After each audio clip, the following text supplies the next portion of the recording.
Majority Whip. And I ask unanimous consent that the quorum call be vitiated.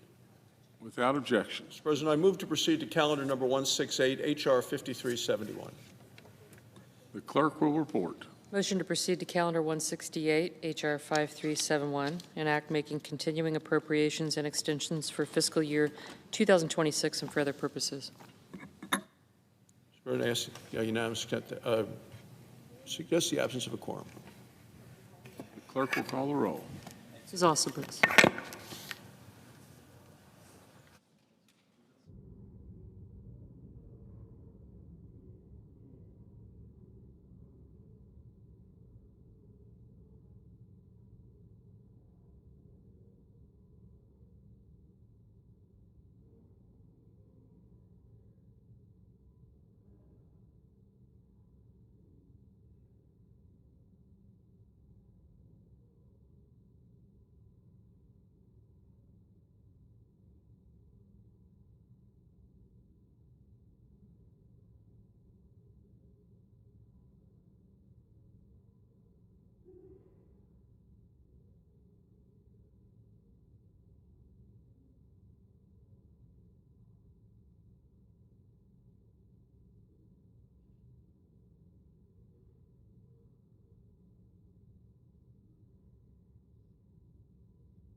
Majority Leader. Mr. President, I ask unanimous consent that the quorum call be suspended. Without objection. Well, Mr. President, the junior senator from Connecticut certainly believes in saying the quiet part out loud. This is what he said, and I quote, "I think there will be some pretty substantial damage done to a Democrat brand that has been rehabilitated if on the heels of an election in which the people told us to keep fighting, we immediately stop fighting." He said that on a podcast yesterday. He went on to say that the 2026 election is just 12 months away. And if we surrender without having gotten anything, and we cause a lot of folks in this country who had started to believe in the Democrat Party to retreat again, I worry that it will be hard to sort of get them back up off the mat in time for next fall's election cycle, end quote. Let me repeat that, Mr. President. This is what he said. "I worry that it will be hard to sort of get them back up off the mat in time for next fall's election cycle," end quote. Gotta let that sink in for a minute, Mr. President. I don't think it's a secret to anybody that the Democrats shut down the government for political reasons. There's been plenty of news coverage of the incredible pressure that their far-left base has been exerting. But in case anyone was still under the impression that Democrats were driving this shutdown toward its 40th day out of concern for the American people, well, the junior Democrat from Connecticut pretty handily dispelled that notion. Again, that's what he said. "I worry that it'll be hard to sort of get them back off the mat in time for next fall's election cycle," end quote. And just in case anyone needed any additional testimony, Axios reported on Wednesday, and I quote, "A set of post-election talking points circulated among Democratic congressional offices warned caving without concessions would sap Democrats' momentum and undercut the party's support from its base.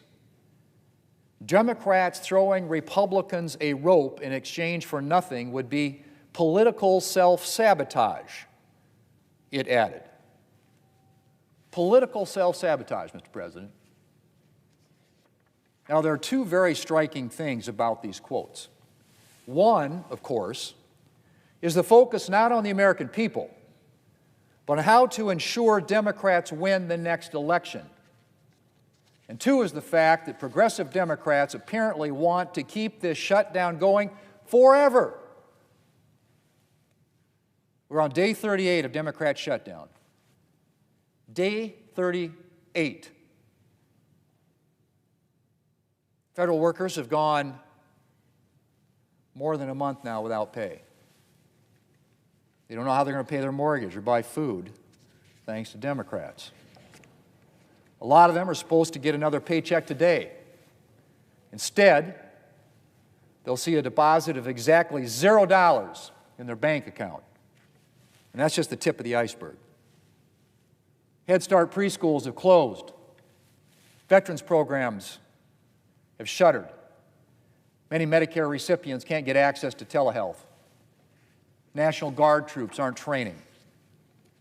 SNAP benefits are in profound jeopardy. There are people going hungry right now because Democrats refuse to agree to a clean, nonpartisan funding extension. And of course, then there's air travel. Because of staffing shortages caused by Democrat shutdown, the Department of Transportation had to issue a mandatory reduction in air travel beginning today. Hundreds of thousands of people will be affected every day, to say nothing of disruptions to the movement of packages and goods. But nothing seems to move Democrats. Nothing. Not hungry Americans, not massive disruptions to our economy, nothing. Mr. President, if I were a Democrat, I would be embarrassed. I mean, flat out embarrassed to walk into this building every day, to walk past the men and women of the Capitol Police who are not getting paid, thanks to Democrats, to walk past junior staffers, many of whom are undoubtedly frantic by this point as they wonder how they're going to pay their rent and continue to buy food.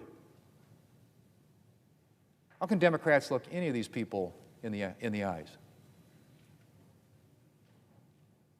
And please don't tell me they're fighting for some greater good for the American people. If Democrats can be said to be fighting for anyone at all besides themselves, they are fighting for a fraction of a fraction, for a tiny percentage of the small percentage of Americans who are on Obamacare. The number of people they're supposedly fighting for is dwarfed, and I say dwarfed, Mr. President, by the number of people whose lives and livelihoods they are damaging. And as for the claim that Democrats got some kind of mandate from the American people on Tuesday to continue jeopardizing food stamps for 40 million Americans in need, give me a break. Democrats performed well in 3 states where Democrats often perform well. Congratulations. I really don't think that means that the American people have all signed up to be democratic socialists. And it sure as heck doesn't provide a good reason for making 40 million Americans go hungry. Mr. President, I would like to think that the junior senator from Connecticut doesn't represent all Senate Democrats. But if there are Senate Democrats out there who do still care about hardworking Americans and not just Democrats' election prospects, the time to act is now. Not when the far left decides this exercise can be over. Not when federal workers are lining up at food banks for their Thanksgiving meal. Now. Today. I hope, Mr. President, there are at least 5 more Democrats out there with a backbone who will vote with us to reopen the government and end these weeks of misery for the American people. Mr. President, I yield the floor, and I suggest the absence of a quorum. The clerk will call the roll. Zosserbrooks.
Mr. President, Majority Whip. thank you, Mr. President. I ask unanimous consent that the quorum call be vitiated.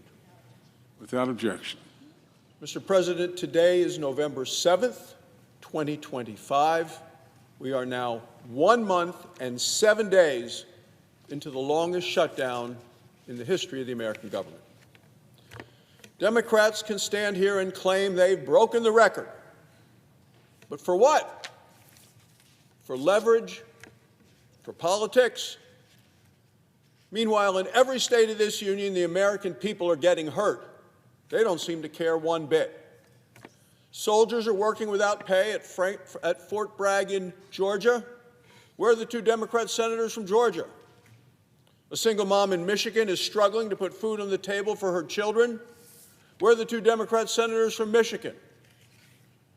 Capitol Police officers and staff members on this very floor in this very building are struggling to pay their bills. Do the Democrat senators care about any of them? Government is still closed. They're not getting paid. Each and every one of these people are being hurt by the Schumer shutdown. Every one of them. And every day it gets worse for them. Yet Senator Schumer bragged to the press, bragged to them.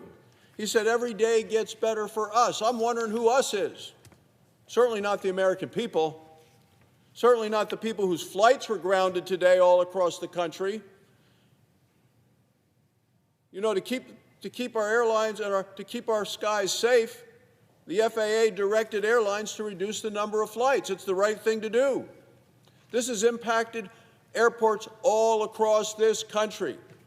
That's the impact of what the Democrats are doing by keeping this government shut. The FAA administrator, someone with 35 years of experience in the field, he said, "We're in all new territory. Never seen anything like this before."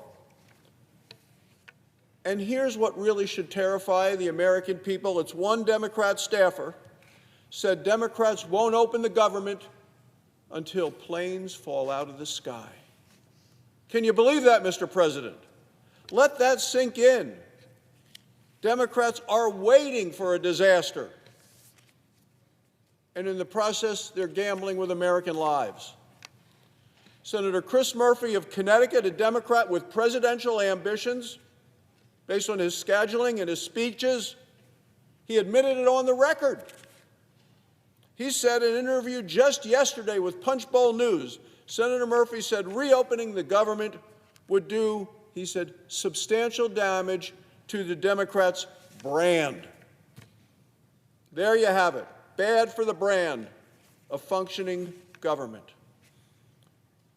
Democrat brand means more to them than 42 million hungry Americans. The Democrat brand means more to them than military families who aren't getting paid. The Democrat brand means more to them than safety in the skies. Let's call what it is, what we're seeing with the Democrat shutdown. It is cruel and it is heartless. Now, let's be fair. Even some Democrats now recognize that it is cruel and heartless. They're starting to turn on each other. One Democrat staffer admitted to the press that the far-left Democrats in their caucus have no plan to ever end the shutdown. None. Zero.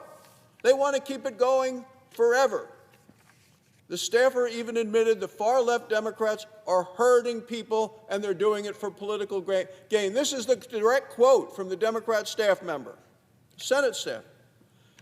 Families who can afford it least, he said, are getting walloped every day the shutdown continues. Mr. President, Democrats can and should end this shutdown today. Republicans have a clean, bipartisan continuing resolution at the desk to reopen the government. We want to pair this with 3 full-time appropriations bills. These are bills that have already passed the Senate with bipartisan support. They've been negotiated on a bipartisan basis with the House. Progress. We need to get it done. These bills would fully fund veterans care. They would fully fund our Capitol Police. They would fully fund food assistance in America, such as SNAP and the WIC programs. This is a very reasonable deal, a reasonable proposal, a deal that Democrats earlier this week asked Republicans to put onto the floor. And if it passes, the Schumer shutdown will end quickly. 13,000 air traffic controllers will get paid. 50,000 TSA agents would get paid. 1.3 million military members would be paid. Food assistance for 42 million Americans would be fully funded. Flights would get restored. Government would reopen. Some Senate Democrats have signaled they will still vote no. No. Evidently, they want the pain. They want the pressure. And as members of this body, as well as the Democrat whip, said to the press on television, she said, they want, quote, leverage to continue so they can score political points. Let me be clear about what a no vote means. A no vote is a vote to refuse to pay air traffic controllers who are working, refuse to pay TSA agents who have been working for the last 37 days, refuse to pay members of the military who continue to defend us and are serving us all around the world, refuse to pay Capitol Police officers who are here in this very building that the Democrat senators walk by each and every time they come into this chamber. A no vote is a vote to cut more flights and to cause more chaos for families hoping to travel over Thanksgiving. A no vote is a vote to deny food to 42 million hungry Americans. A no vote means Democrats continue to play their dangerous game of the politics of pain. There is no excuse, none, Mr. President, for voting no. Don't tell me I want leverage, which is what the Democrats have been saying. The American people are not leverage, they're not pawns. When Democrats treat American people as political pawns, the American people lose. And I don't want to hear them say, I stand on principle. What are the principles when you allow 42 million Americans to continue to go hungry? The American people are watching. They're watching to see who is fighting for them and who is simply using them as leverage. Thank you, Mr. President, and I yield the floor.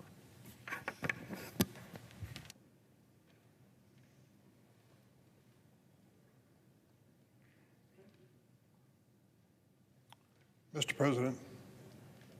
The Democratic whip. Mr. President, I have one word for my colleagues on both the other side of the aisle and on my side of the aisle. One word: enough. It is time for us to get down to the business of agreeing on some basic things. I think we can. The first thing we need to do is to agree to reopen the government of the United States of America. I believe we should do it before the sun sets today at 5:02 p.m. and 39 seconds. The second thing we should agree on is to protect the families who are facing outrageous increases in health insurance premiums across the United States. We cannot address the Affordable Care Act and make dramatic changes. We need to legislate for that to happen, and that rarely ever happens around here, but it should. That should be part of our agreement. The third thing is we need to support a bipartisan appropriation process to fund our government. We're lucky. We have two leaders on the Appropriation Committee, one a Republican, Susan Collins, another a Democrat, Patty Murray, who are competent and able to achieve that goal. It is time for us to get rid of the never-ending continuing resolutions and actually appropriate money for purposes that the public sent us here to honor. The fourth thing is we need to collectively apologize and pay in full all federal employees and contractors as soon as possible. It is an embarrassment to come to work each day and realize that these wonderful people who are working with us, doing their job and doing it well and professionally, are not being paid. And finally, we need to pass legislation to guarantee that the longest shutdown in U.S. history, is the last time Congress ever should be showing political resolve at the expense of food on the table of hungry children. Mr. President, it's time for us to act. Enough. I yield the floor.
Like a lot of people, I've been hoping we could find a way forward and sort of stop the disruption and madness it's causing throughout the country.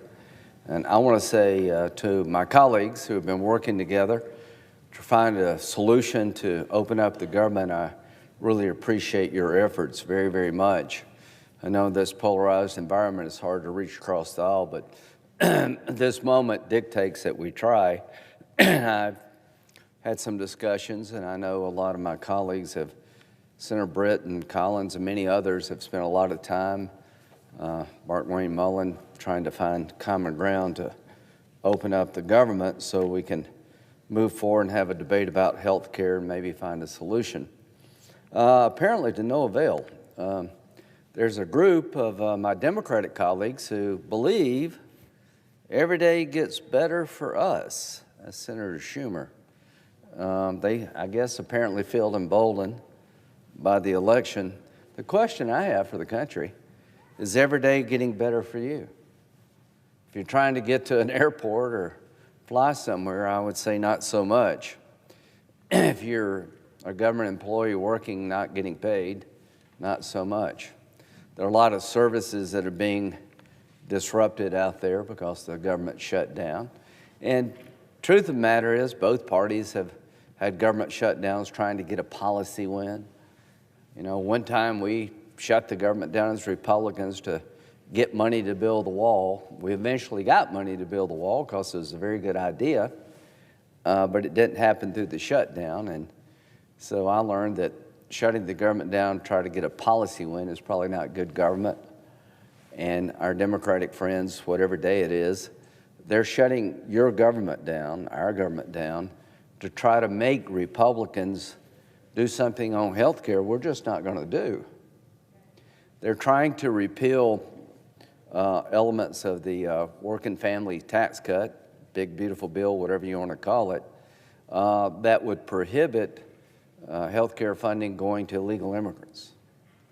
They're trying to repeal many of the things that we think are just good reforms, over $1 trillion, pulling back $1.5 trillion to go in programs we think that are not good investments. Investing in a program where illegal immigrants can get free health care just gives you more illegal immigration. One of the things that we're trying to deal with is Medicaid has grown by 50% in the last 5 years, and we're trying to put it on a more sustainable path and helping rural hospitals. They want to take the provision out of the bill that would give $50 billion to rural hospitals to help with Medicaid reform. So we're just not going to do that. That's never going to happen, nor should it. So what do we do next? I think the first thing we need to do is understanding that the statement, every day gets better for us, is a lie. Us being the United States. Every day that this thing drags on is bad for America, it's dangerous for America, it's dangerous to our national security, the people in the FBI, the CIA that have to work no matter where they get paid, simply to protect our nation. So this madness really needs to end. I think there are plenty of people over here that would try to go forward to have a debate about health care and maybe find common ground, but not this way. The one thing I've learned in my time up here is that taking hostages, political hostage taking, shouldn't be overly rewarded. Political terrorism should never be rewarded. And what you're doing over there by not finding a way forward, you're terrorizing the country for your own political benefit. You really are engaging in political terrorism. You're making it hard for people to do things they need to do and have to do. You're making it hard for people to get services they need because your political desire to beat us. Well, I tell you what, that needs to stop. So to my leadership here, y'all have done a great job, Senator Thune particularly, kind of saying we'll talk, but we've got to open up the government first. I really appreciate what Senator Thune has done in that regard. But I want my colleagues to know the longer this goes and the more people you hurt and the more you try to extract from your political hostage taking, the less votes you're going to get from us, starting with me. I'm not going to give in to this. We're not going to reward people who do this. I understand trying to find common ground and getting something to give something, but you've gone way too far. You're hurting way too many people. You're asking for things that are really absurd. So don't think you're going to open up the government with a handful of Democratic votes if this continues. You're going to need much more than that because you're going to lose me. I'm not going to play this game any longer. This is bad for the country, and if we do it now, it will never end. So, Senator Schumer, I couldn't disagree with you more. Every day gets better for us. You clearly need to get out of Washington and talk to people outside the wacky left. You're disconnected with real life in America. Every day this goes on doesn't get better for us. What are you asking us to do? You're demanding that we increase spending by $1.5 trillion from savings we obtained from the Working Families Tax Cut bill. We're not going to do that. But the main thing that's driving this debate is a desire by Democrats to continue a program called Obamacare that is not well designed, that is costing way too much, it's not delivering for the American people, and we're not going to do that. Senator Welch, a good friend, noted yesterday that the Affordable Care Act hasn't lived up to that billing, and there are things we can do on health care to lower cost and make life more affordable. But my statement is that the Affordable Care Act is unaffordable, and we're not going to reauthorize it because you demand we do so, because it makes no sense to keep throwing good money into this program. Now, President Obama told us back in 2010, if we pass the Affordable Care Act, which is the Unaffordable Care Act, families would have a $2,500 a year decrease in their premiums for health care. Well, that's turned out to be a big flop. Health care premiums have gone up 100% from 2013 to 2019. So the Affordable Care Act is anything but. And they're asking for $350 billion over a decade to keep these subsidies in place that they chose to do in a partisan way. They're due to expire. If they were that great, why did you let them expire? Bottom line is you're trying to hold us hostage as Republicans, making us invest in a program that's just not a good deal for America. No matter what you call it or how you want to sell it, you're selling a bad product, and that product needs to be discontinued as it exists today. Who is the biggest winner of the Affordable Care Act? Not consumers, a dramatic increase in premiums. We didn't lower premiums by $2,500 per family. They've gone up by over 100% in just a matter of years. Now you're wanting to continue subsidies that create subsidies for the Obamacare that nobody in the private sector has. The average person in America is paying about 25% of their premium that works for a company. What they're trying to do is basically have most people pay nothing and allow people making up to hundreds of thousands of dollars to get subsidies for their health care. We just can't afford that. Senator Klobuchar talked about a husband and wife that retired early from a union job that have a combined income of about $130,000, that their premiums will go up. Well, the question is, do we need to be subsidizing premiums for people that make $130,000 that have defined benefit plans plus Social Security? The question becomes, what makes sense? What can we afford? What's the best way to help the American people? I tell you, the best way to help the American people is stop the madness when it comes to Obamacare. What has happened since the passage of this bill? Let me tell you what's happened. Healthcare companies, insurance companies in the healthcare space have had their stock go up since 2010 by over 1,000%.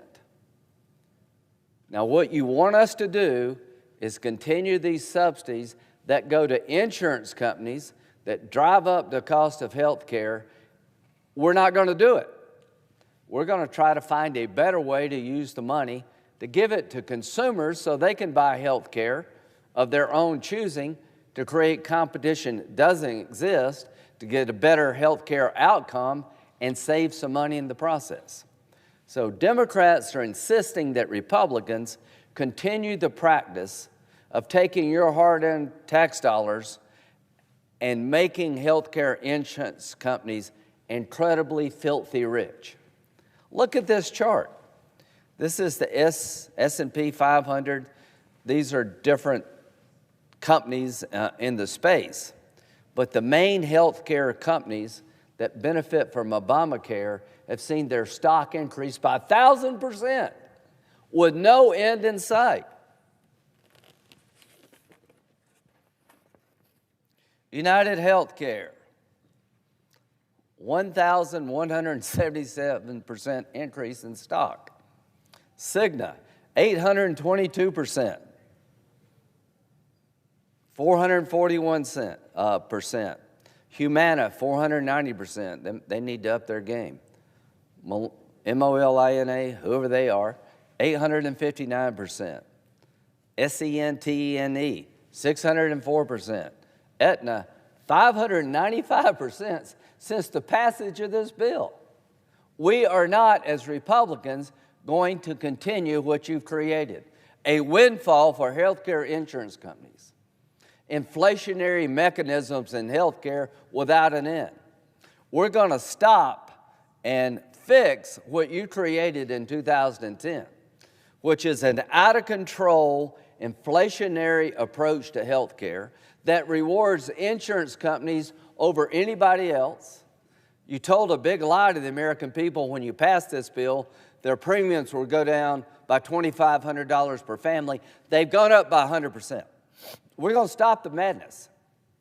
We're going to come out with a proposal that will have a different outcome than this. We're going to come out with a proposal that will allow this money to go to people to make better choices for them, to create competition that doesn't exist, and the big loser will be the insurance companies. The big winner will be the consumer. And President Trump stands ready to work with you on the other side to get an outcome we can all live with. We cannot live with this, folks. We cannot live with Obamacare and these subsidies as designed because they're creating runaway inflation in healthcare. They're rewarding the biggest healthcare companies in the country to the expense of the taxpayer. We're going to break this cycle. Now, how long will that take? I don't know. But I know this, I'm not going to be forced to continue this wasteful, inefficient program called Obamacare, and because you tell me I have to open the government. I will not.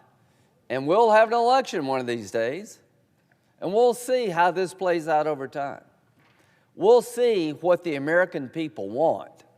Do they want to continue throwing money at insurance companies like this with increased costs to the taxpayer and people that participate in this program?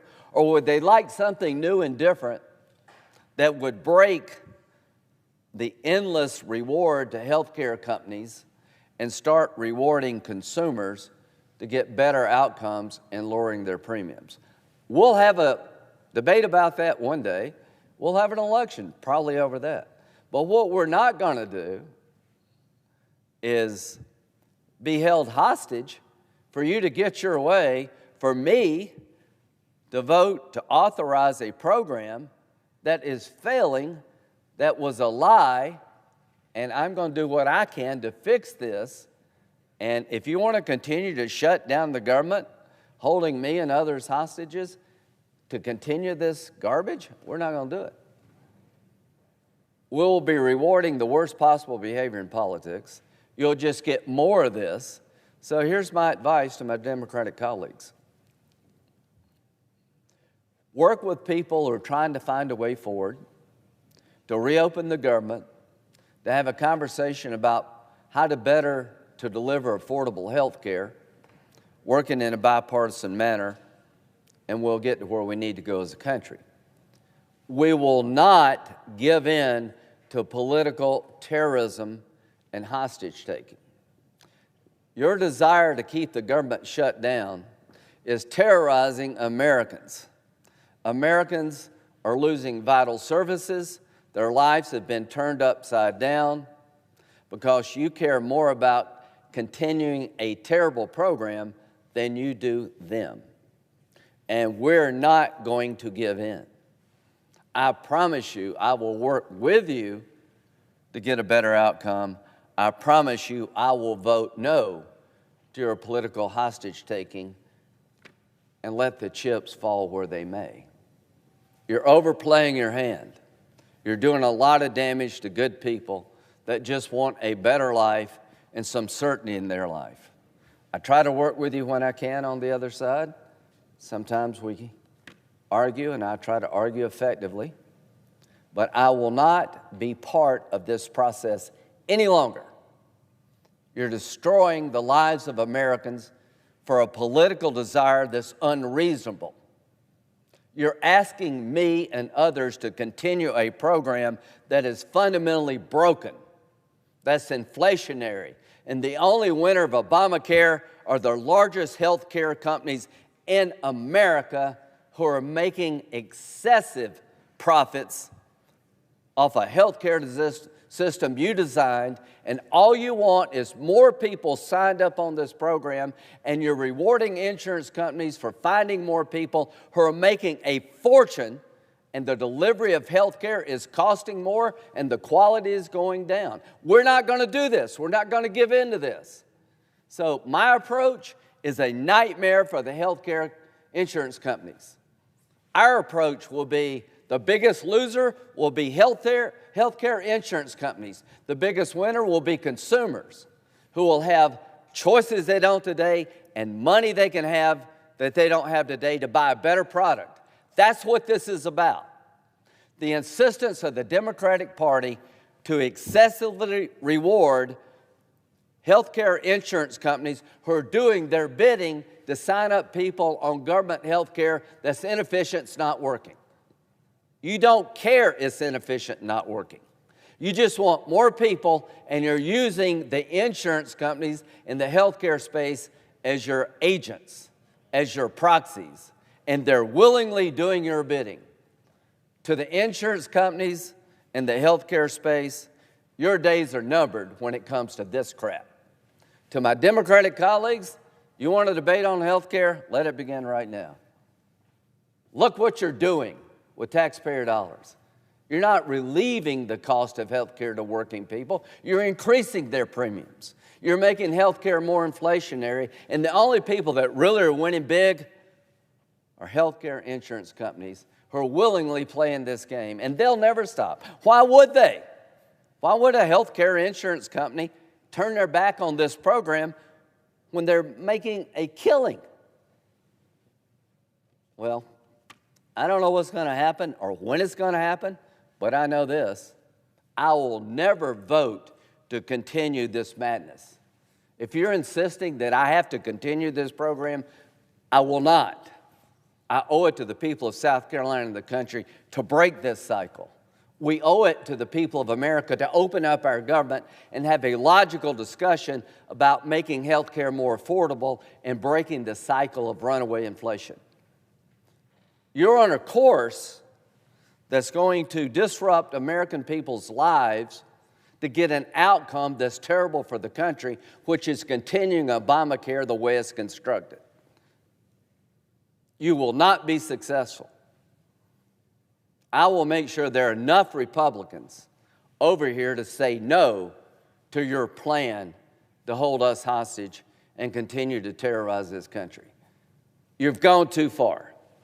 If I were you, Senator Schumer,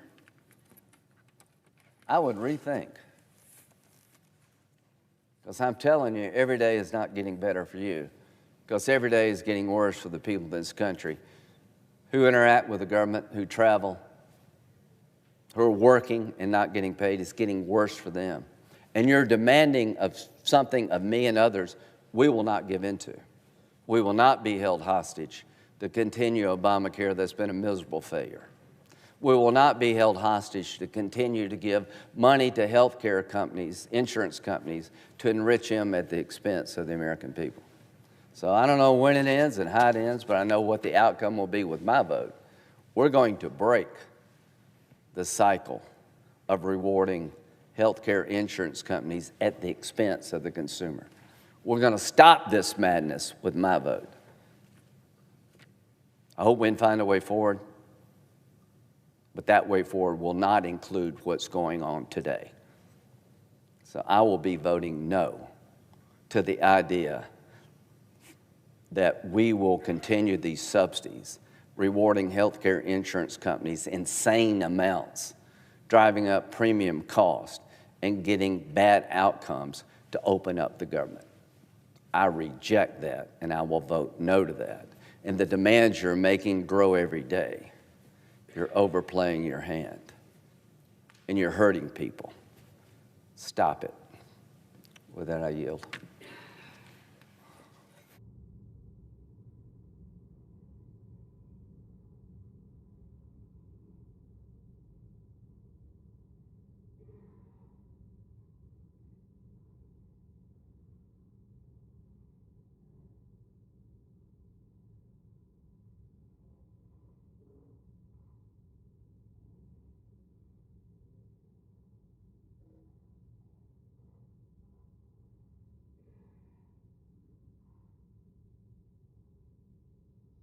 Madam President. Senator from Ohio.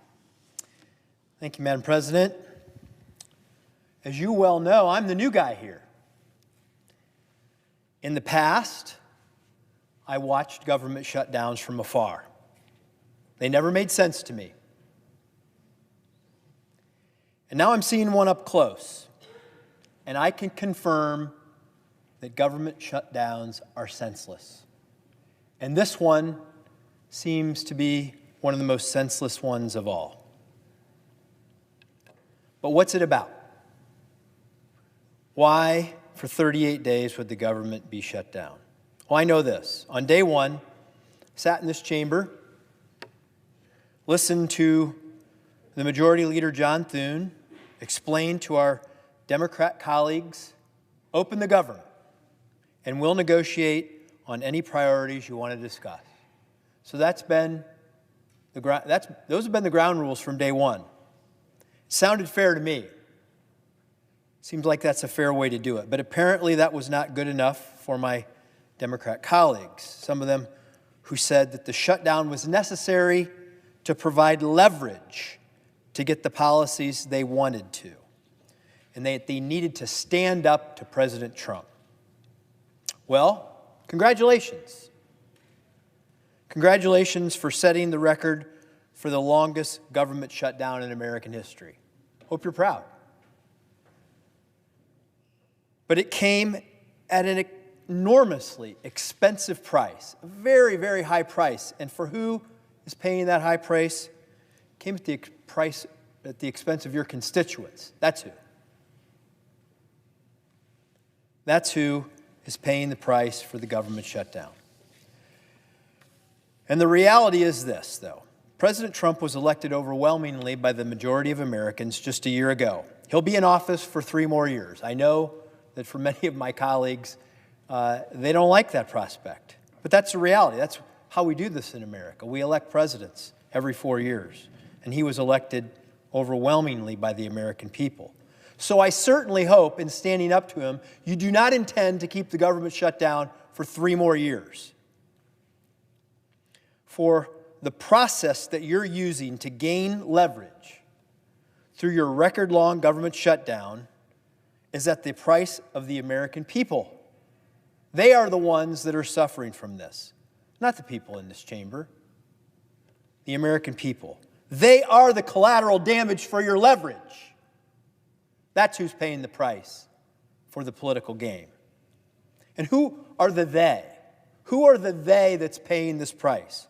Well, they are SNAP beneficiaries who don't know if they'll be able to afford food. They are the TSA agents and air traffic controllers who are missing paychecks, some of them having to take other jobs. Probably some of them will soon need to resign because they won't be getting a paycheck and they'll need to find some way to put food on the table. And what's the result of that? Flights being canceled. It's disrupting lives of American people all around the country. That's the price of trying to gain leverage. Congratulations. The Capitol Police that protect this place and all of you, they're part of paying the price for this. They are going unpaid while they still remain on the job. The staff in this chamber, the staff that serves all of you to keep the floor open, to keep the clocks running on time, they pay the price. They're going without pay. Talked to a small business owner the other day who can't get their loan from the SBA. Small business owners are paying the price, and when they pay the price, so do their employees. In my own state of Ohio, 8,000 civilian employees were furloughed from Wright-Patterson Air Force Base. The people that protect our country, they are paying the price for your leverage. These are real people, not bargaining chips. They have real jobs. They have important things that they do to serve our country. They are not bargaining chips for your political leverage. Republicans have voted time and time again to reopen government, cleanly, responsibly, and without games. The same thing that we've asked you to do. I've done it 14 times. My colleagues and I on this side of the aisle have voted 14 times to reopen the government. It's not unprecedented to pass a clean CR to reopen the government. In fact, during the Biden administration, when Republicans didn't run this chamber, they compromised with Democrats and voted 13 times to pass a clean CR to keep the government open, the same thing we've asked you to do 14 times, and you said no. There's a way forward right now, though. We can pass a funding bill today, get workers paid, keep America running, and then pair it with the firm commitment that has been given to debate and vote on the policies that divide us. That's how grown-ups govern, by the way. That's how grown-ups are supposed to do this. We don't always get our way. We debate it, we fight for our values, and we vote. And sometimes we win and sometimes we lose. That's what the majority leader of this body, John Thune, who is a man of his word, has said he would do. My Democrat colleagues say they don't want to give up their leverage in funding government until all of their demands are met. But let's be abundantly clear. It's not Republicans. It's not Republicans that you're hurting with the strategy. It's the American people, the American taxpayer. The American taxpayer that's paying for a government that's not serving them. They are the ones. They are the ones that your strategy is hurting. And I say this with all sincerity. I want to offer a perspective. Because yes, I'm fired up about this. I'm frustrated by it. I think it's wrong. But I want to fix it. So I want to offer this perspective. If leverage was your goal, you got as much leverage now as you're ever going to get. Never going to get better than this. The shutdown has lasted 38 days. Do you really think you'll have more leverage after 48 days or 58 days? You won't. It's just a matter of how much more suffering you will cause until it comes to an end. When will enough be enough? How much suffering must occur before you decide to vote with us to open up the government? I'm not asking you to abandon your principles. Would never do that. Everybody here stands on their principles. They argue and fight for what they want. Would never ask you to abandon your principles. If you want to defend Biden's COVID-era bonuses that prop up a broken Obamacare system, then keep fighting for them. If that's what you believe. Not working. You can propose your own legislation, or, which I would prefer, that you propose some bipartisan legislation that the majority leader of this chamber, I believe, will bring up to a vote. It's time for you to take yes for an answer, to work with us to solve these problems. Madam President, I wasn't here, neither were you, when all the Obamacare legislation was passed. Nor was I here when the Democrats voted to set an expiration date of 2025 for the subsidies that they now say they want to renew. They set the expiration date. But I'm here now. I want to fix it. I want to get some results.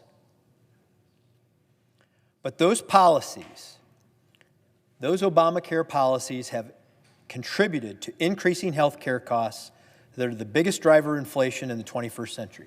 Look at this chart. This is the cost of consumer goods, services that have increased from 2000 to 2024. Hospital services, number one. Medical care services on this chart. Health care inflation is the most dramatic form of inflation that this nation has experienced in the 21st century, and it is due to Obamacare policies.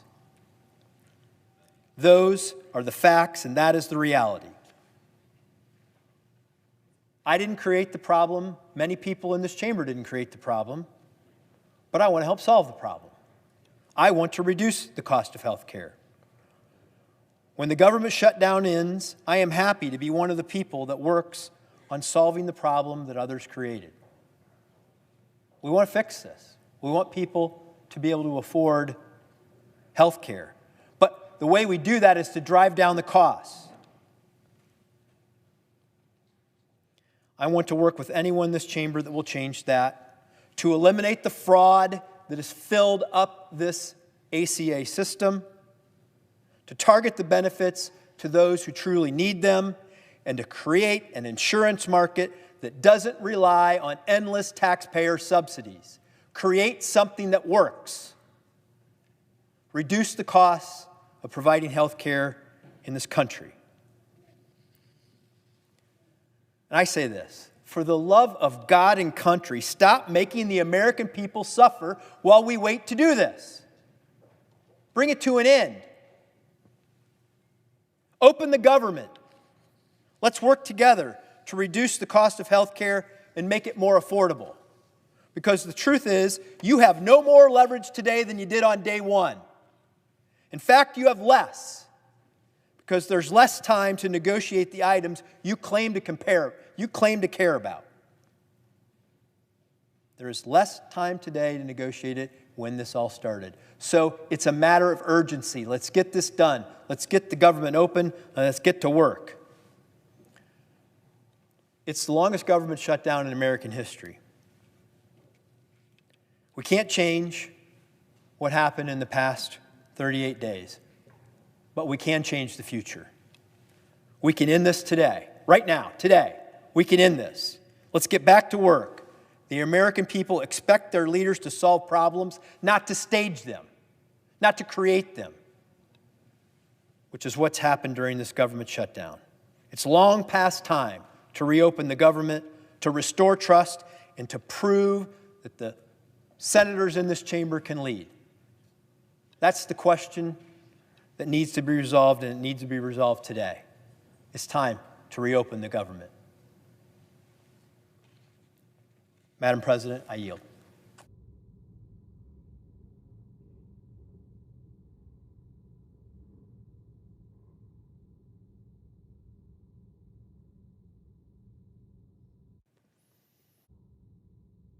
Madam President. Senator from Texas.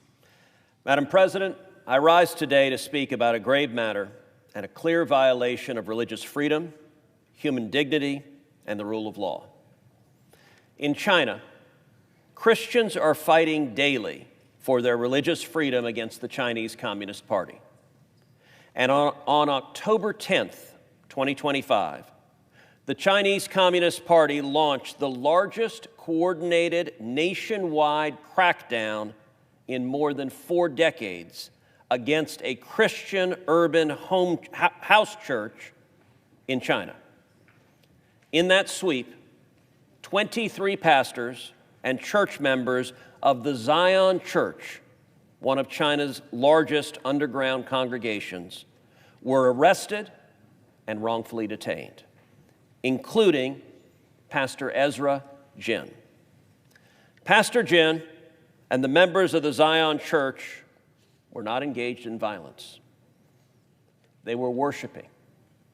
They were serving God. And for that action, they are being treated as enemies of the communist state.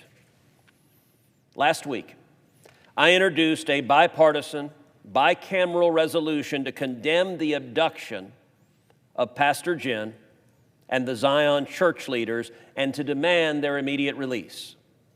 This resolution is designed to pressure Chinese leadership to release the congregation members and to let them practice their Christian faith freely.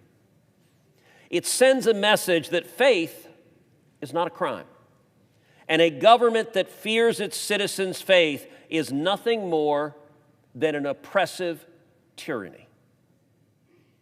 Pastor Jin's daughter and her husband, Bill, a native Houstonian, wrote about the CCP's persecution in the Washington Post this past week. In their column, they made a piercing observation, and I want to share it here in full. Quote, "There are few more obvious ways to showcase the bankruptcy of an ideology and the vitality of the Christian faith than by forcing peaceful believers to suffer for the sake of their convictions." This is a profound truth. China, like other communist regimes before it, utterly despises the fact that there is and always has been a higher authority than the state itself. In its effort to bring every aspect of society under brutal government control, the CCP uses state power to drive fear into the hearts of its citizens. History has shown these tactics will fail, and the persecuted church will only grow stronger. The Apostle Paul reminds us that God gave us not a spirit of fear, but of power and of love. I know that that same spirit, one of power and of love, is what the church in China is fighting with. I urge my colleagues to join me in passing this resolution unanimously, to show our support for Pastor Jin, his family, and his fellow believers, and to show the world that the United States stands on the side of freedom, on the side of faith, and we stand with the persecuted Christians in China. Madam President, I ask unanimous consent that the Foreign Relations Committee be discharged from further consideration and the Senate now proceed to S-Res 463. The clerk will report. Senate Resolution 463 expressing condemnation of the Chinese Communist Party's persecution of religious minority groups and so forth. Without objection, the committee is. The Senate will proceed to the measure. I ask unanimous consent that Cruz's substitute amendment to the resolution be considered and agreed to. Without objection. I know of no further debate on the resolution as amended. If there's no further debate, the question is on the resolution as amended. All in favor say aye. Aye. All opposed, no. The ayes appear to have it. The ayes do have it. The resolution as amended is adopted. Madam President, I ask unanimous consent that the Cruz substitute amendment to the preamble be agreed to, the preamble as amended be agreed to, and that the motions to reconsider be considered made and laid upon the table. Without objection.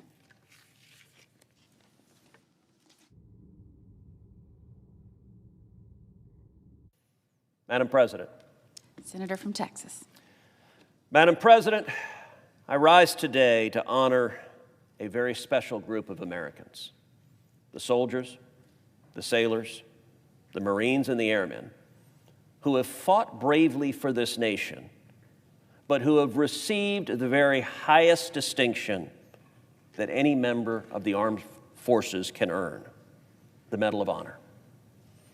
Since 1863, presidents of the United States have awarded the Medal of Honor to more than 3,500 of the bravest men and women ever to wear the uniform of this nation. Each one has demonstrated valor, gallantry, and heroism above and beyond the call of duty, with acts so selfless, so extraordinary, that they stand as beacons of courage for future generations.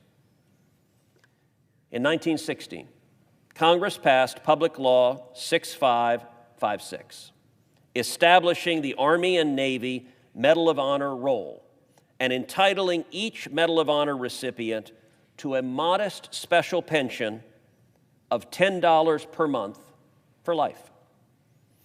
Over time, that monthly amount has gradually increased from $10 to $100 to what stands today at approximately $1,400 per month. But Madam President, let's pause and think about that. $1,400 a month for those who risked everything: their safety, their future, their very lives for freedom.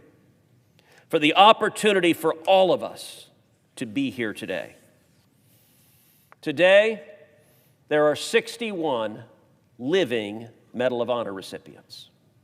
61 men who faced unthinkable odds, who put their country before themselves so that the rest of us could live in peace. We cannot truly ever repay them. There is no sum, there is no medal, there are no words that can measure up to their sacrifice. But there are ways that we can continue to honor them by ensuring that they are cared for, respected, and supported. Madam President, in January of this year, I introduced the Medals Act, my legislation to raise the monthly pension for Medal of Honor recipients. This legislation is a way for this nation to say, we see you, we remember you, and we will not forget what you have done. Many of these heroes spend their time traveling the country, speaking to school children, visiting military hospitals, and strengthening the very fabric of America. This monetary increase will allow them to continue those efforts and to reach more communities, mentor more veterans, and remind all of us about the cost of freedom. And I'd like to take a moment to recognize 9 Medal of Honor recipients who currently live in the Lone Star State. We honor them and we cherish them.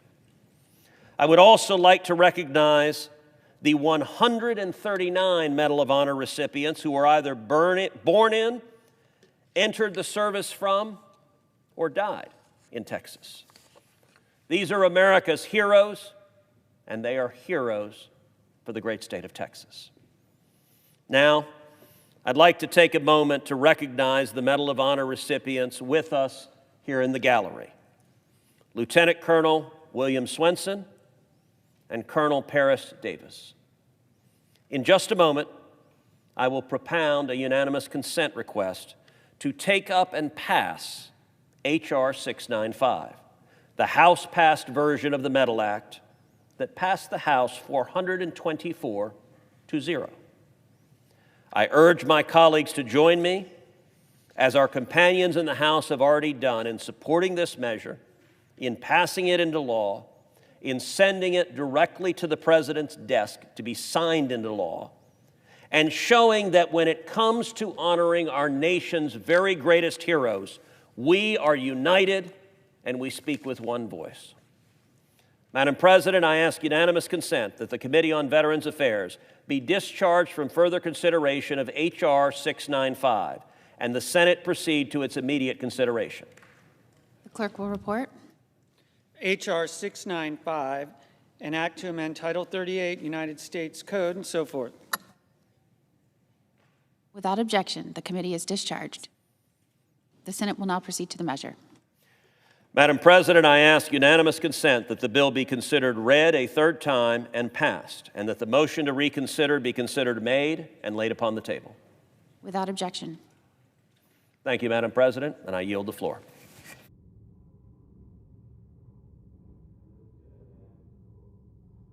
Clerk will call the roll. Ms. Also Brooks.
Madam President, Senator from Wisconsin.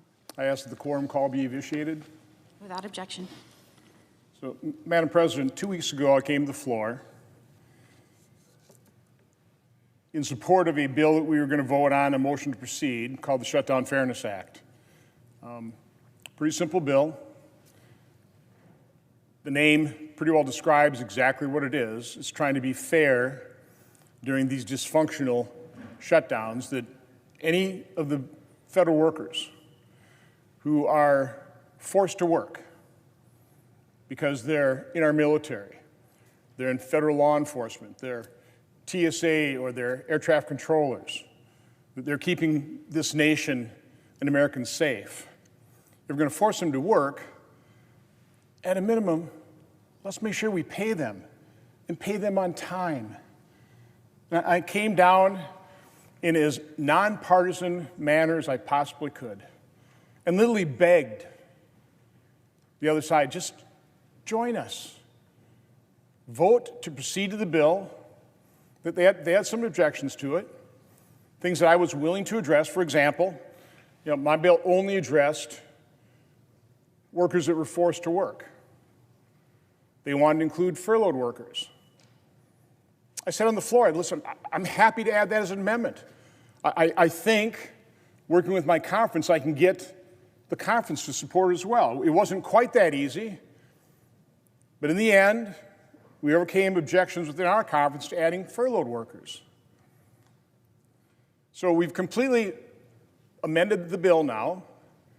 We've added furloughed workers. In the meantime, surprising to me, we had federal employee worker unions reach out to us, asking what they could do to help pass this bill. They are sick and tired of being used as pawns in this political dysfunction here. They're tired of it. One of the things that definitely appealed to them once I added furloughed workers was my bill makes it permanent. My bill says we will never use you again as a pawn in the political gamesmanship that's being played out right now. So I'm happy to report the Shutdown Fairness Act, as I've now amended it, adding furloughed workers, is supported by the American Federation of Government Employees, the Federal Managers Association, Federal Law Enforcement Officers Association, National Air Traffic Controllers Association. We tragically had a plane go down early in the week. I'm not saying it's because of air traffic control, but we understand the danger. We have to understand the risks we are taking in not paying air traffic controllers so we can fully man our air towers and keep our airspace safe. The International Association of Firefighters supports my bill. The Association of Flight Attendants does. So again, one of the main reasons they support my bills, in addition to the fact that we added furloughed workers, is my bill makes this permanent. So, Madam President, I ask unanimous consent that the Senate proceed to the immediate consideration of calendar number 191, Senate Bill 3012. I further ask that the Johnson substitute amendment at the desk be considered and agreed to the bill as amended, be considered read a third time and passed, and that the motions to reconsider be considered made and laid upon the table. Is there objection? Madam President. Senator from Michigan. Madam President, reserving the right to object, I just want to first start off and say that I just deeply appreciate that Senator Johnson has updated his proposal to pay all federal employees during the shutdown to include furloughed workers as well as DC employees. So I appreciate all those efforts. I've worked on a number of bills with the senator from Wisconsin. We'd like to continue to work on this bill as well as we go forward. But unfortunately, I just still have some concerns about the way that the bill has been drafted so far. Those are things that I think we can work out and want to work out. We've been going back and forth with our staff. I'm concerned that Senator Johnson's bill still leaves too much discretion up to President Trump. There's too much wiggle room for the administration to basically pick and choose which federal employees are paid and when. And I'm also deeply concerned that this would allow the administration to actually transfer this money to other purposes that are unintended by Congress, which unfortunately we have seen happen repeatedly in this administration. So I believe there are ways that we can put in guardrails. There's a way we can get to that, but we're just not there yet. And I would certainly ask the indulgence of my colleague from Wisconsin to look. We've sent another proposal over to his staff. We can work on this quickly and try to figure out how we get there. But in the meantime, I've also introduced a bill that would pay federal employees just for this shutdown without the additional powers to the administration. It's just basically a clean bill. No additional language, no complications, no wondering what does this actually mean. It's very straightforward. My Military and Federal Employees Protection Act would ensure that all federal employees receive the pay that they certainly deserve, allowing them to pay their bills on time this month. I've asked Senator Johnson to support my very simple proposal, which I think accomplishes most everything he wants to do, with the exceptions of things about giving the administration more power. I think we can agree on that, whether we can pay our troops and our federal employees, period. That would be my goal. So I will continue to work to this end, to work to end this government shutdown and address the health care crisis. But in the meantime, we must protect our hardworking federal employees. My bill is very straightforward. We could agree to that right now, and it's done. Federal employees are going to get paid without all the other extraneous language that's in the senator's bill. Therefore, I ask that the senator modify his request so that instead the Appropriations Committee be discharged from further consideration S3043, and that the Senate proceed to its immediate consideration, that the bill be considered read a third time and passed, and that the motion to reconsider be considered, made, and laid upon the table. Does the senator from Wisconsin so modify your request, his request? Reserving the right to object, Madam President. It's important the American public understands what's going on here. Again, I came down here 2 weeks ago. I modified my bill quite dramatically. Entered into talks immediately with the senator from Delaware and the senator from Michigan. Within those talks, again, 2 weeks ago, they were accusing my bill of giving the president all this additional authority. In discussions staff to staff, they admitted there is no additional authority I'm giving to the president in this bill whatsoever. This bill is completely silent on president's authority in terms of who he can furlough. As a matter of fact, everybody's included. Every employee is now included. There's no discretion whatsoever in terms of who's furloughed, who gets brought back to work, who gets paid. They all get paid. The senator from Michigan is well aware of this. Those discussions, I'd say, petered out within a few days. I don't know, they were emboldened. They're just digging their heels in. They're going to continue this shutdown. Don't feel that they're getting blamed for it. Didn't have much pressure on it.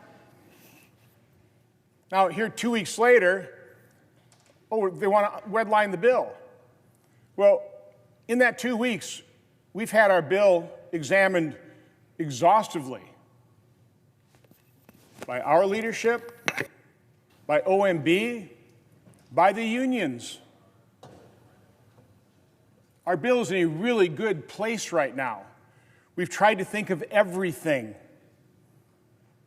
No federal employee would be excluded from this.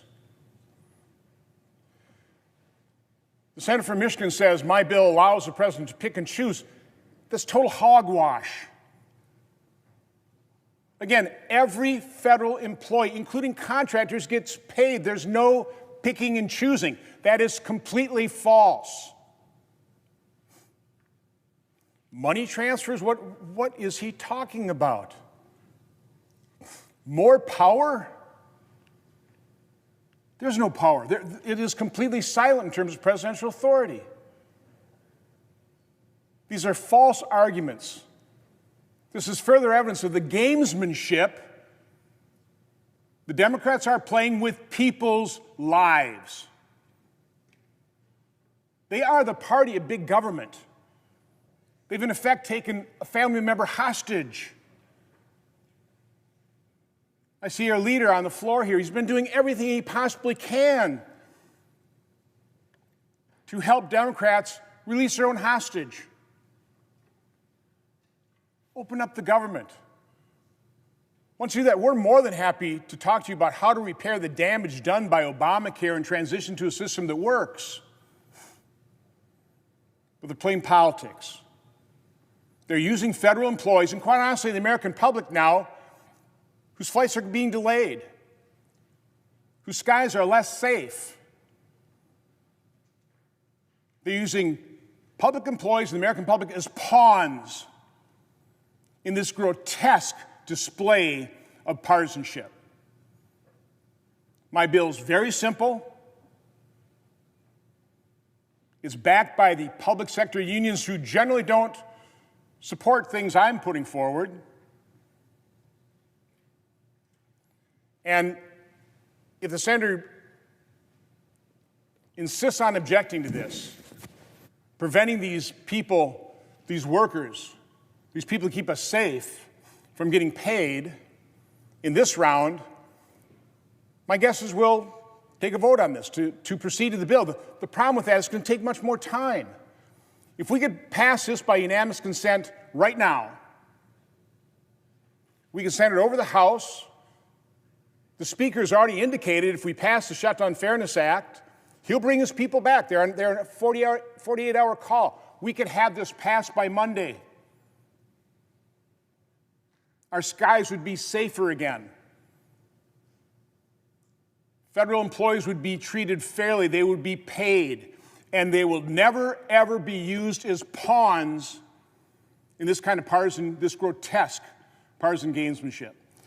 So, Madam President, I will not modify my request. Wisconsin yield for Absolutely. Madam President, I'm trying to understand what's going on here, and perhaps the senator from Michigan can clarify.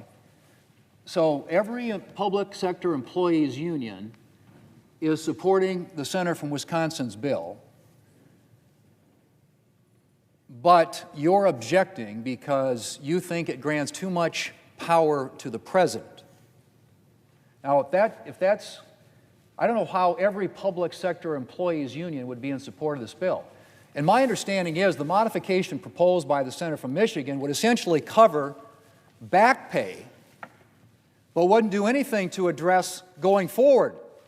So in other words, we're going to keep federal employees hostage. So they might get paid for back pay, but starting tomorrow, they're not going to get paid again. And that means that in the future, they continue to be pawns. They continue to get held hostage. This is a straightforward approach that addresses that issue. And that everybody in this chamber who isn't getting paid, I can't believe people come down here and look these people in the eye when he's saying right here, we will pay them not only for today, but for tomorrow and for the entire year, and we won't allow them to be held hostage and be pawns in a political game in the future. And my understanding is the senator from Michigan, on behalf, I suppose, of other Democrats, is objecting to that. Please, please help me understand. This is a straightforward proposal which addresses the concern that millions of Americans have who are headed to food banks and can't pay their rent. And you're coming down here and saying you're going to object because you just want to pay them for yesterday, not for tomorrow or the next day after that? It's about leverage, isn't it? Isn't that what y'all been saying? It's about leverage? This isn't leverage. This is the lives of the American people. Senator of Wisconsin has put forward a straightforward proposal to pay people, federal employees, today, tomorrow, and in the future. And what you're essentially saying is, well, I'm fine with paying them for yesterday, but we're not going to pay them for tomorrow or for the day after that, for the future. And we don't seem to care that there are men and women in uniform who are frequenting food banks, who are not making rent payments, or trying to borrow to get by because it's leverage. So, Mr. President, Madam President, I should say, I would hope, we're going to vote on this, so Senator from Michigan can object to the unanimous consent request the senator from Wisconsin made. But everybody in this chamber is going to be put on the record on whether or not they want to pay federal employees. Not yesterday, but today and tomorrow and into the future. I am tired of the political games. I really am. And so feel free to object to something that I don't know how anybody in their right mind can walk into this chamber, look these people in the eye, and say, we're not going to pay you. So we're going to vote on it. You object to it right now, but everybody in this chamber is going to vote on whether or not they want to pay federal employees, something that every single public employees union has said they support. I yield back to the Senator from Wisconsin. Reclaiming my time for briefly to reemphasize the fact, if we can pass this now, and again, Senator from Michigan, I'm literally begging you, do not object. Do not object. It's still going to take a couple days to actually pass this. If we have to go the route of motion to proceed, getting on a bill, I mean, that's going to take quite some time. Our skies can't remain at this level right now. We can't continue these airport delays. We can't continue to use public sector employees and the American public in general as pawns in this partisan gamesmanship. So literally, I think you know me. You know I'm saying this in good faith. Please do not object. Let this bill pass so the House can come back and sign this into law, and these good people who are forced into work or who have been furloughed can get the pay they deserve. Again, today, tomorrow, and in the future, assured they will never, ever be used like pawns in these partisanship games. But again, I'll underscore, I will not modify my request. Madam President. Objection is heard to the modification. I have Senator, not objected yet. is there an objection to the original request? Thank you, Madam President. Senator from Wisconsin, I know your intent. You and I have worked on a lot of issues. That's not in question here. We do have problems with some of the language in this bill just to make sure that we have guardrails. I want to pay federal employees. That's why I have the bill that's on the floor right now that I'm trying to move. It will pay federal employees. It'll pay contractors as well. You're not doing that, I understand. Everybody who is being shorted right now should be paid, and that's what my legislation does. So we could do that. You know, I'm happy if you want to take my legislation and put your name on it, I'll support it, and we'll pass it right now and send it there, and people are going to get paid. So if you really want to do that, we could do that today. Would you want me to just to put your name on this bill and then we'll pass it? That would be fine to do that. But folks are, excuse me, I haven't reclaimed. So we can make that happen. And if you put it on the floor later, we'll go through the process. I would hope that you and I, during that process, could work on language to perhaps address some of the concerns that I have. It's not that we pay people. That's not my concern. I wouldn't be offering this legislation here today if I was concerned about that. I want them paid. Labor unions support my bill too. No surprise, they're getting paid. And that's why I've introduced it. This is not a political game. I hope we get the shutdown opened. I hope we're able to find common ground to say that we want to lower the cost of Americans of affordable health care, that we don't want to see their premiums go up and people lose insurance. I hope we can do that. It's not a game. I don't see this as leverage. Now, a president who refuses to release SNAP funds to feed people, now that is what is irresponsible and irreprehensible leverage. Money's available to feed people right now, and this president is saying no. The court has ordered him to put that money into food, and he says, I'm going to appeal it. That is absolutely despicable that the President of the United States wants to starve children in order to get his way. We got to move beyond that. We got to find common ground. I hope we can find common ground in this bill. My bill is just plain, simple, clean, no games, no other language. We know we have to have guardrails when we have a lawless president. We better put some guardrails in. He walks over Congress all the time. My colleagues on the Republican side just let him walk over Congress all the time. I don't know why you ran for office if you just want to be run over by a president. We're a co-equal branch of government. We're here to represent the people of our states. So let's work together, be thoughtful about this, understand that if Congress puts this law forward, it actually goes the way we want, and we don't have a president that basically thumbs their nose at members of the Senate and the House and do what he wants, and he knows the Republicans will say, oh, well, that's fine.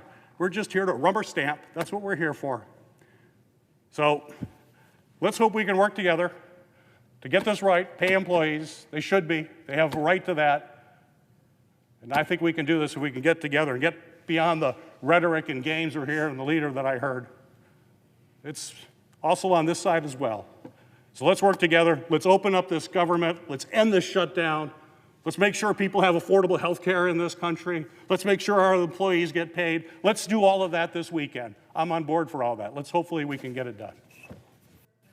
Is there objection to the original request? Madam President. Objection is heard. Senator from Wisconsin. So again, let me correct, I hate to say falsehoods, just presented here in the chamber. My bill is completely silent in terms of presidential authority. The senator from Michigan, I know they wanted to put language in there to restrict presidential authority, but the fact of the matter is, and I made him well aware of this, that's a bill that would never be signed into law. So if you're serious about actually paying the workers, you'll recognize the fact, admit that my bill is completely silent. It does not add, it does not detract from presidential authority. There's nothing in the bill that does that. Secondly, we tried to come accommodations with a number of senators from the other side for a couple of weeks. Pretty much fell on deaf ears. So again, I know it is unfortunate that he objected right now, and if we proceed and vote and actually get on the bill, and I hope at least we do that, that will take quite some time. So Sings has already objected. What I am happy to do, not happy, I'm very disappointed I'm going to have to do this, but we'll look at their language. If it's acceptable, and again, if he is doing anything with presidential authority, adding or detracting, that won't be signed into law. It's a fruitless exercise. But if we can accept their language, we'll look at it, and then maybe we can come back down here, do another unanimous consent request, and pass this today. That is what I hope we can do. So we'll look at the language. It's very unfortunate we didn't pass it right now, but maybe later this afternoon we can do so. With that, I yield the floor. President. Senator from Oregon. I appreciate that my colleagues from Wisconsin and Michigan are striving to find a path to make sure that folks are paid. Folks who are working should be paid. Folks who are furloughed should be paid. But here is the problem with the proposal from my colleague from Wisconsin. And that is, we have a president right now that is violating the Constitution. Every time you hear the President of the United States say, hey, I'm ending that program because it's not in alignment with my priorities, or a cabinet member who says, we're going to kill those grants because they're not in alignment with the president's priorities. What you are hearing is an authoritarian statement in violation of the Constitution. So in recognition, we have an out-of-control tyrant in the Oval Office violating the Constitution. We have a responsibility right here to defend the Constitution. And that's exactly why my colleague from Michigan put those protections into the bill. If you have a president who chooses what programs are funded and not, that is an authoritarian country, and that's what we have right now. The whole vision of our nation was founded on these senators and these House members coming from different districts and different states with different life experiences and different geographic interests, and bringing them to forge a consensus or forge a vision of how to address the challenges in every part of our nation. Not to have one person down Pennsylvania Avenue who knows a little bit about New York and a little bit about Florida, has a certain one point of view, be a tyrant. Martial law would be empowered by the proposal from Wisconsin. And that's why my colleague from Michigan was absolutely right to ensure we here in the Senate defend the Constitution. Thank you.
Madam President, Democratic Leader. first, after I finish my remarks, I ask unanimous consent the following senators be recognized for up to 5 minutes each: Peters, Baldwin, Kelly, Welch. Without objection. Thank you, Madam President, and I'll be brief. After so many failed votes, it's clear we need to try something different. What the Senate is doing isn't working for either party and isn't working for the American people. Democrats have said we must address the health care crisis, but Republicans have repeatedly said they won't negotiate to lower the health care costs until the government reopens. So let's find a path to honor both positions. Democrats would like to see an end to this shutdown, and we want to respect Leader Thune's desire not to negotiate on ACA until after the government reopens. Therefore, we'd like to offer a simple proposal that would reopen the government and extend the ACA premium tax credits simultaneously, and then have the opportunity to start negotiating longer-term solutions to health care costs. Let's do all three. I've spoken with my caucus, and Democrats are offering a very simple compromise. Democrats are ready to clear the way to quickly pass a government funding bill that includes health care affordability. Leader Thune just needs to add a clean one-year extension of the ACA tax credits to the CR so that we can immediately address rising health care costs. That's not a negotiation. It's an extension of current law, something we do all the time around here, as we all know. But we also offer this. Let's create a bipartisan committee that will continue negotiations after the government reopens on reforms, ahead of next year's enrollment period, to provide long-term certainty that health care costs will be more affordable. This proposal reopens the government and ensures working families who are shopping right now for their health care get certainty and financial relief. While open enrollment has begun, insurers can update their rates after we pass a simple extension of the tax credits. With this approach, we do not negotiate health care in the shutdown, as Leader Thune has maintained he wishes, and the American people get the tax credit extension they want. That is what many of our Republican colleagues have floated over the last 6 weeks as a compromise: a one-year tax credit extension and reforms to the credit beyond that. We will agree with the Republican request not to start negotiations until after the government reopens. All Republicans have to do is say yes to extend current law for 1 year. It makes sense. And since what we're proposing is only a simple extension of current law, the Senate could do this within a few hours. This is a reasonable offer that reopens the government, deals with health care affordability, and begins a process of negotiating reforms to the ACA tax credits for the future. Now, the ball is in the Republicans' court. We need Republicans to just say yes. I yield to Senator Peters. Thank you, Leader Schumer. Senator from Michigan. Thank you, Madam President. Madam President, Republicans have repeatedly said that they will not negotiate reforms to the health care law credits until the government reopens. I will tell you right now that all my colleagues on this side of the aisle definitely want to open government, and we want to do it as soon as possible. We are also willing to respect Leader Thune's desire to negotiate after the shutdown. So Democrats are offering today a very simple, straightforward compromise. And if Republicans accept this, we could open the government today. Wouldn't that be fabulous? Show that we can come together with a common sense, bipartisan compromise and open government. All we have to do is have a one-year extension of a clean bill that's law now, it's expired. It's just an extension of an existing law dealing with tax credits. And over the next year, we can figure out a long-term solution to the health care challenge that we're facing as a country. This proposal opens the government and ensures that families who are shopping right now for their health care can get immediate financial relief at a time when costs are driving families to make incredibly difficult financial decisions. And we believe that while we're trying to figure out a long-term solution to the healthcare crisis, people should not be penalized. People should not be suffering. Give the relief that they need now, and over the next year, we'll work together to find a more comprehensive solution. We know that right now our nation is experiencing a healthcare crisis where costs are skyrocketing and too many Americans are risking losing their coverage. Too many Americans are struggling to choose between food or gas or health care. And it's not just Americans in blue states, let's be clear. Families in every state across the country are paying these prices. Every one of us have families that are experiencing this now in our states. But we can take action today to give our constituents some immediate financial relief and prevent them from being priced out of the insurance market. We all want to end the shutdown. We want to ensure that government services can continue, and we want to ensure our hardworking federal employees get the pay that they have earned. But Democrats have made clear since day one that in order to get the votes that Republicans need, we must address the healthcare crisis. Because the American people have made it clear they want Congress to take action on this issue, it's literally life or death for far too many American families. I know many of my Republican colleagues want to work on this issue too. I've had conversations with so many of my colleagues on the other side of the aisle who want to try to figure out how we fix this. But they've said repeatedly we won't negotiate until government reopens. Leader Thune has said, quote, "Give us the votes to open up the government. Then we will have a conversation about some of these issues that you want to discuss." And I think health care is certainly something we are anxious to all talk about, end of quote. And perhaps most importantly, even President Trump has said he'd be happy to work with Democrats on health care policies, but only once the government is reopened. Well, I agree with my Republican colleagues. It's not realistic to reform a major health care policy in just a few days. That's not going to happen. And I respect Leader Thune and President Trump's desire to work on this when the government is reopened. And I'm willing to compromise on that. My colleagues are willing to compromise this, and it's something that can be done today if we need to. But our Republican colleagues have to be willing to compromise too. Compromise is a two-way street. And they have shown us that and we want them to show us that these are not just empty words, that they really are willing to compromise, and they do want to take action. So that's why we've put forward this very simple proposal. Extend the tax credits for 1 year. We are not asking to make any major changes to the current law, just extend that to protect people who are suffering right now and are hurting. We're just asking to keep the credits in place for 1 year so that families can see some immediate financial relief from the costs that are going through the roof, so that they can make important decisions about buying their health care right now during open enrollment. This is live. People are dealing with this situation as we speak. We can fix this. If we care about making sure families can afford their health care, we should all agree on that. We should get 100 votes here for people to say we're going to do everything we can to protect health care for Americans. And we can do that right now. And we can open up government right now. We can pay employees. We can move this country forward if we do that. All we need is a very simple extension of a law that's already existed for some time. We know that from the start that any deal will ultimately have to be a compromise. It doesn't have to be unanimous.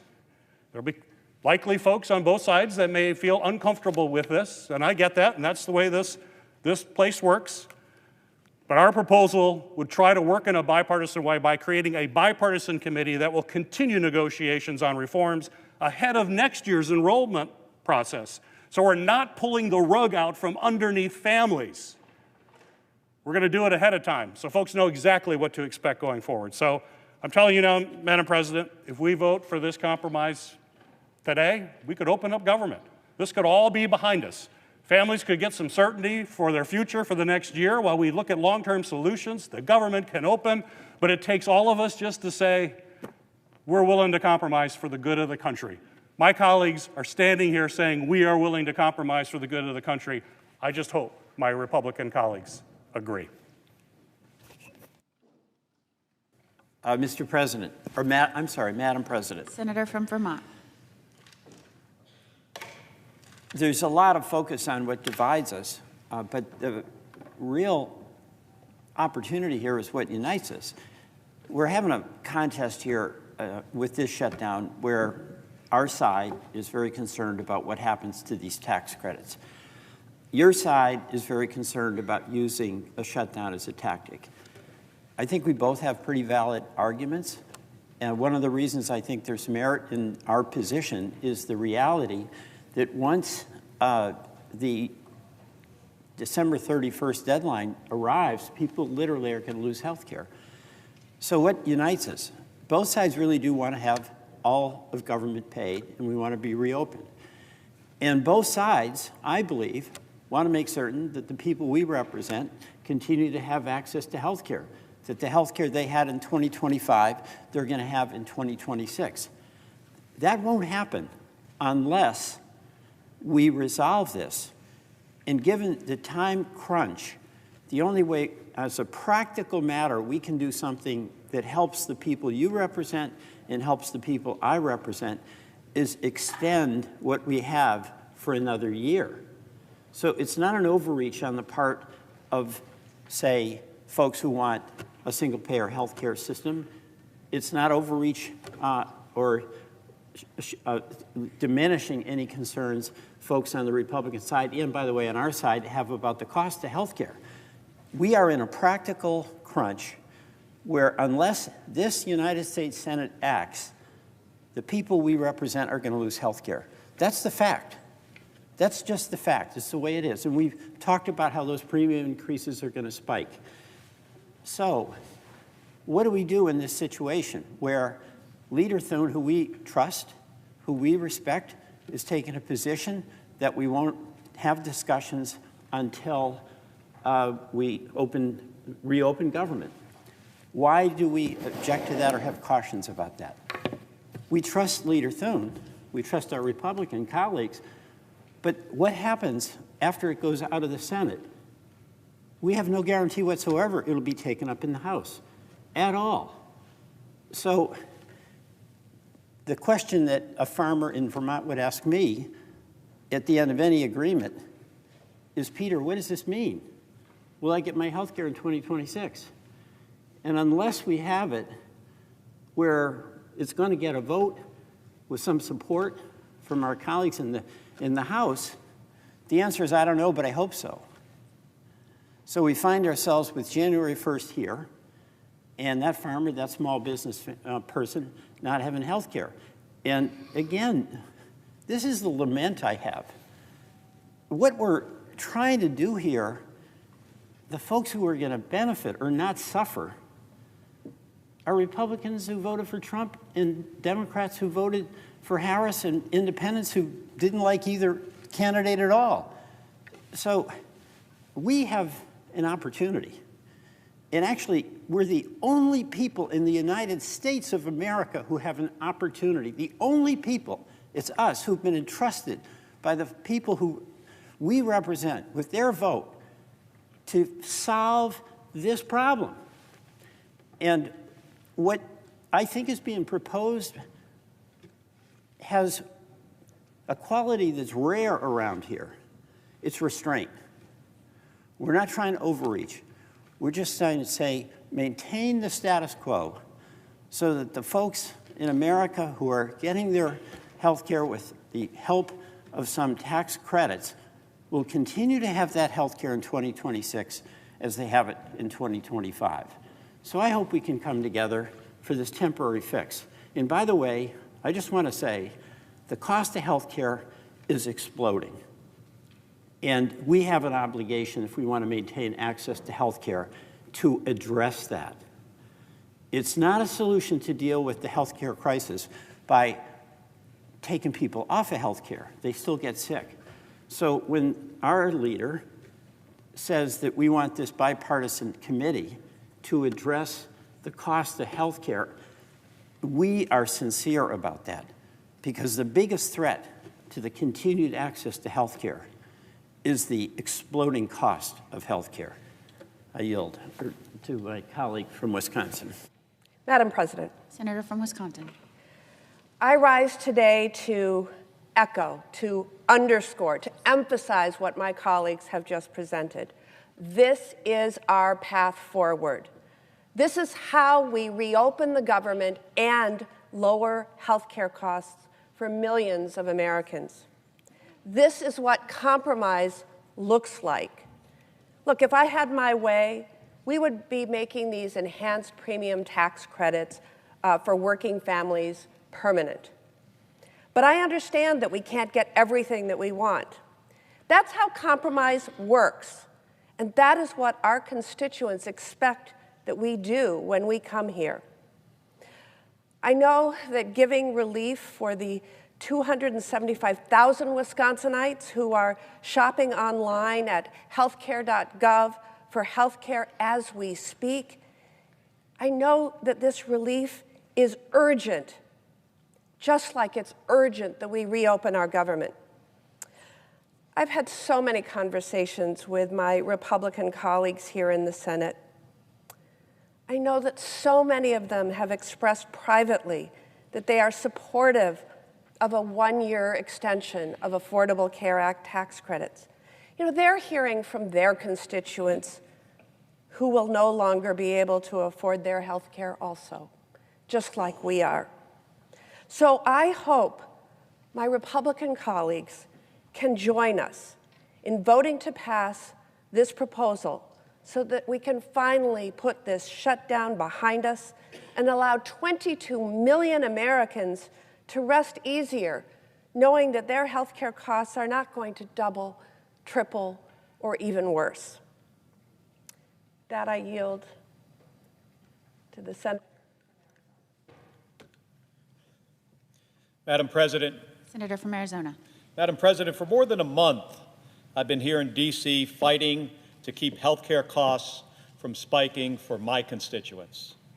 And for more than a month, I've been hearing from people I represent about what their health care costs now and what it will cost if these tax credits are allowed to expire. People like Leslie from Buckeye, who's a diabetic and whose premium is about to go from $600 a month to $1,000 per month. And people like Jessica from Yuma, her and her husband currently pay $560 per month for them and their 3 kids. That's going to go to $3,100 per month if these tax credits are not extended.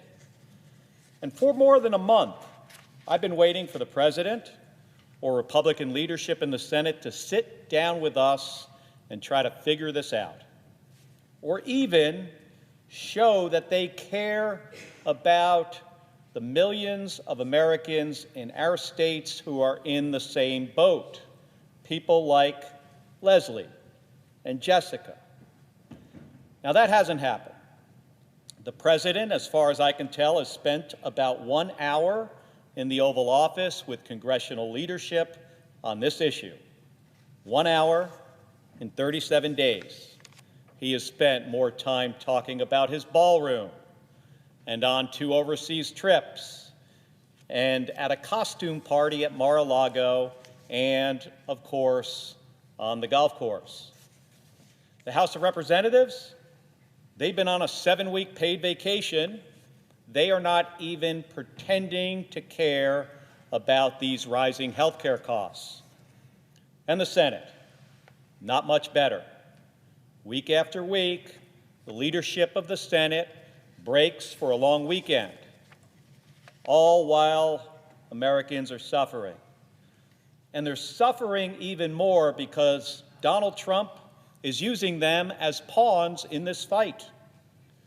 He's still trying to illegally withhold SNAP benefits from hungry Americans, including children, to use as leverage.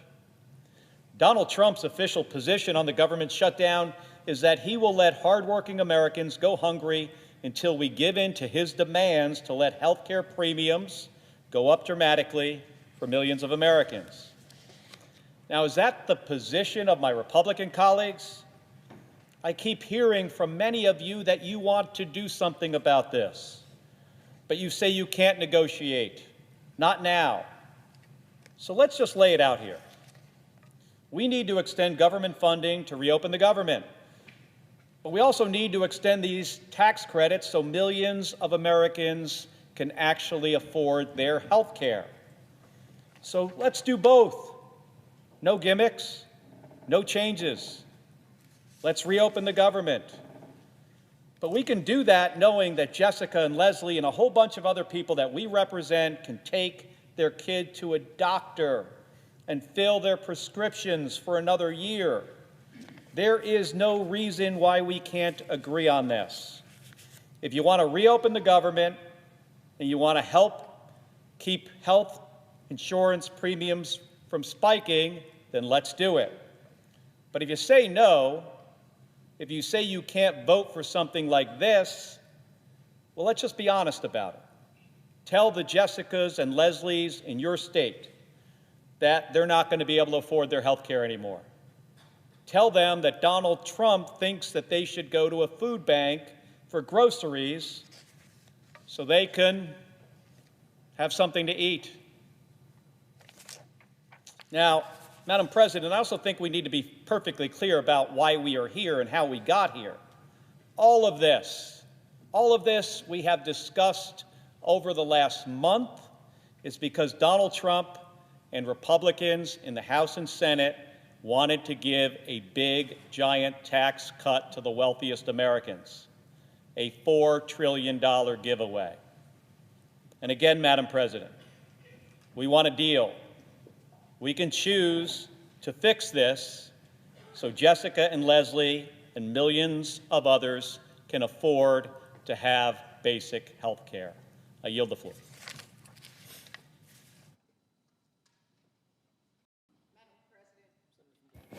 Senator from Delaware. Madam President, I actually have written notes here. I came prepared to talk about the importance of the ACA tax credits. And as I sat here, I prayed, what do I even say in this moment? There's a scripture that says, choose ye this day. Today, we have an opportunity to make a choice. We have an opportunity to do something that is so plain and so simple. There's a book in the Bible called the book of Habakkuk. A lot of people don't even know it. It's like three chapters. And in it, it says, we always hear how long, not long. No, in it, it says long. It says pain. It says corruption. It says suffering. But what it does say is make a plan and make it plain. So what we come today to say is we have something that is plain and simple and will lift up America. And that is the opportunity to both open the government and restore people's health care. It's that plain, it's that simple. We're not saying you're better than us and we're better than you. We're saying link them together on behalf of the American people. It's a sad day in America when people have to choose between their health care and housing, or their health care and food. We're not in a pandemic. There are no wars on our shores. This should not be a hard time for us. We are not without resources in this country. And so today, as many people are being priced out of the American dream, I ask my colleagues, come to the table, work with us. I'm so proud to be one of the freshman class, one of the most diverse classes in the history of this chamber, with Alyssa Slotkin, with Ruben Gallego, with Adam Schiff, with Andy Kim, and my sister, Senator Angela Also Brooks. 5 of the 6 of us came from the House of Representatives. And so for us, it's almost like we have a foot in both worlds. And for us, this proposal is an opportunity to not only pass something here, but to pass something in the House that becomes a law. and that gets something for the American people. We also have relationships and have been in conversations with our former House Republican colleagues who also want to get something done. And so today, again, off script, but in my heart, we are standing here for the American people saying, we can end this today. And we are saying to the President of the United States, I hope you can hear us. We are saying to the President of the United States, you said it yourself after Tuesday's election, this is hurting Republicans. Well, you know what? It's also hurting all of America. And so we hope that you will engage in something that is simple and clear. Open the government and make sure we restore people's tax credits together. Again, how long? Long if we choose to be. But we have a choice in this moment. And so we hope that you will come to the table. Let's make a deal. I yield back. Mr. President. Senator from Minnesota. Mr. President, I thank the senator from Delaware, wise words, and I thank Senator Schumer, all our colleagues that have gathered here today. We truly come in good faith. I thank our Republican colleague who is listening to us right now and for the good work that he has done in trying to bring people together. And we know there's a number of our colleagues on the other side of the aisle who've been working diligently with Democrats to try to resolve this. And we come in good faith because we know this isn't a blue state or a red state problem, it's everyone's problem. When we look at the people who are on these Affordable Care Act plans, they tend not to work at big corporations. If they did, they'd have health care. They do have health care. They tend not to work at government, local, state, federal. They tend to have health care. They work at small businesses. They are entrepreneurs, like the woman that I spent time with last weekend in Eagan, Minnesota, who has one employee, and she's so proud of her business. She's been doing better.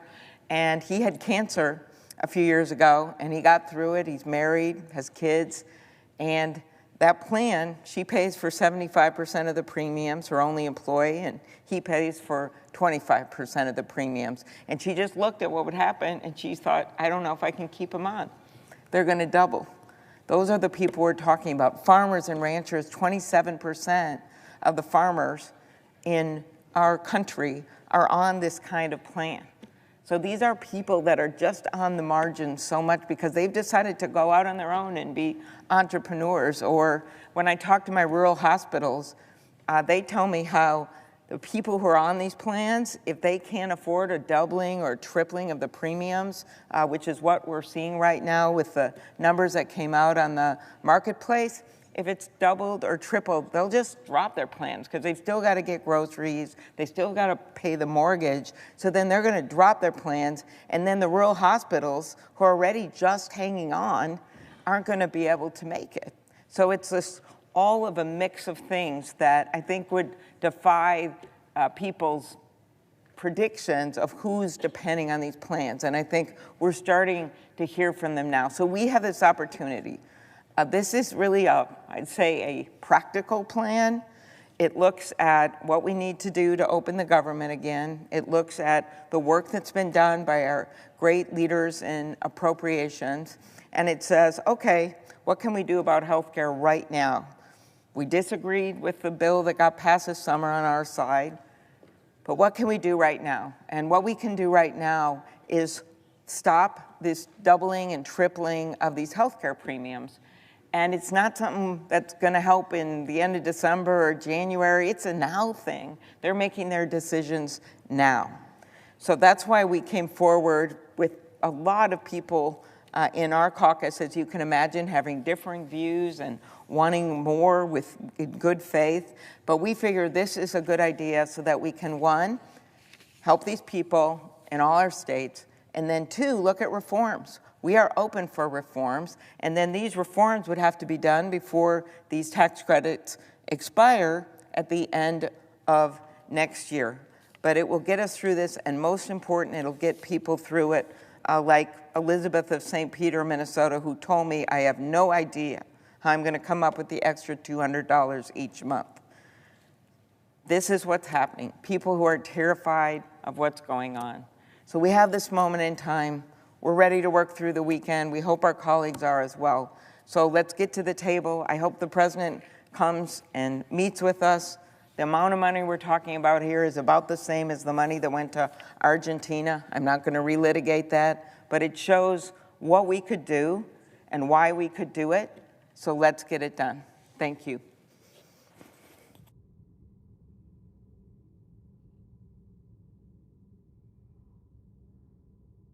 Mr. President. Senator from Washington. Thank you, Mr. President. Mr. President, I join all of my Democratic colleagues here today to offer this proposal on the health care issue that has been holding all of us here and all of the American public for weeks now. Because after Republicans refused to work with us to save the premium tax credits all this past year, what we hear Republican leaders saying now is they maybe, possibly, will talk about health care. It just has to be later. We are so far past that. Open enrollment is happening right now. Republicans have already pushed millions of Americans off that tax credit cliff. If we truly want to help these people, Republicans need to work with us as fast as possible to pass this clean one-year extension. This is not some pie-in-the-sky request. As my previous speaker alluded to, if Republicans had no problems with Trump shoveling nearly twice as much money at Argentina, why would they oppose giving this kind of support to our own American families? Is there no time for working families? Are there no funds for health care? Mr. President, I cannot accept that. We cannot accept that. We can act, but we have to do it now. Every day that passes, this damage gets worse, and, by the way, harder to reverse. The best and quickest way to address the mega healthcare hike is this clean one-year extension of the enhanced premium tax credit written into the CR that we ultimately will vote on to reopen the government. Like my colleagues, I have heard so many heartbreaking stories from people in my state. They're not political. They don't care about Democrats or Republicans. But I will tell you, they are at a breaking point. Some of them have been on the verge of tears as they talk to me, explaining how they simply cannot afford to buy health care for next year. That weighs heavily on me and all of my colleagues. We carry their stories with us. Their words are on repeat in my mind every minute I walk through these halls. I am here today fighting with my heart and soul. I'm giving Republicans every opportunity in the world to do the right thing. I've been out here on the floor, I've spoken ad nauseum about how letting these tax credits expire will actually hurt people in Republican states the most. So we're here today to say our hand is outstretched. We are ready to go, a one-year clean extension, and we can reopen the government and save so many families misery in this country. Thank you, Mr. President. I yield the floor.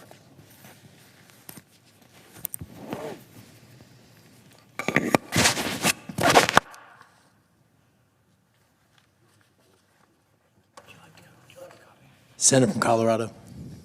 I speak today to echo the sentiments of my fellow members of the caucus. This is a moment where, at least in Colorado, we hear stories every day of people faced with the challenge of whether to pay their rent or to make sure they maintain their health care. People who have pre-existing medical conditions that are worried that if they go off their health care now, they might be pushed into a circumstance where they can only receive attention in emergency room situations, defeating the purpose of their treatments. By going forward and taking a one-year extension, nothing new, but just a one-year extension, we allow all those people in Colorado and across the country to sort through their health care issues, to re-equilibrate, and to make sure that they are not left out in the cold. And I think that's the The key here, we're looking at tens of millions of people that will either lose their health care or have dramatically significant increases in the cost of their premiums if we do nothing. So I hope that we can come together and move forward with this clean CR with the extension of the subsidized tax credit for the ACA. Thank you. I yield the floor.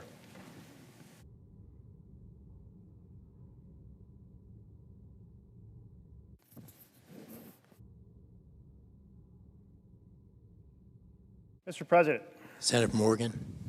All across our country, in every congressional district, in every corner of every state, families are suffering. They're taking a look at what it's going to cost to buy health care for this coming year. And they're going, wow, I won't be able to afford that. I guess I'll go without. And we know what happens when people go without health care.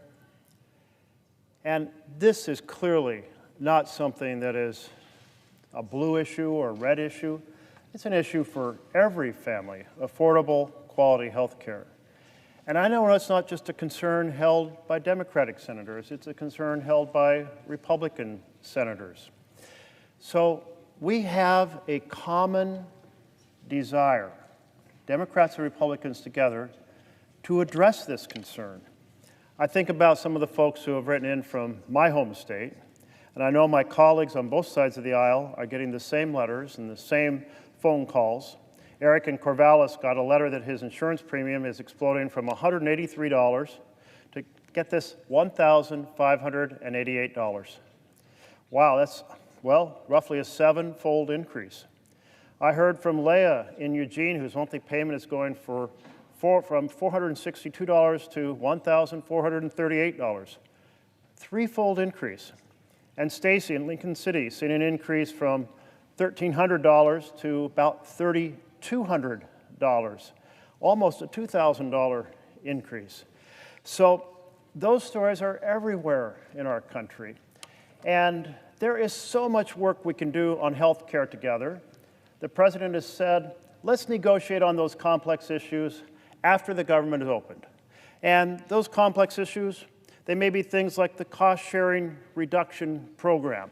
They may be things like how do we lower the cost of drugs so we don't pay more for drugs than the folks in Canada across the border to the north pay for their drugs, or the folks in England or Australia or Japan.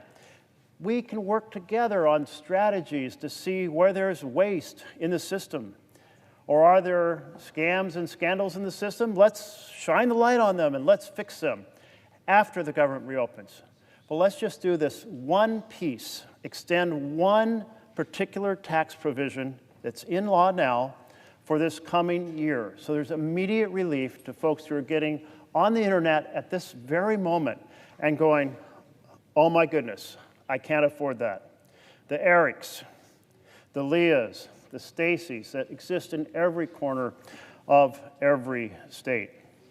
I've been hearing from small businesses, and they've been saying Main Street is Pain Street. Why?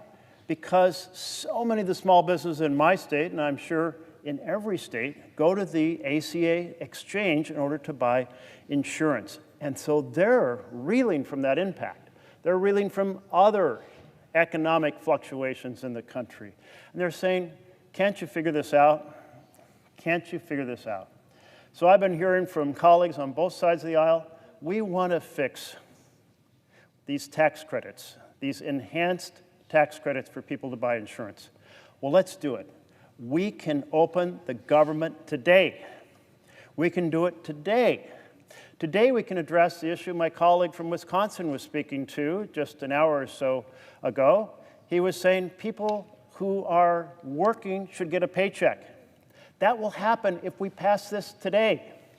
He was saying folks who are furloughed should get a paycheck. We can do that by putting them back to work, by opening the government today. And then we can negotiate on those complex issues to make this system work a whole lot better, because all of us know that our system is overly complicated, overly bureaucratic, inefficient, and we know that there can be improvements. So let's work on those things together. The proposal that the leader has put forward, the minority leader has put forward, says let's form a special committee to work on those issues and find some proposals to take us to a better place. That's the type of partnership that we need to give encouragement to the American people, that we're willing to work together to solve the challenges that they see every day in their lives at their kitchen table. Thank you very much, Mr. President.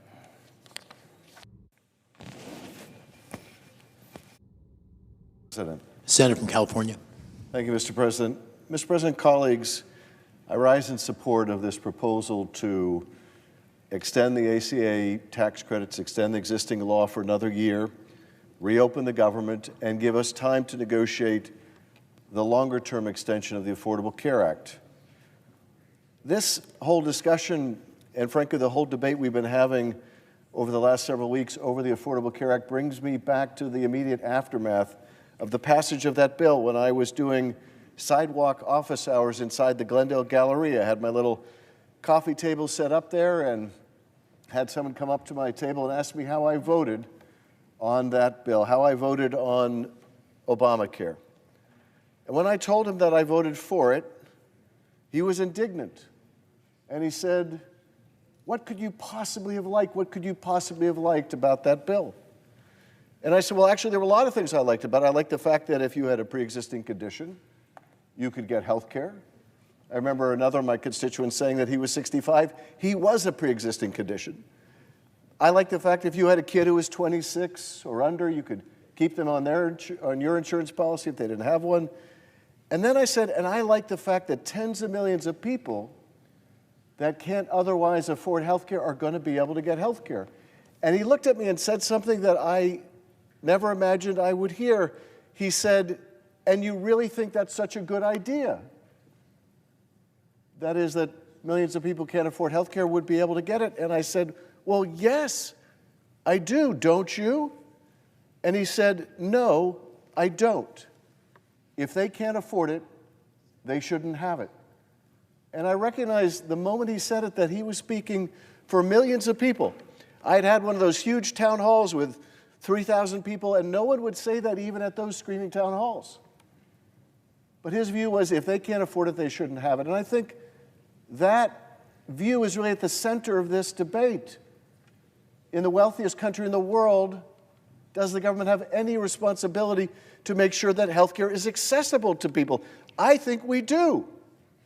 Now, who are these millions of people that are going to lose their health care if we don't extend the ACA tax credits? Well, let me just share the stories of two of them, of my constituents, who wrote to me. The first one said, my bronze HMO high deductible plan is $752 per month, and using most but not all of the tax credit, my monthly premium is $200 per month. That's using $552 worth of credits. I'm single, I'm currently single and retired, so my income is well within the limits to qualify for the credits, but if all the credits go away for 2026, this will wipe me out. And I will likely go without insurance, even though I know that's not a good idea. And here's the story of a second constituent. Anyone else gotten their health plans rates for 2026? I did today, and I will have to cancel mine. With chronic conditions requiring daily prescriptions, weekly doctor visits, current quarterly labs, and biannual mammograms, my share of cost will go up well over $1,000 per month. And as a senior on a fixed and low income, I could not possibly come up with $1,000 a month. Sadly, there are so many seniors who will be in this position. That's who we're talking about here. These are some of the millions of people that will lose their access to health care if we don't extend the ACA. So I urge support for this.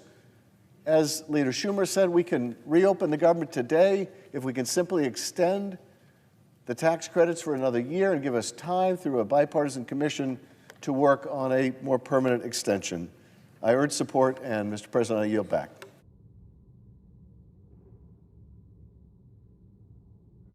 Senator from Connecticut. Thank you, Mr. President.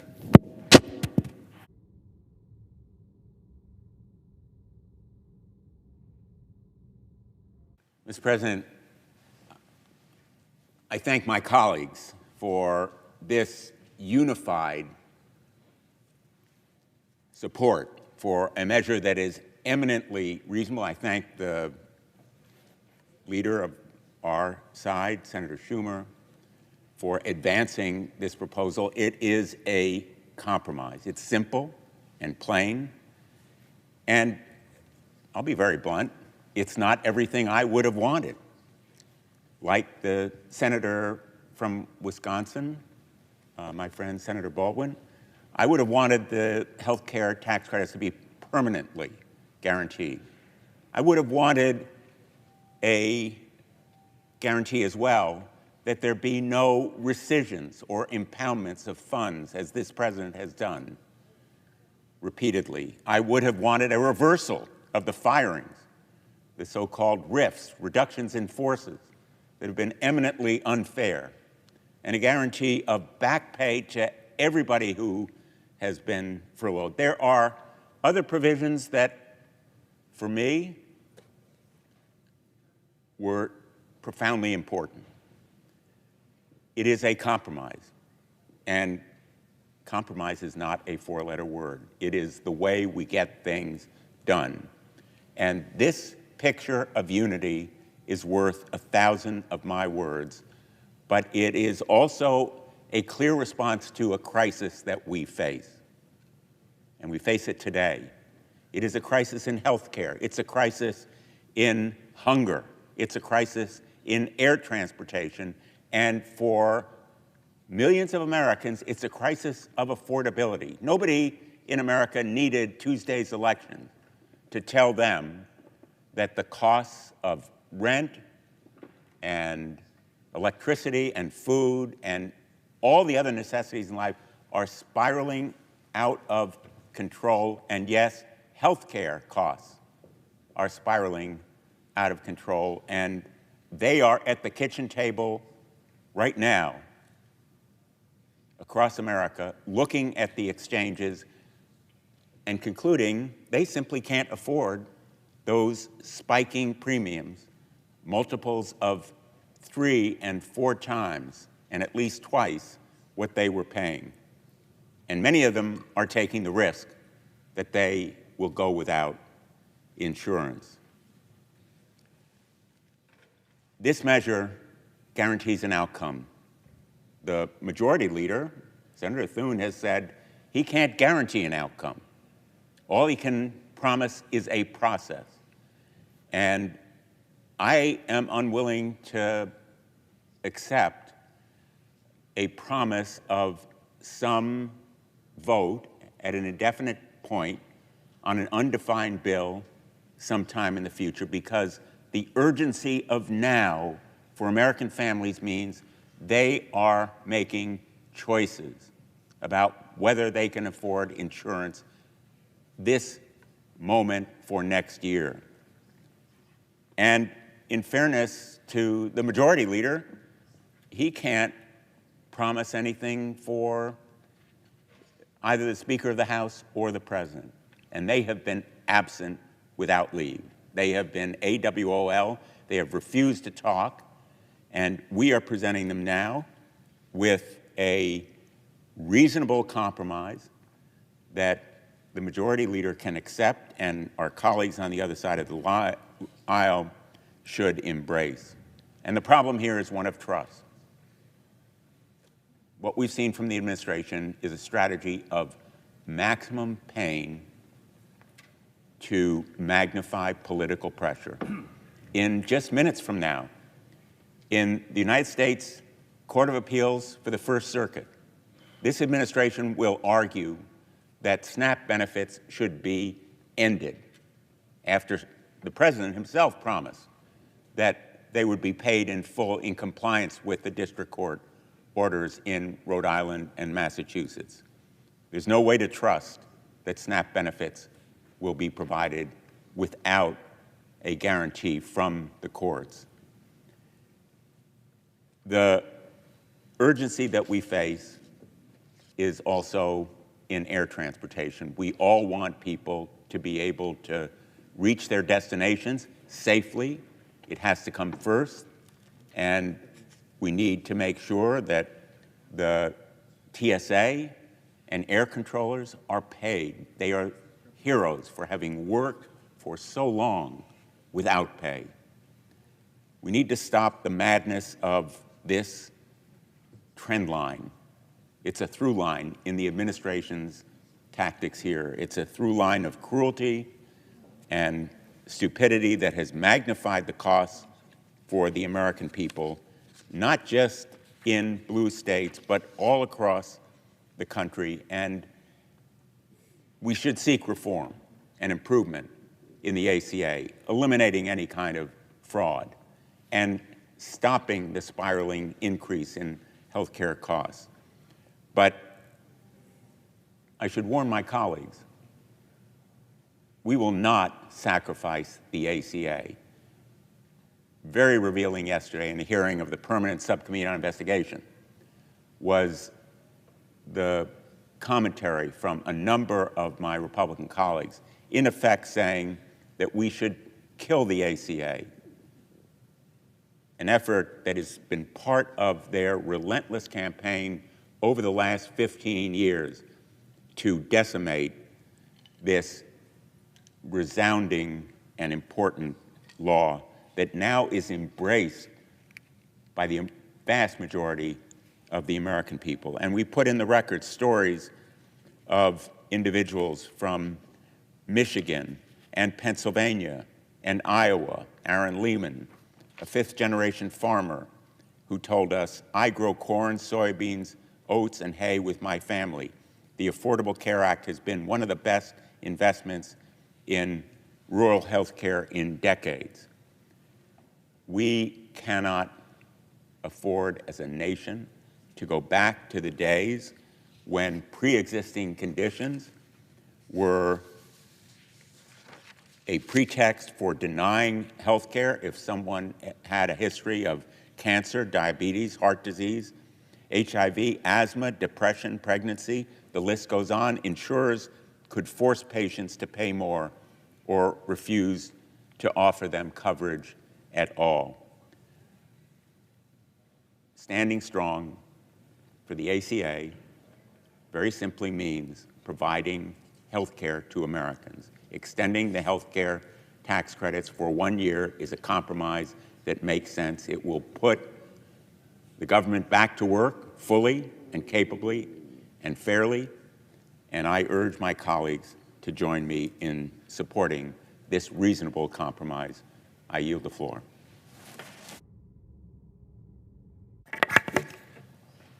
Mr. President. Senator from Vermont. Thank you. Mr. President, we are now in the 38th day of a government shutdown. That means that federal employees all over this country who have to feed their families are not getting paychecks. It means that air traffic controllers are forced to work crazy hours, and we worry about the safety of our flights right now. We worry about Capitol Police officers right here in D.C. having a hard time feeding their families. These are hard-working people who are doing important work. They deserve respect. They deserve to be paid. This shutdown must end as quickly as possible. And on top of the fact that we have hundreds of thousands of workers not getting paid, we now have a president who, for the first time in the history of this country, is willing to allow our kids, low-income, working-class children, to go hungry in order to try to make a political point, a point, by the way, that the American people are seeing through. Mr. President, the cause of this shutdown is not complicated. For the first time in ever, the majority party in the Senate, which needs 60 votes to pass a budget, is refusing to negotiate. It is their way or the highway, take it or leave it. We got the majority, we're not talking to you, despite the fact that they only have 53 votes. And to make this situation even more absurd, and to show the American people the contempt in which the Republicans hold for negotiations and democracy, you got a Speaker of the House who has now given his members a 6-week paid vacation. country is in the midst of a major crisis. Republican members of the House are nowhere to be seen. They're on a paid vacation. And if that doesn't tell you everything you need to know about whether Republicans are willing to negotiate, I don't know what will. Mr. Speaker, everybody in this country knows that our current health care system is broken. They know that we pay by far, not even close to the highest prices in the world for health care, while some 85 million Americans are uninsured or underinsured. They know that we are the only major country on earth not to guarantee health care to all people as a human right, something which must change. And what they also know is that Donald Trump and the Republicans, through their horrendous big, beautiful bill, are making a broken, dysfunctional health care system even worse, taking it to the verge of collapse. That legislation is doubling premiums for over 20 million Americans who are in the Affordable Care Act exchange. And in my state, we are hearing from Vermonters who are being asked to pay a tripling of their rates and even a quadrupling of the rates. Who, in God's name, at a time when health care costs are already so high, can afford a doubling, a tripling, or quadrupling of their rates? That is insane. Nobody in my state, or I expect in this country, can afford to pay that.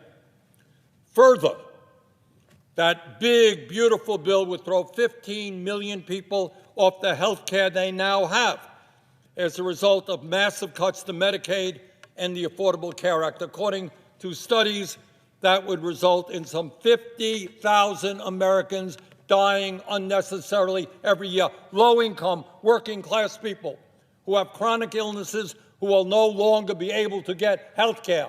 That is what we are being discussed. Anybody think it's a good idea to allow 50,000 of our fellow Americans to die unnecessarily each year? And all of this is being done in order to give $1 trillion in tax breaks to the 1%. No, Mr. President, I do not believe that Elon Musk and Mr. Zuckerberg and Mr. Bezos and the other multi-billionaires deserve $1 trillion in tax breaks in order to throw 15 million Americans off the health care they have and double premiums for over 20 million Americans. I don't believe that. The overwhelming majority of Republicans, Democrats, Independents don't believe that either. Mr. President, the American people understand that the Republican Party controls the White House, they control the Senate, they control the House of Representatives. And understandably, for that reason, poll after poll shows that Americans hold the Republicans accountable for this shutdown. But it's not just polls. On Tuesday, there was an election in which Trumpism was overwhelmingly rejected from Maine to California and a lot of states and cities in between. And one of the key reasons is that Americans want Democrats to make certain that they do not experience huge increases in their health care premiums or get thrown off the health care they have. That is what they are saying. We cannot afford a doubling or tripling in our health care costs. Stand with us. That's what that election was significantly about. President Trump claims to be a deal maker. In fact, he wrote a book called The Art of the Deal. Well, Mr. President, the ball is in your court right now. Help negotiate a deal. Show us what a great deal maker you are. Help us negotiate a deal which protects the health care of tens of millions of Americans, and let us end this shutdown today. We can end it in the next few hours. So, Mr. President, that is what this struggle is about. That's what this shutdown is all about. It's whether Republicans succeed in making a broken and dysfunctional health care system even worse by making health care unaffordable for working class and middle class Americans. It's about whether millions of our fellow Americans no longer have health insurance, and that many of them will die unnecessarily. So, Mr. President, we are hearing right now, every one of our offices are hearing tragic stories of families having to decide whether they can pay for their parents' cancer treatment, for example, or whether they will see a parent die without that life-saving care. There are millions of Americans now dealing with chronic disease. They're dealing with cancer, they're dealing with diabetes, they're dealing with Alzheimer's, they're dealing with health, with heart disease. And they are wondering, if they get thrown off of health care, premiums go so high, how are they going to stay alive? How are they going to take care of their parents, their kids? That is what this shutdown is about. And whether it is in Maine, New Hampshire, Nevada, or Vermont, the American people want us to stand with them. And that is what this whole debate is about. We cannot fail the American people. They are looking to us to make sure that they continue to have health care. Let us not betray them. Thank you.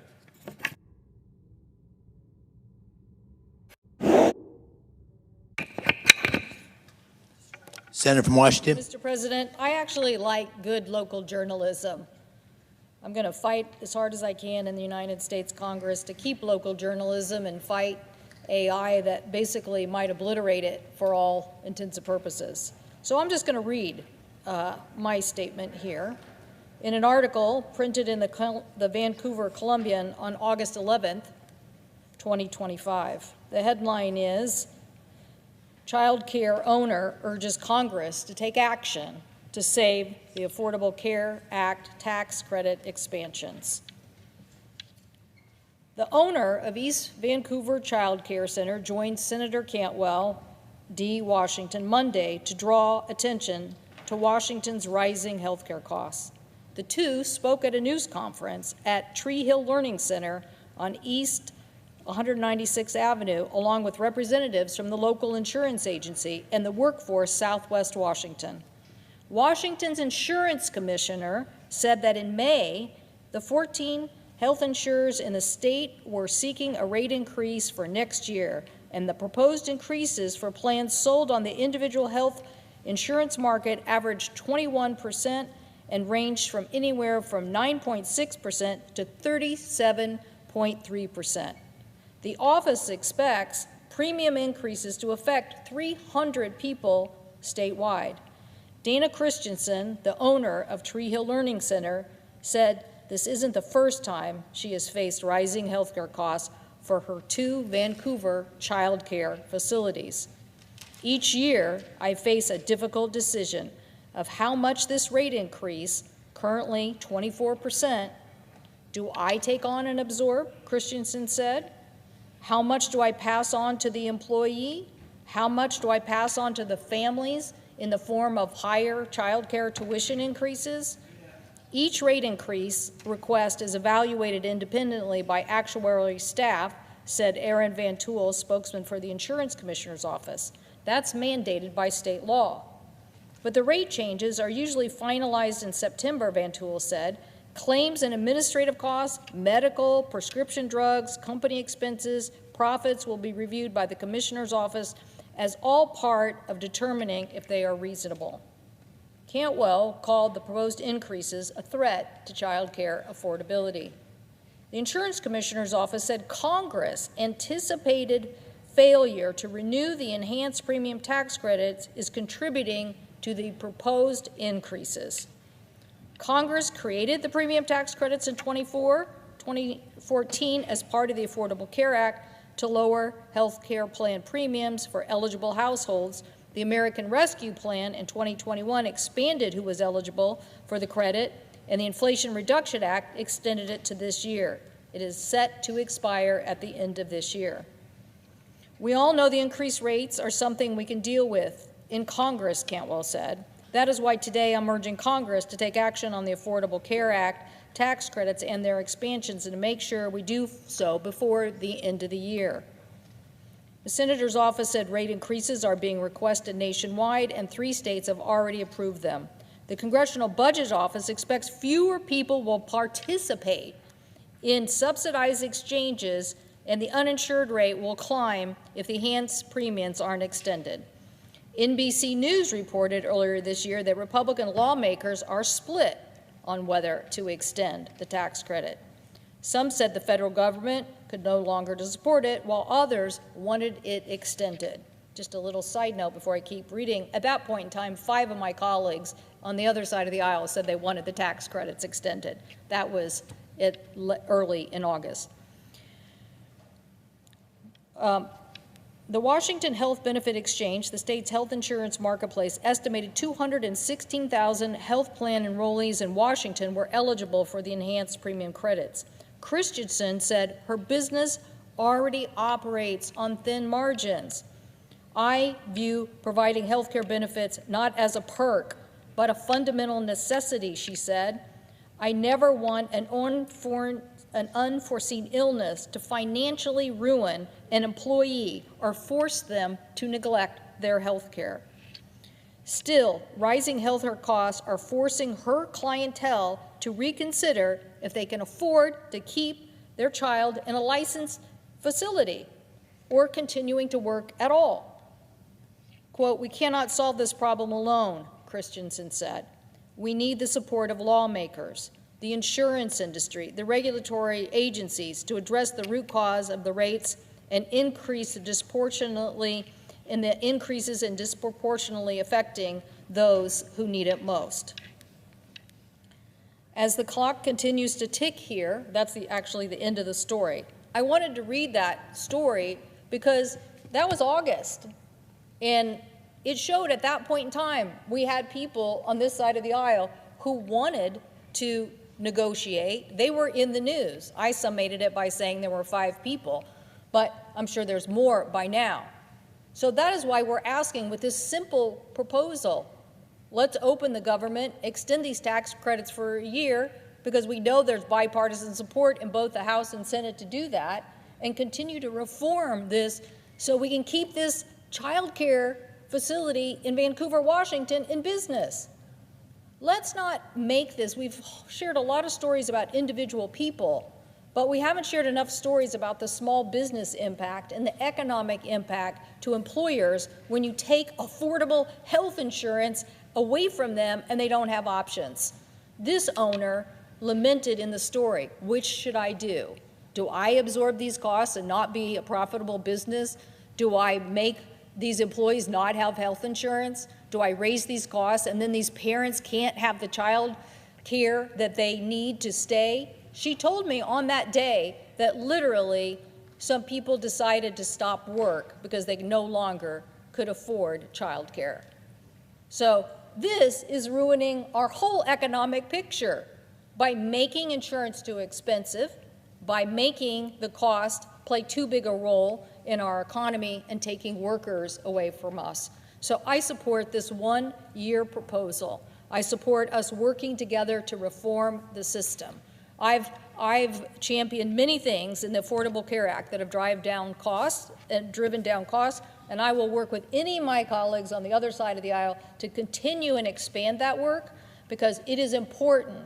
It is important for us to continue to have affordability, particularly in health care, as we have a rising baby boomer population reaching retirement age. We have no other choice but then to focus on affordability. I thank the President, and I yield the floor. The Senator from Massachusetts. Mr. President, thank you. Millions of Americans are counting on Democrats to stop Donald Trump and the Republicans from raising health care costs. And I'm here to say Democrats will not back down. Fighting to lower health care costs is a righteous fight. For too many Americans, health care premiums are going up by hundreds or even thousands of dollars a month. Who has that kind of money? Just this week, I talked to a woman in Florida, practically in Donald Trump's backyard. She is a wife, she is a mother of 4 lively kids, and she is about to lose her health insurance because of Trump's cuts. So what does that mean for her? She has malignant melanoma, and now she is looking at canceling her ongoing treatments because once she loses her insurance, she cannot afford treatment for her cancer. That is deeply, deeply wrong. Democrats are in this fight for the right reason, and Democrats will stay in this fight for the right reasons. In July, congressional Republicans worked hand in hand with President Trump on their biggest passion project, jamming through a bill to hand out massive tax cuts to millionaires, billionaires, and giant corporations. And then, just to put a little extra whipped cream on top of their Republican ice cream sundae, they paid for those billionaire tax cuts by slashing health care coverage for millions of Americans. Every single Republican voted for it, and every single Democrat voted against it. And when the Republicans voted to cut health care funding last July, Democrats said, we cannot sign off on a 2026 budget that cuts health care for millions of Americans. On September 30th, the 2025 budget expired, and Democrats were ready to negotiate to get some of those health care cuts reversed in the 2026 budget, but the Republicans didn't want to negotiate. Nope. The Republicans decided they would rather shut down government than offer a single nickel to help Americans manage health care costs. They told Democrats to vote for the Republican spending bill, take it or leave it. And they have repeated their take it or leave it through 15 votes and 38 days. Now, Democrats have asked over and over and over and over to negotiate to help Americans with their health care costs. But Donald Trump and the Republicans flatly refused to even talk to Democrats to try to get the government back open. Not even once have the Republicans been willing to negotiate, not once. So, where are we now? Well, Trump tweeted 7 times in one day about his brand new marble bathroom at the White House, while Americans turned to crowdfunding to pay for their health care and grocery bills. Trump hosted a Great Gatsby-themed party while he turned off food assistance for millions of Americans. You know the message to 42 million Americans from Donald Trump? Eat dirt. And Trump is weighing the important idea of etching corporations' names into his grand new gold-encrusted ballroom, while millions of Americans who lose their health insurance will get sick and be forced to decide whether to give up care altogether or go bankrupt trying to pay for it. Meanwhile, Republicans in Congress are in disarray. The House is now in its 7th week of paid vacation. They couldn't reopen the government if they wanted to because they aren't even in Washington to vote. They have members, Republican and Democratic members, who want a deal on health care. But Speaker Johnson just says, nope, everyone spend another week on paid vacation. And here on the Senate side, Republicans are in chaos. Leader Thune puts the same bill up over and over for the same votes, but he won't talk about changing a single word. And now he can't even organize a vote among Republicans to reorganize the government. Instead, Republicans are fighting with Republicans over what to do, and still no one says, let's help families on health care and get the government open. So, Democrats have put a proposal on the table. Lower costs by extending health tax credits for 1 year and reopen government. Do it all in one vote. And during this next year, we will continue to work to make our health care system work better.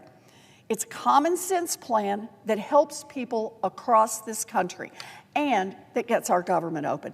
The Senate could do its part to reopen government in less than an hour. We can do it right now, this afternoon. We just have to put the interests of the American people ahead of politics. Americans are demanding, urging, begging Congress to do something. Do something before Americans are forced to get sicker and sicker before they can get health care. Do something before health care costs go up and up and up for everyone in this country. People are sick of Washington politics. So we ask our Republican colleagues, help us do what is right for the American people and help us do it right now. Mr. President, I yield the floor.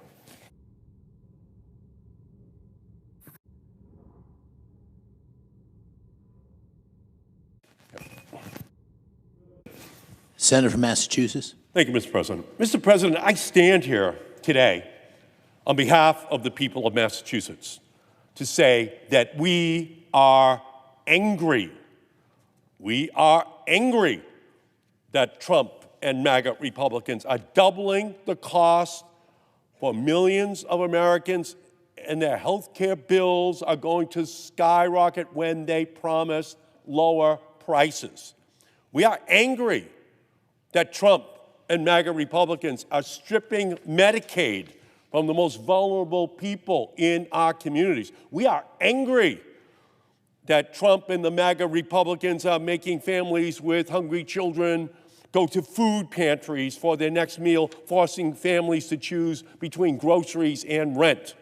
We are angry that Trump and MAGA Republicans are using public servants as pawns in their hateful political games. And we are angry that during all of this, the Republicans have refused to come to the negotiating table. The House of Representatives has been out for 6 weeks.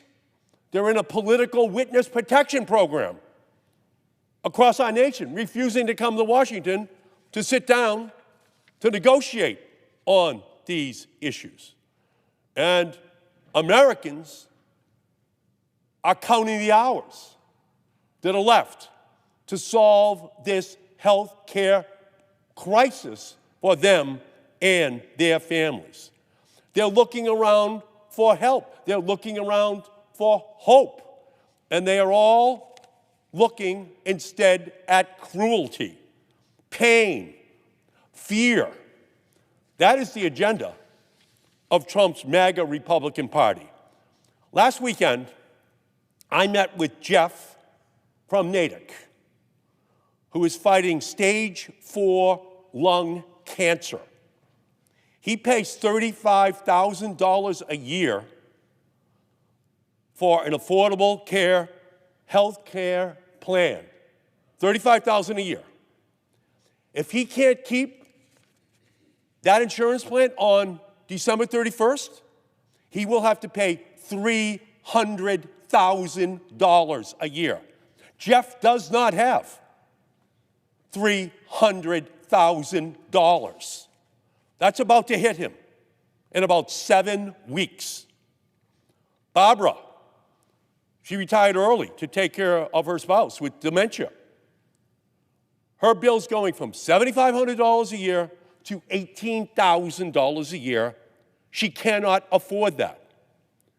There are 22 million stories like Jeff, like Barbara, 22 million of them, who are facing Thanksgiving and Christmas over the next 7 weeks, and there are no answers for them. 22 million people. That's outrageous. These people are afraid and they're angry. By the way, we saw a lot of that anger come out on Tuesday night. They came out angry. They came out of fear to vote. That's what happened. And it's only going to build and build and build as each day goes by, and we cannot get an answer from the Republicans on how are we going to handle those people? How are we going to give them what they need for those families?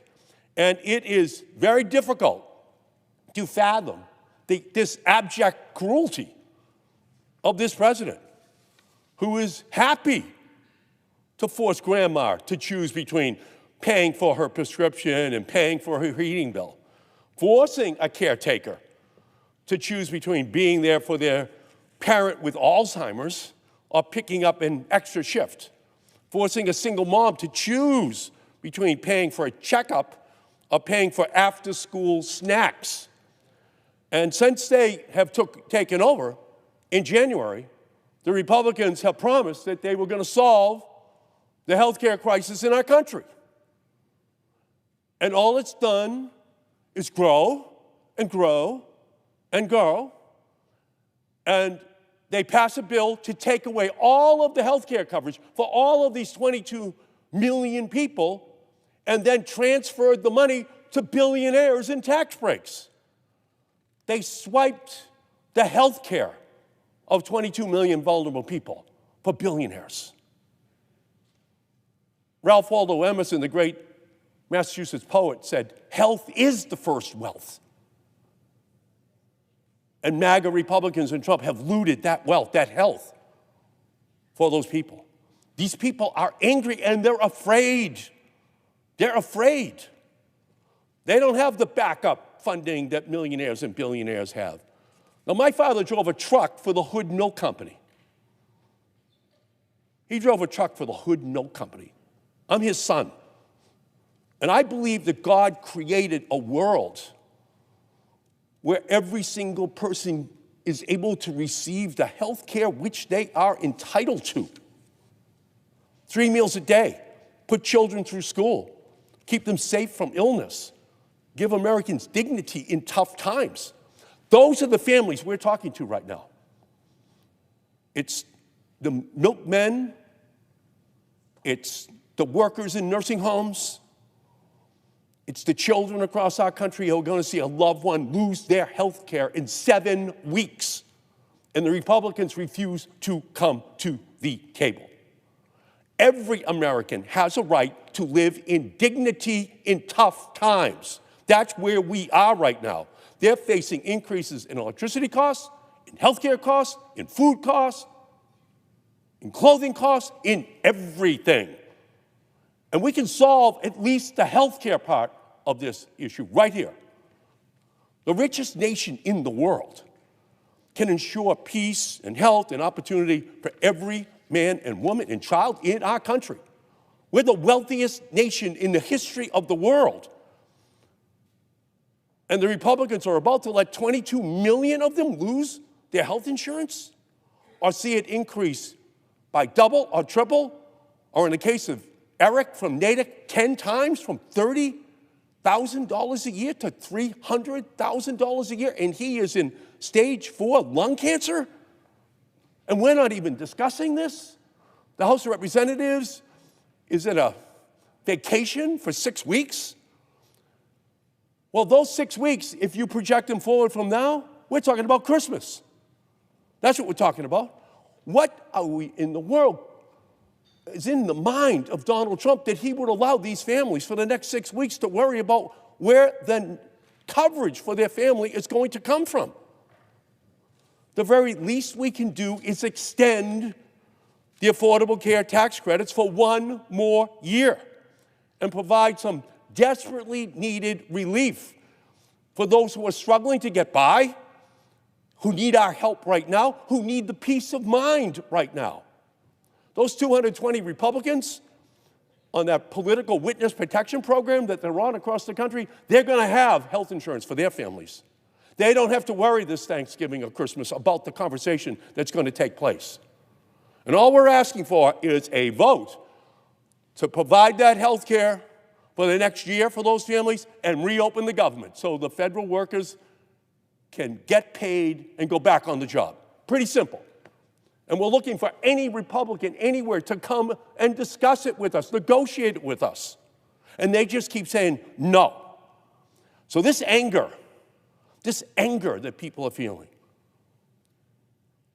these people are pissed off at the federal government, pissed off that they're losing coverage for their family members. And they want the Republicans to come to the table and solve this problem. What we saw on Tuesday night was the beginning of this anger being translated into action. They asked the ancient Greek philosopher once, when would we know true justice? And he answered, we will know true justice when those who have not been harmed are as angry as those who have been harmed. And across our country right now, those who have not been harmed are angry on behalf of those who are about to be harmed. 22 million people losing their health insurance, seeing skyrocketing health insurance rates. Families, 42 million of them without food stamps, without SNAP programs for nutrition for their families. People are angry, and they deserve an answer. And all we're asking for is 1 year so that we can negotiate this issue. 1 year so we can give peace of mind to 22 million families that they know they will have health insurance after this Thanksgiving and Christmas. I thank you, Mr. President. I yield back.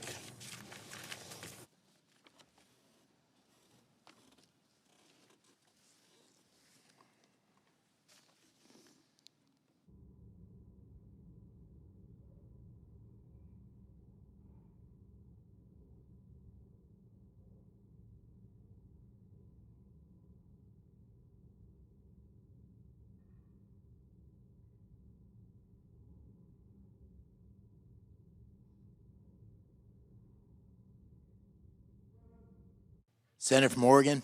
President, I support this proposal and would like Americans to know why. Since before Donald Trump was sworn in for a second term, Senate Democrats have known that this is a health care problem for millions of American families that cries out for fixing. Again and again, we asked our Republican colleagues to work with us, sit with us, and negotiate improvements in a black-letter law that makes Americans' health care better for American families. Again and again, we were turned down. So, on the Senate Finance Committee, everybody knew this day was coming long before Donald Trump took the oath of office. Now the crisis is here, and I'm here to say our door is still open. The Senate Finance Committee has a track record of getting bipartisan work done. Senator Crapo and I wrote a bill that transformed how pharmacy benefit managers work in Medicare. It passed the Finance Committee 26-0. Despite this track record, Republicans still refuse to sit down and even have a conversation about how to help these Americans afford their premiums. That's why we've all been out on the floor today. I'm in the fight for Bart and Carla from Eugene, Oregon. A few years away from Medicare, they've had long careers as a carpenter and a teacher. They worked hard. Now the rug is being pulled out from under them. They've been paying $400 a month in premiums. Without an extension of the credits, they're going to pay $2,200 a month. That's an increase they just can't handle. My Republican colleagues have provided a host of excuses about why they can't work with us, but the excuses don't hold water. For example, there have been allegations of fraud, the same straw man that they used to make the largest Medicaid cuts in history. Republicans pretend they're fighting fraud, but really they're just pushing up costs and kicking working people off their health insurance. And so, to again try to bring everybody together, we introduced legislation that would prevent bad actor brokers from enrolling or switching people into plans without their knowledge. That way we could slap fraudsters with criminal penalties when they harm consumers. On the Republican side, after all the talk, no co-sponsors. Finally, there's been an excuse that says this policy was created during COVID, and now that the pandemic has passed, the tax credits ought to lapse too. Doesn't make any sense to me. I don't see Republicans coming down to the floor, for example, to say that telehealth benefits for seniors on Medicare should expire because they were created during the pandemic. This is something I feel strongly about. As my friend from Minnesota knows, I wrote that with the late Orrin Hatch on a bipartisan basis again. The first Trump administration used them to great success. Just because a good health care policy was created in a crisis moment doesn't mean it ought to be ripped away from Americans once the crisis is passed, especially when ending that policy would create a new crisis for over 20 million people who no longer will be able to afford good quality health care. Those are just a couple of the Republican excuses. But the bottom line is, over here, we want to protect families' health care and keep premiums from rocketing into the stratosphere. And unfortunately, the Republicans haven't shared that view. My hope is, and we've had an important conversation, appreciate the leadership, Senator Klobuchar, we've had an important conversation about trying to get our colleagues on the other side of the aisle to do the right thing.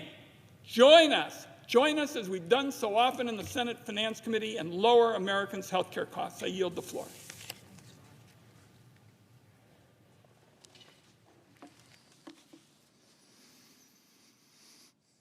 Mr. President, Senator from Georgia. I believe in health care. Your health, my mother told me a long time ago, is everything, so take care of your health. It is vital. It is essential. And I believe that health care is a human right. And it is certainly something that the wealthiest nation on the planet and in the history of humankind can and ought to provide for all of its citizens. It is right, it is fair, but it is also smart. A healthy nation is a strong nation. Healthy children are ready to learn. And so that's why I've worked so hard and so long with my colleagues on this issue. Matter of fact, long before I came to the Senate, I've been focused on this issue of health care, trying to get my home state of Georgia to expand, and I keep preaching that sermon because right now there are more than 500,000 Georgians who are in the health care coverage gap. I came here in 2017 to this place not as a senator, but as a pastor and as an activist. And I remember getting arrested, I believe in 2017, when there were major health care cuts on the table. And as I began to make my argument and gathered with other pastors in the rotunda, the Capitol Police, very professionally, but they began to say to us, pastors, you can't gather and pray in the rotunda, we'll have to arrest you. What they didn't understand is that I had already been arrested. My mind and my imagination had been arrested by this idea that surely the American nation can do better than this. Healthcare is a human right. Dr. King, who led the church that I am still honored to lead, said that of all the injustices, inequality in healthcare is the most shocking and the most inhumane. And that's why I was proud to join my colleagues, and I am proud to stand with my colleagues in this fight. This is about 22 million Americans who will see their health care premiums double, some triple, some quadruple. And this is not theoretical stuff for me. These are the people in my community. These are folks sitting in the pews of my church.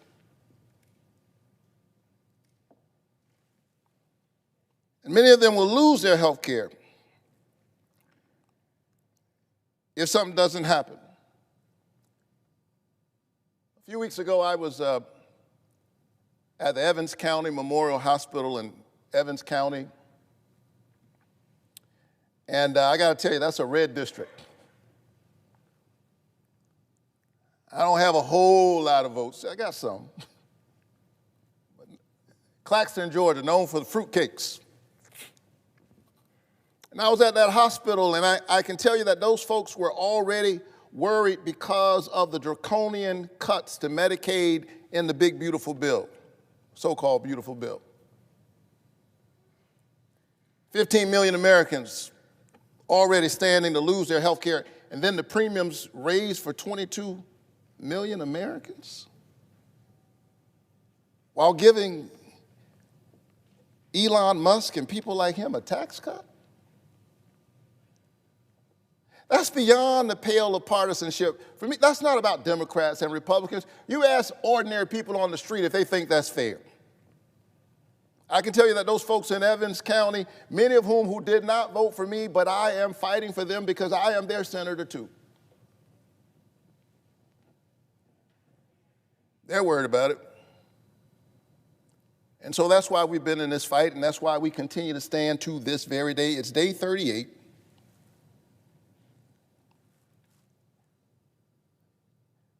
And we're holding vigil because of the pain of the people we represent. And there's a lot of pain to go around. 22 million, whose premiums may go up, have gone up. They're seeing it on the portals right now. Federal workers who've been furloughed. The kids who like me, are in Head Start. We've got Head Start centers that are about to shutter because of the government shutdown. And let's be honest, the folks on SNAP were dragged into this fight. They were not a part of this. They were dragged into this fight.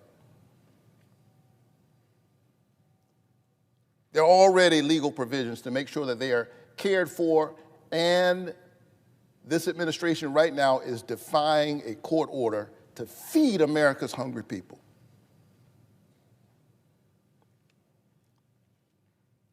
With all of that pain, from the crisis in health care, from the ongoing government shutdown, we come to our sisters and our brothers on the other side and we extend the hand of compromise.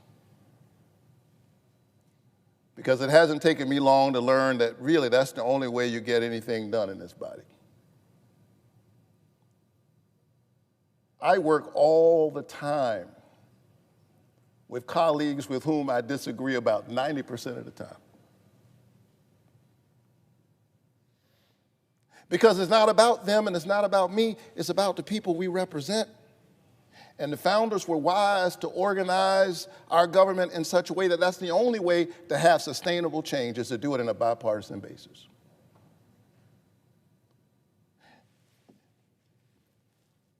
And so my colleagues have taken their position, we've taken ours, and here we are at an impasse. But I represent a state that elected me and Donald Trump.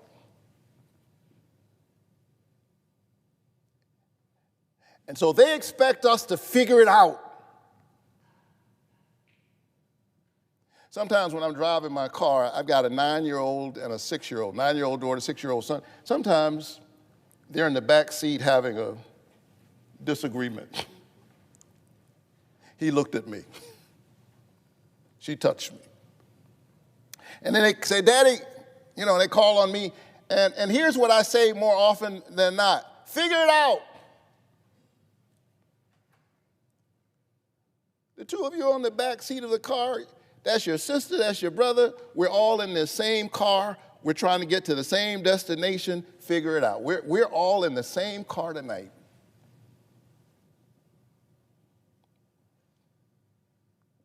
Democrats and Republicans. There's a way in which the poor and the wealthy don't. There's a way in which they're all in the same car. COVID reminded us of that.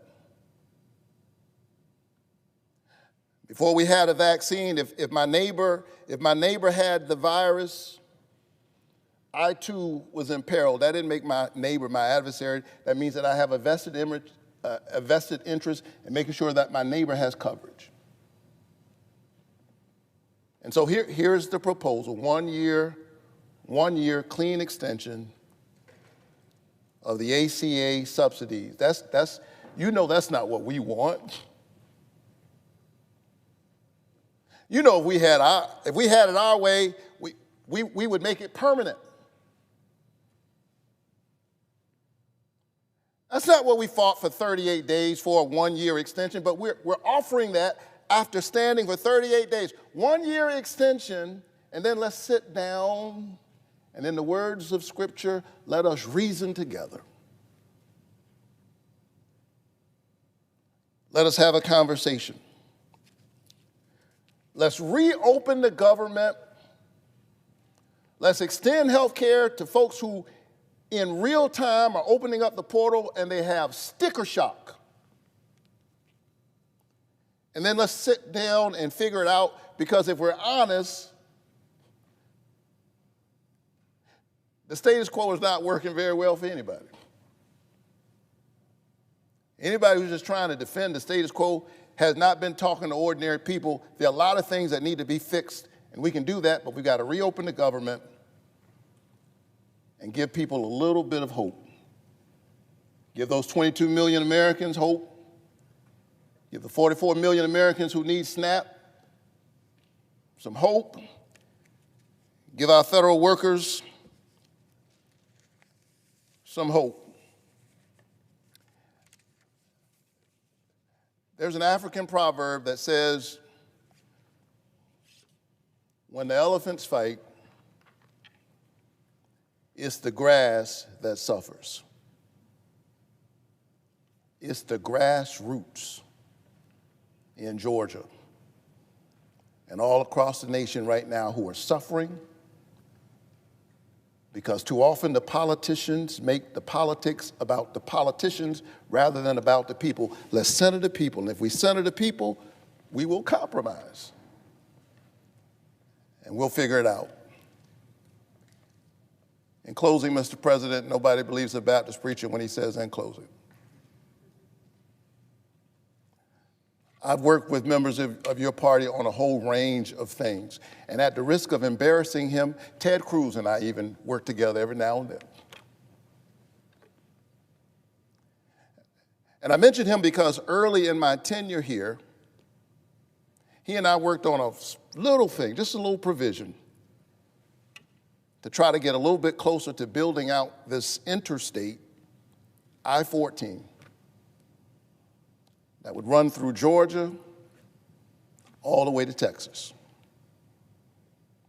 Same road that runs through Texas runs through Georgia.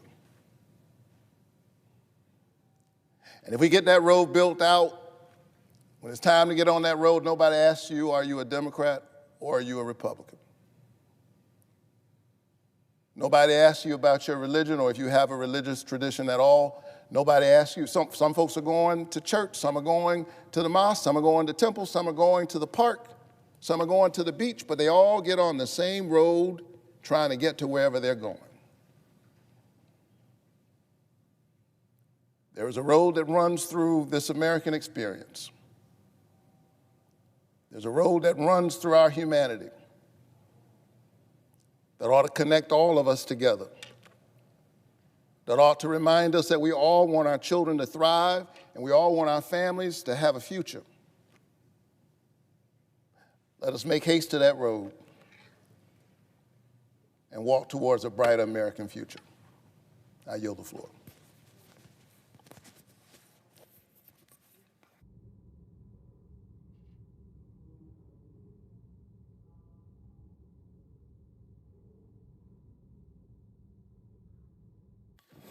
Mr. President. Senator from Minnesota. I note the absence of a quorum. Clerk will call the roll. Ms. Alsterbrooks.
Senator from Wisconsin.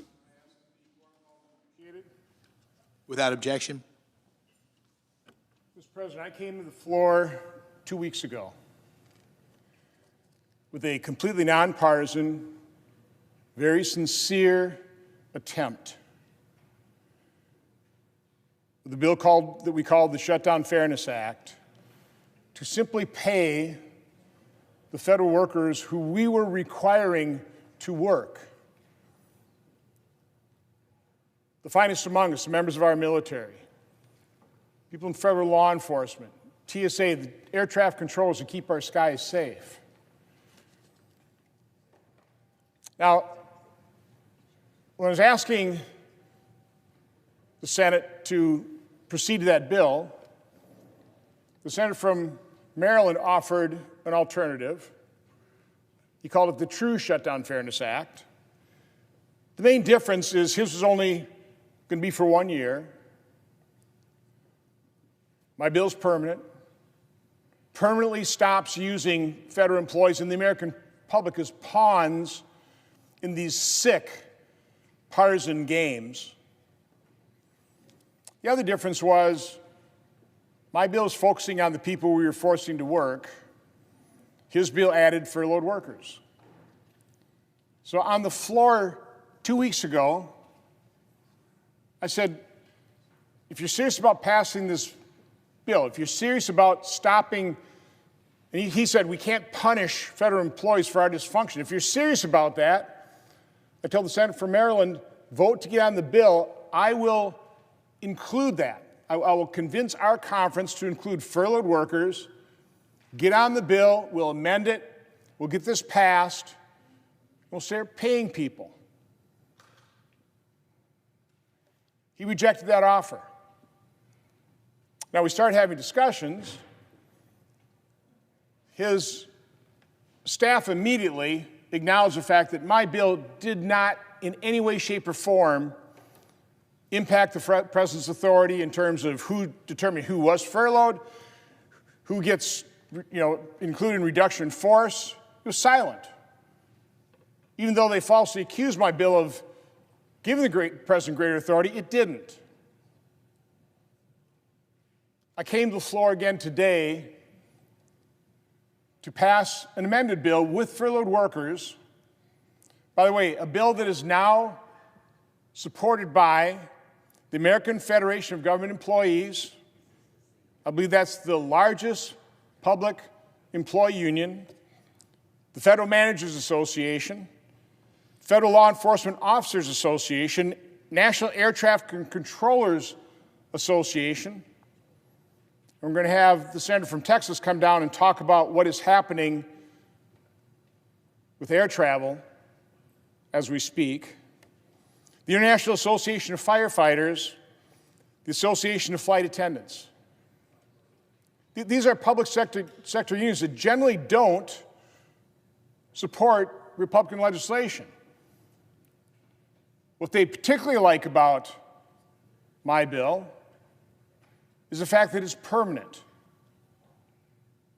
It prevents federal workers, and quite honestly, the broader American public, from being used as pawns, again, in these sick political games being played right now with their lives. So, in a few minutes, we're going to proceed to vote on a motion to proceed to my original bill. That's how this works. The leader voted no, so he can bring it up for reconsideration. So we have to bring that bill up. But we already have the language for the substitute amendment, which includes furloughed workers, that has been vetted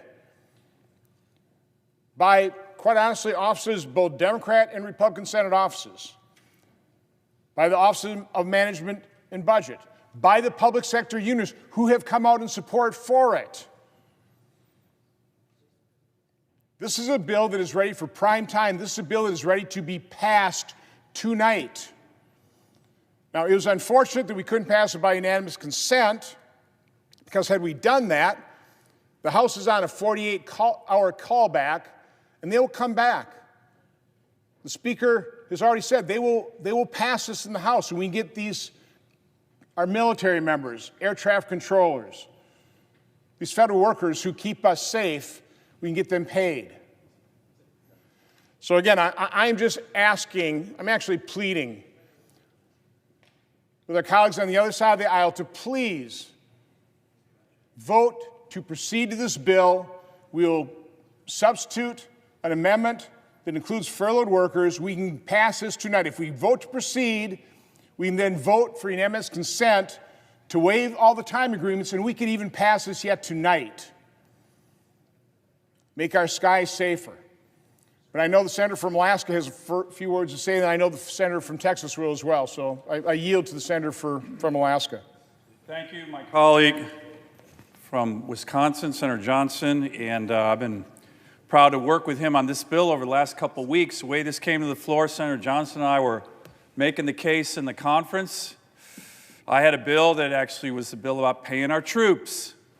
Imagine that. You wouldn't want to pay our military during a shutdown, including the Coast Guard. Senator Johnson came to me and said, hey, Dan, I got a broader bill. Let's pay everybody who's required to work to keep us safe in America. So I said, great idea. Let's do it. So this is the Shutdown Fairness Act. Senator Johnson already talked about what it does. It's very, very simple. If you are required to work because your job's important, primarily because you're keeping Americans safe, then you should be paid.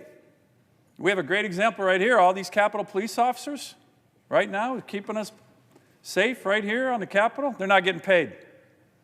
Air traffic controllers, TSA, keeping us safe right now in America. Senator Cruz is going to talk about what they've been going through.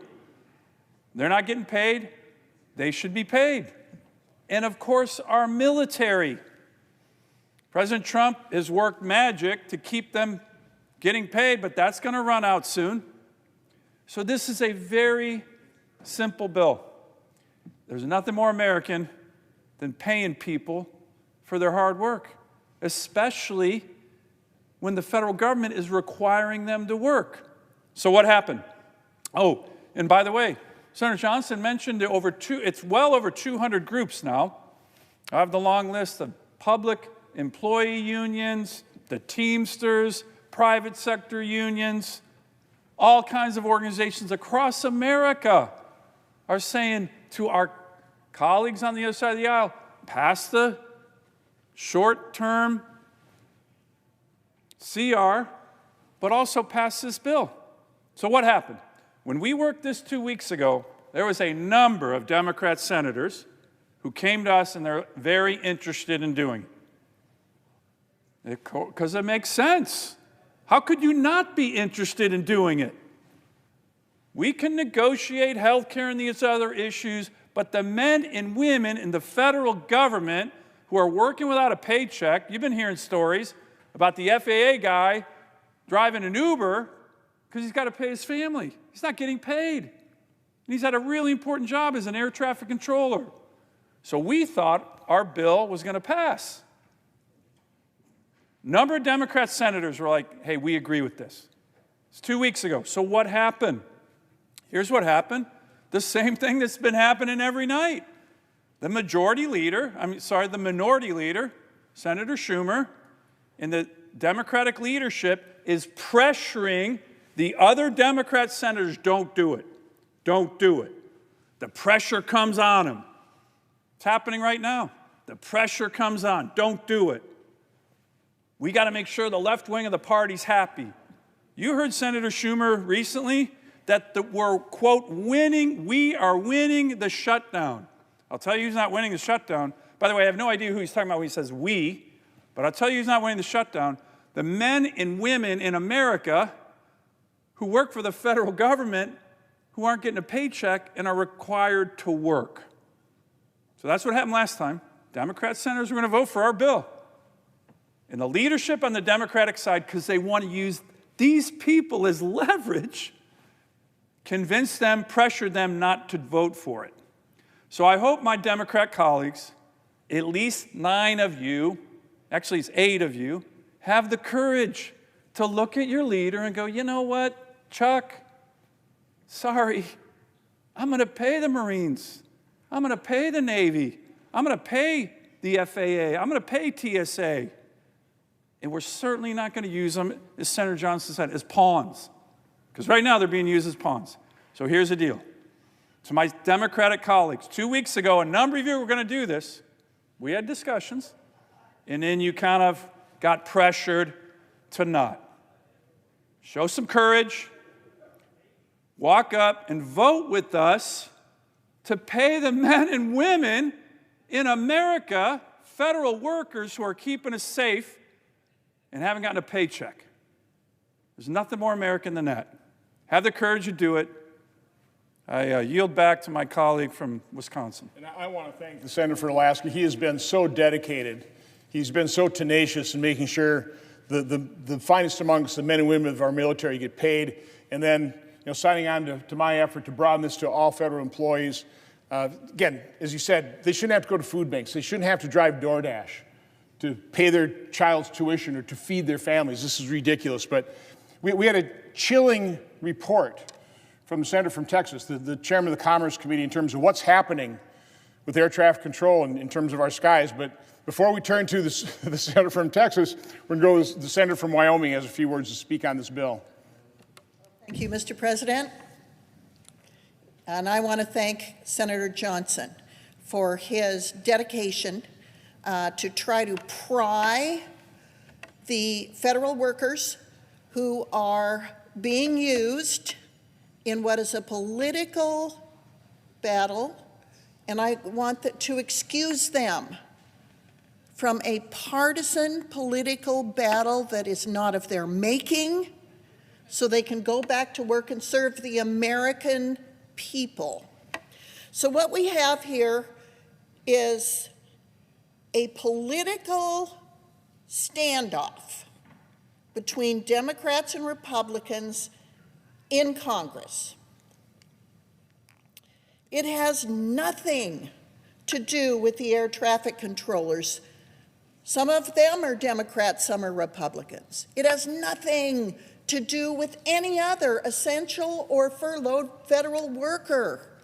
Some of them are Democrats and Republicans. Some of them probably agree that we should shut down the government so insurance companies can make billions more dollars off the American taxpayers under Obamacare. Some of them are Republicans and think that we should open the government and work out this healthcare mess after we open the government. But regardless of that, they're not in a position to make those decisions. We are. So here we are in the longest shutdown in government history. The Congress is responsible for it. It's political, it's not policy driven. So since we're going to argue about politics and who's winning and who's losing and who's setting themselves up to have the next president or win the midterms, instead of worrying about whether the airways are safe, whether WIC is funded, whether SNAP is funded, whether workers are funded, whether the military is funded, since we're going to fight over who's going to win the election a year from now, let's excuse the people who are not responsible for this dysfunction from our dysfunction. That's what Senator Johnson is trying to do. Now, we all agree, Democrats and Republicans, that this is not fair to federal workers, people who are in the military, who are air traffic controllers, who are essential, who are furloughed. It's not fair to them. We all agree.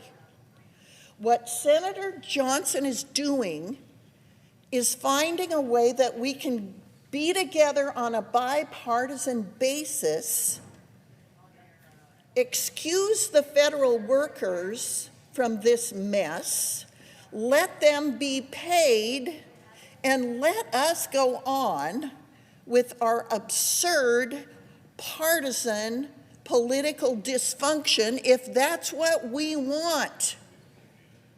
If we want to fight about health care, it's my opinion we ought to do it after we fully open the government. But if we're not willing to do that, let's at least let the federal workers off the hook. I applaud Senator Johnson. I applaud Senator Sullivan. I applaud Senator Cruz.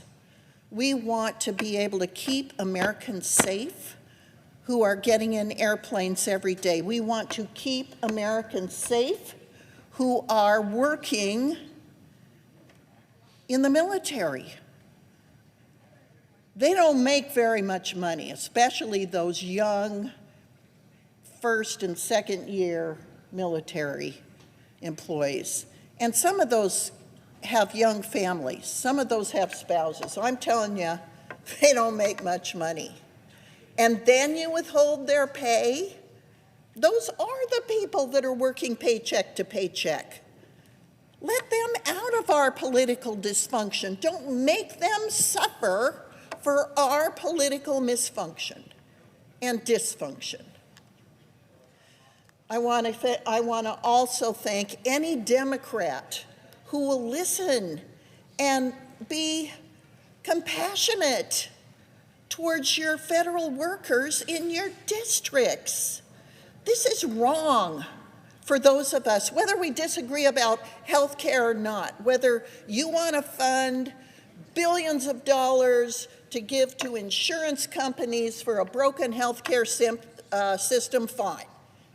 We can have that debate. But don't penalize the federal workers for our dysfunction, our disrespect for them. Thank you, Mr. President. I yield back. I appreciate the remarks by Senator from Wyoming. I know people are already coming down here to vote, but there are no time restrictions here. This is extremely important. We have a number of senators that want to speak to this issue. We should give them time to speak. Hopefully, to convince our colleagues on the other side to, again, be fair. Think about what your vote means to people that don't want to be used as pawns. Now, I believe the senator from Texas, our chairman of the Commerce Committee, he's got some pretty, as I said, chilling information to relate to the American public based on what is happening if we do not pay air traffic controllers. Senator from Texas. I thank Senator Johnson. It is day 38 of the Schumer shutdown, the longest government shutdown in the history of the United States. Now, Senator Schumer told the world, quote, "Every day gets better for us." Senator Sullivan asked, "Who's the us?" I'll tell you who the us is. This is a partisan political show. It happened because in March, the Democrats decided to be reasonable and allow the government to stay open. And the extreme left wing of the Democrat Party got furious, and Senator Schumer nearly lost his job. And now, the government is shut down because the Democrats want to show the radical left wing in their base that they really, really, really hate Donald Trump. Now, on the Democrat side of the aisle, there's a talking point we actually had in the Commerce Committee yesterday. One of our Democrat colleagues said, there's a Republican president, there's a Republican Senate, there's a Republican House. This is the Republicans' shutdown. And I don't know who actually produces those talking points for Democrats, but every one of them, word for word, says the identical thing. Well, I tell you, I spoke shortly thereafter, and I said, every witness in a court of law, before they testify, they're sworn in, and they're asked that their testimony will be the truth, the whole truth, and nothing but the truth. I said, what my Democrat colleague just did there failed part number 2, the whole truth. You're right, there is Republican president. You're right, there is a Republican House, and you're right, there is a Republican Senate. What the Democrats also know is that under the Senate rules, it takes 60 senators to vote to fund the government. They all know that. That's not something they don't know.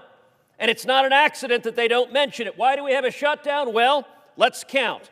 There are 53 desks on this side of the Senate floor. There are 53 Republicans, which means the government cannot be funded until at least 7 Democrats decide we're going to fund the government. By the way, this is not a new development. When Joe Biden was president, 13 separate times, we passed a clean continuing resolution. What does that mean? We had a 60-vote threshold then, too. That means Republicans could have done this garbage any of the 13 times under Joe Biden, but we did not. They didn't have 60 votes.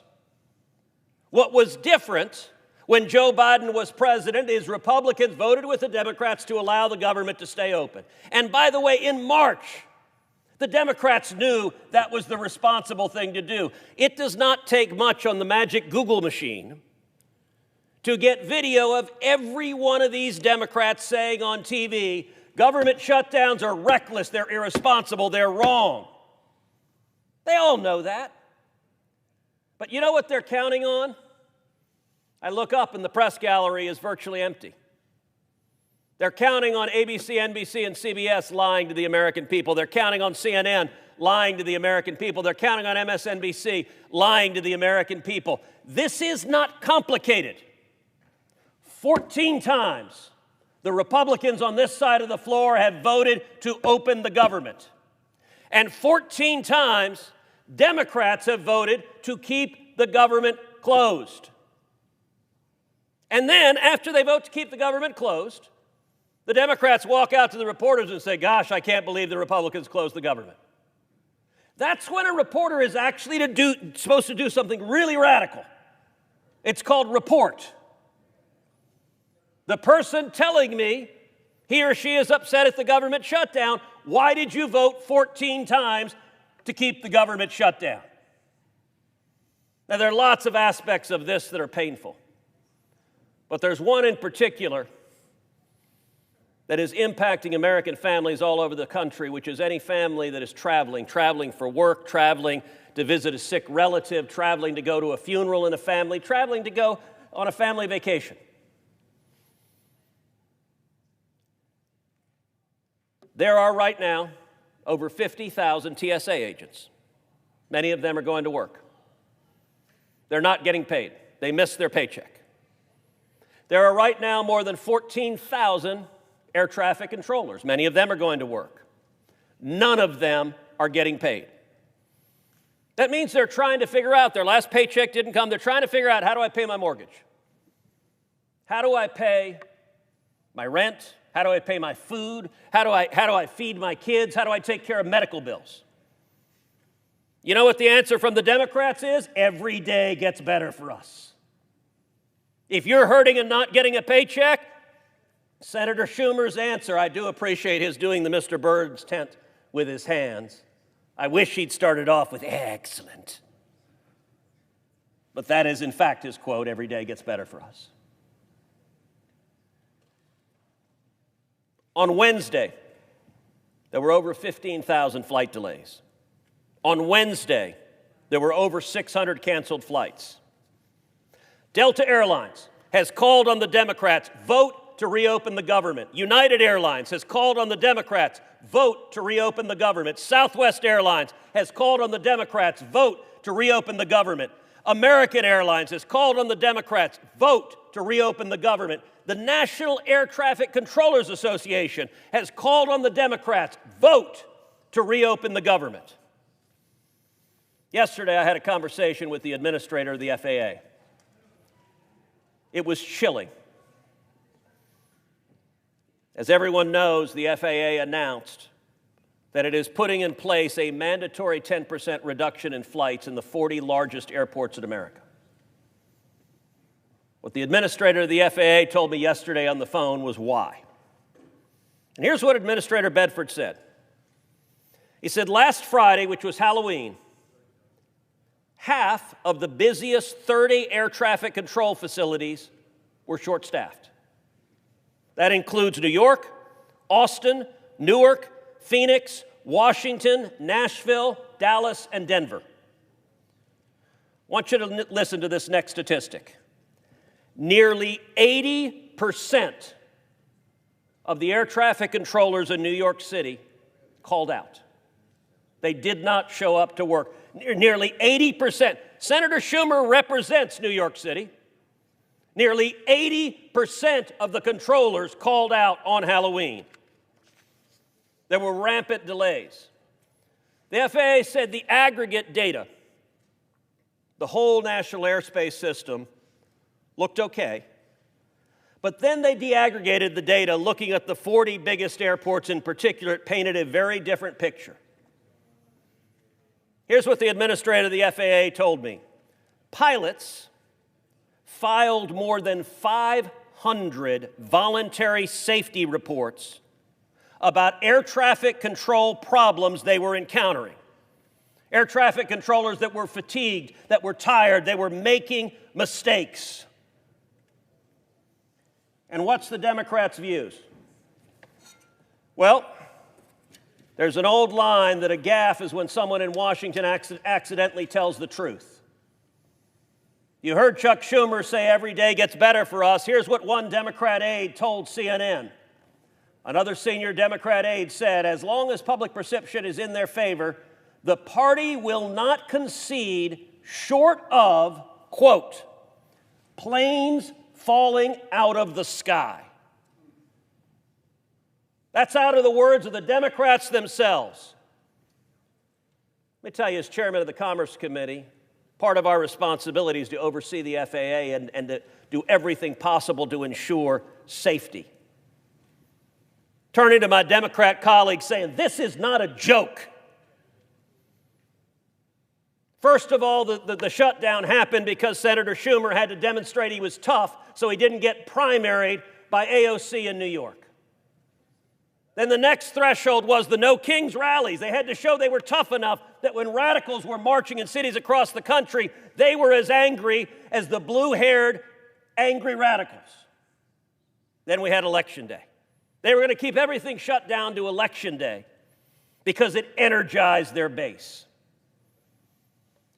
And then Democrats won elections in the very blue state of New Jersey, the very blue state of Virginia, and the insanely blue city of New York City. And suddenly Democrats said, holy cow, our really left-wing voters like it when we shut the government down. Are there any Democrats on that side of the aisle for whom responsibility matters? Or is every one of them proud to say, we will keep it shut down until planes fall out of the sky? God forbid that comes to pass. Over 500 voluntary safety reports about air traffic controllers. You got air traffic controllers driving Uber to pay their bills. And here's the good news. We can resolve it right now. Senator Johnson's bill that we will vote on in just a few minutes is very simple. It says any federal worker that goes to work will be paid. If you have to work, if you're a soldier, if you are manning the wall, keeping this country safe, you're being forced to work, you'll be paid. If you're a Border Patrol agent, if you're an FBI agent, if you're a TSA agent, and you have to work, you'll be paid. And if you're an air traffic controller and your job is literally keeping, Mr. President, your children and my children safe when they get on an airplane, you will be paid. And to those in the media who persist in repeating Democrat talking points, understand this. The vote right now, if we vote yes, the air traffic controllers will be paid. If we vote no, the air traffic controllers will not be paid. So every Democrat who votes no is saying we will not pay the air traffic controllers. What does that mean? There are roughly 45,000 commercial flights a day in the United States. The 10% reduction that the FAA has put in place will be roughly 5,000 flights a day that will be canceled. Now, if you assume 100 passengers are on each flight, I'm a lawyer, not a mathematician, so I'm going to make the math simple. 100 passengers, 5,000 flights a day, that is more than 500,000 Americans who will have their flight canceled each and every day the Schumer shutdown continues. More than 500,000. And millions more will have their flights delayed. So it's a simple choice. It is a simple choice. Do you want to pay the air traffic controllers or not? But I got to tell you, you better be ready to talk to your constituents who said, why was my plane canceled when I was going to see my sick mother? Well, because I, Democrat, voted against paying air traffic controllers. That's the answer. You won't like giving that answer. But I'll tell you what, that's a lot better answer than if you have to look in the eyes of someone whose family was killed because the Democrats get what they are explicitly asking for, which is planes falling from the sky. The Schumer shutdown, if you are a left-wing partisan Democrat, you say every day gets better for us. I'll tell you who us ain't. It ain't the American people, so do the right thing because every one of you knows it's the right thing. Vote yes, pay the air traffic controllers, and end this ridiculous shutdown. I yield the floor. The senator from Texas for his sobering remarks. The chamber should be full. It'd be nice if our Democrat colleagues were here to listen to that. I'm hoping they are listening to him on their TVs in their office. God, I hope it literally doesn't take planes falling out of the sky. Tonight, you can continue your shutdown, but you can vote to pay the air traffic controllers, so that is far less likely. If you vote no, and God forbid it actually happens, can you live with yourself?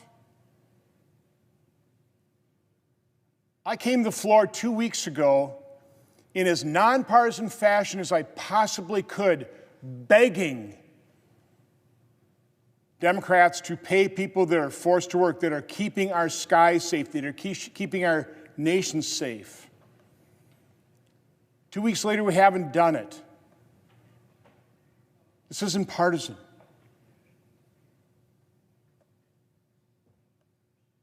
Search your conscience.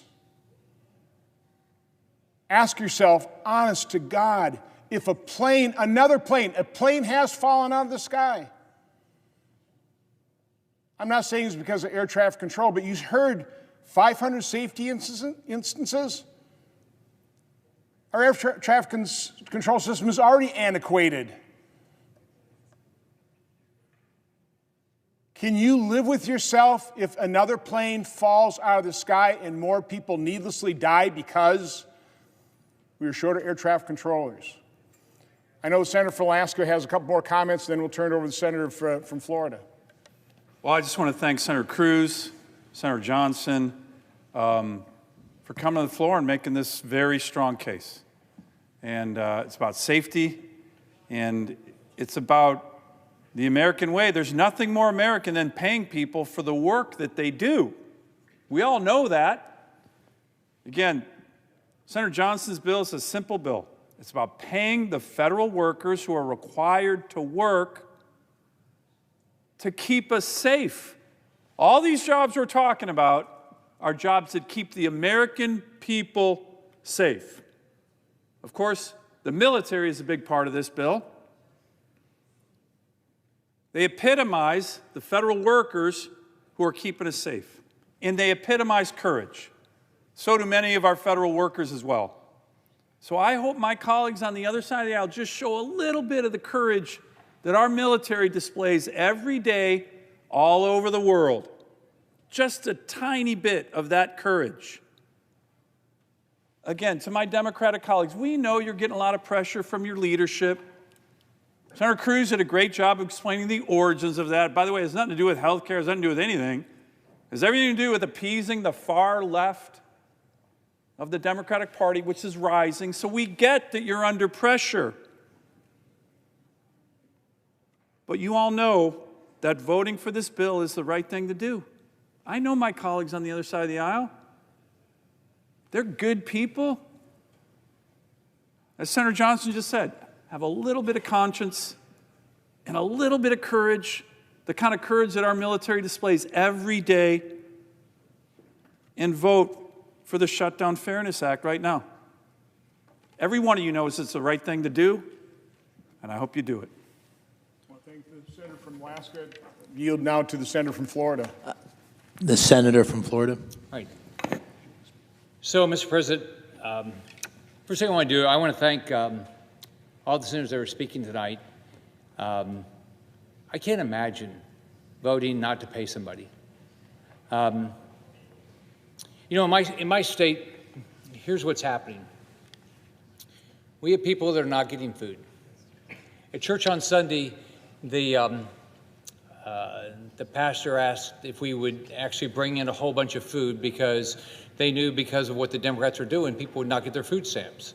So all the food banks, they needed way more food. I was talking to a reporter today in Tampa, and he said the line is unbelievable at one of the food banks he was at in Tampa today. And when I think about these people that are not getting their food stamps, I think of my mom. So my mom was a mom of 5 kids. So we lived in public housing. I never met my dad, and she had to go to farm-to-market stores and ask for food. She never got food stamps, but she had to go ask for food. So just think about what's going on around our country. There's people right now worrying about if they're going to feed a 2-year-old little kid. Can you just imagine what that mom's doing? I mean, I just can't imagine how anybody ever could vote to shut down the food stamp program to not feed kids. Then let's think about all these people not getting paid. So I'll give you my experience. When I was 19 years old, I got married. I was an E2 in the Navy, and I was making $332 or $334 a month. So that same person today, and my wife and I, she was making $75 a week as a legal secretary. So those people, if something like that, I didn't have $25 in the bank. They wouldn't have said, oh, it's okay not to pay the rent. Any costs we had, no one would have said, oh, don't worry, you don't have to pay it now. And so that's what's going on with our military. They have mortgages. Their kids have school costs. Their kids want to play sports. They might have medical bills. And my Democrat colleagues are saying they don't care. It's just did they ever live that life? Did they ever live the life that they are worrying paycheck to paycheck how they're going to pay for food, for the rent, for a mortgage? Do you think all the lenders are going to say, "Oh yeah, we know the government shut down, so you don't have to pay your mortgage"? So I just don't know how you could not have a heart to open up government. I mean, we can have a policy disagreement every day, and we should. But to not make sure people get their food stamps, not make sure that people are showing up today, as Senator Cruz said, trying to keep us safe in the skies, our military that's trying to keep our freedoms, and the Democrats don't care if they get paid or not. Now let's think about it. Since I got up here, this is my 7th year, I've had a bill that says no budget, no pay. Right? The Democrats have blocked it, including yesterday, because they want to get paid even though they are making the decision that other people don't get a paycheck. They're not willing to give up any of their pay because, like one of them said, He has a mortgage. Why would he be expected to give up his pay? Well, they're doing it every day to all of our federal workers. I just can't imagine doing that. So what I'd say to my Democrat colleagues, open the government. Pay our workers. Make sure people get food, have food on the table. Don't ever, ever, ever in your wildest dreams do that to people in our country. It's wrong to do what you're doing. Senator Schumer came out and said he had a proposal. It's a joke. It's a complete joke. And I'll tell you why. Let's think about what they want to do. For us to be able to make sure that we start paying people, they get food stamps, they want to make sure insurance companies continue to get rich. So their proposal doesn't do anything. So right now, people don't lose their Obamacare subsidies. It's people that make over 400%, that's over probably $128,000, $130,000 a year, get subsidies for their health care. You could be a millionaire. You get a subsidy. So say he wants to make sure millionaires get a subsidy for people to possibly get any food. Then he knows that Republicans are not going to continue to support a program that pays health care for illegals. That's wrong. Has taxpayer paying for abortion. That's wrong. Has taxpayers paying for trans surgery. That's wrong. Making sure there's about supposedly 4 to 5 million people don't even know they have these subsidies because it's just going directly to an insurance company with no responsibility by a consumer. All you had to do to sign somebody up is know their name, their birth date, their address, sign them up, insurance companies get all the money. Why would we ever support something like that? So I want to thank my colleagues. I can't imagine.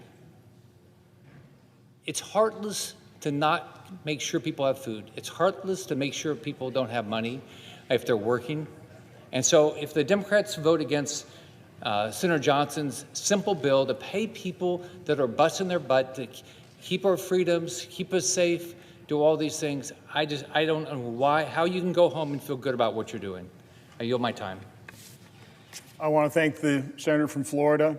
I see the senator from Michigan. I believe he wants to speak to this bill. We will have the last word. But if he wants to get ready, I don't know. Let the chair. I'll recognize the senator from Michigan, and then we can go back to the senator from Nebraska.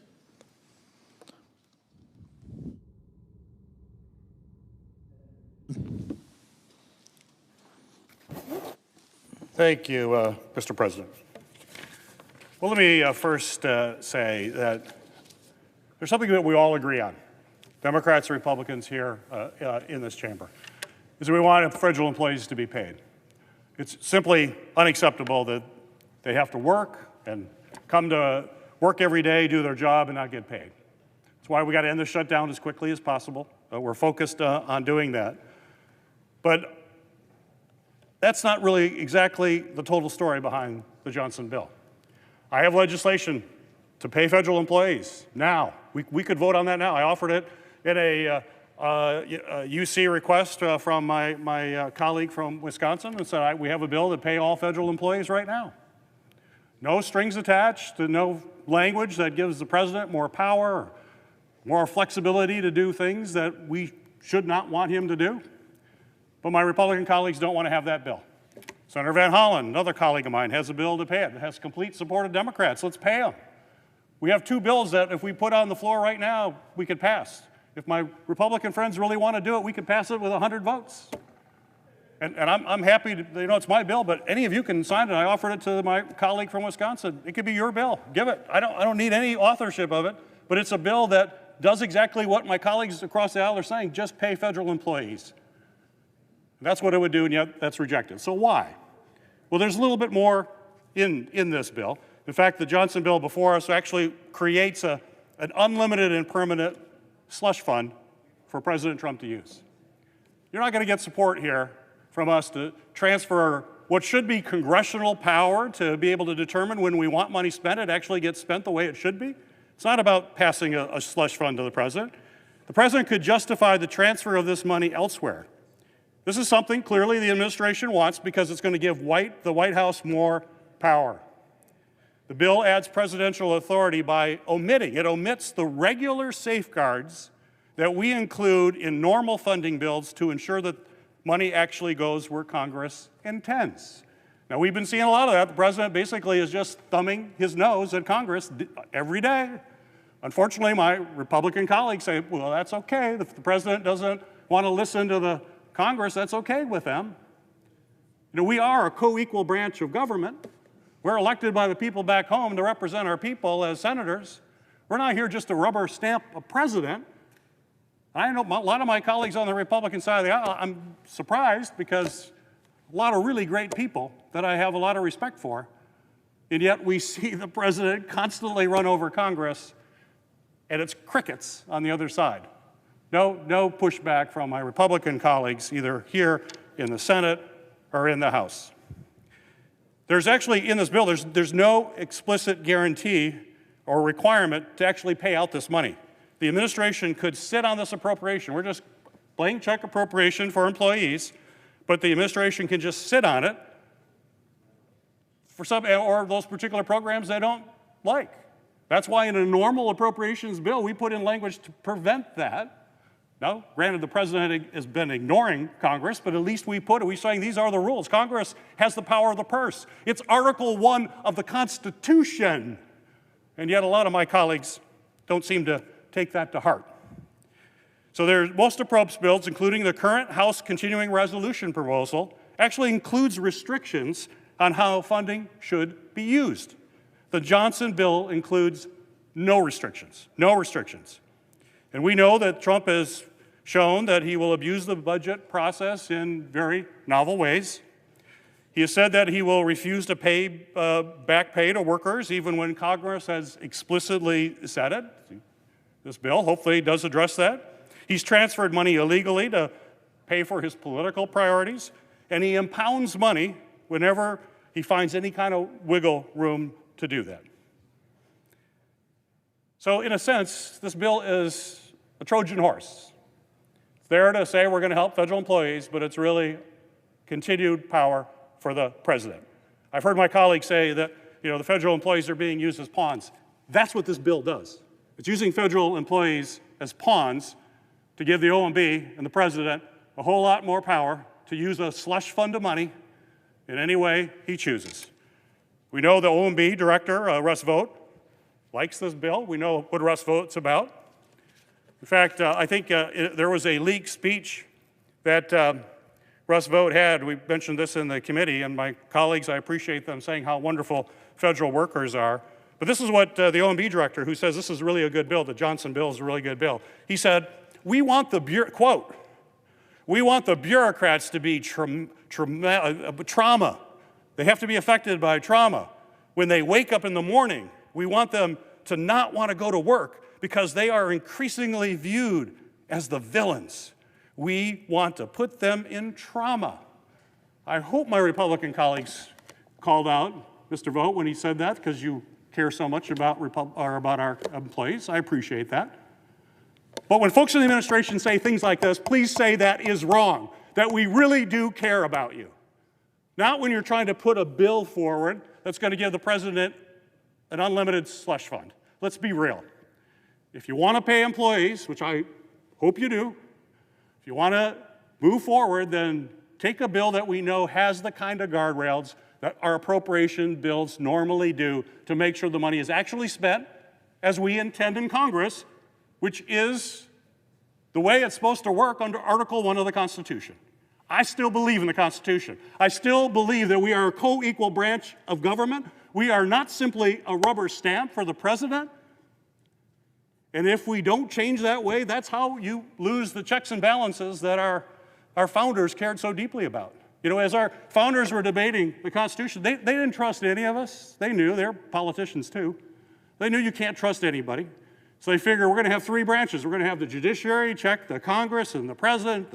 The Congress will check the presidential power.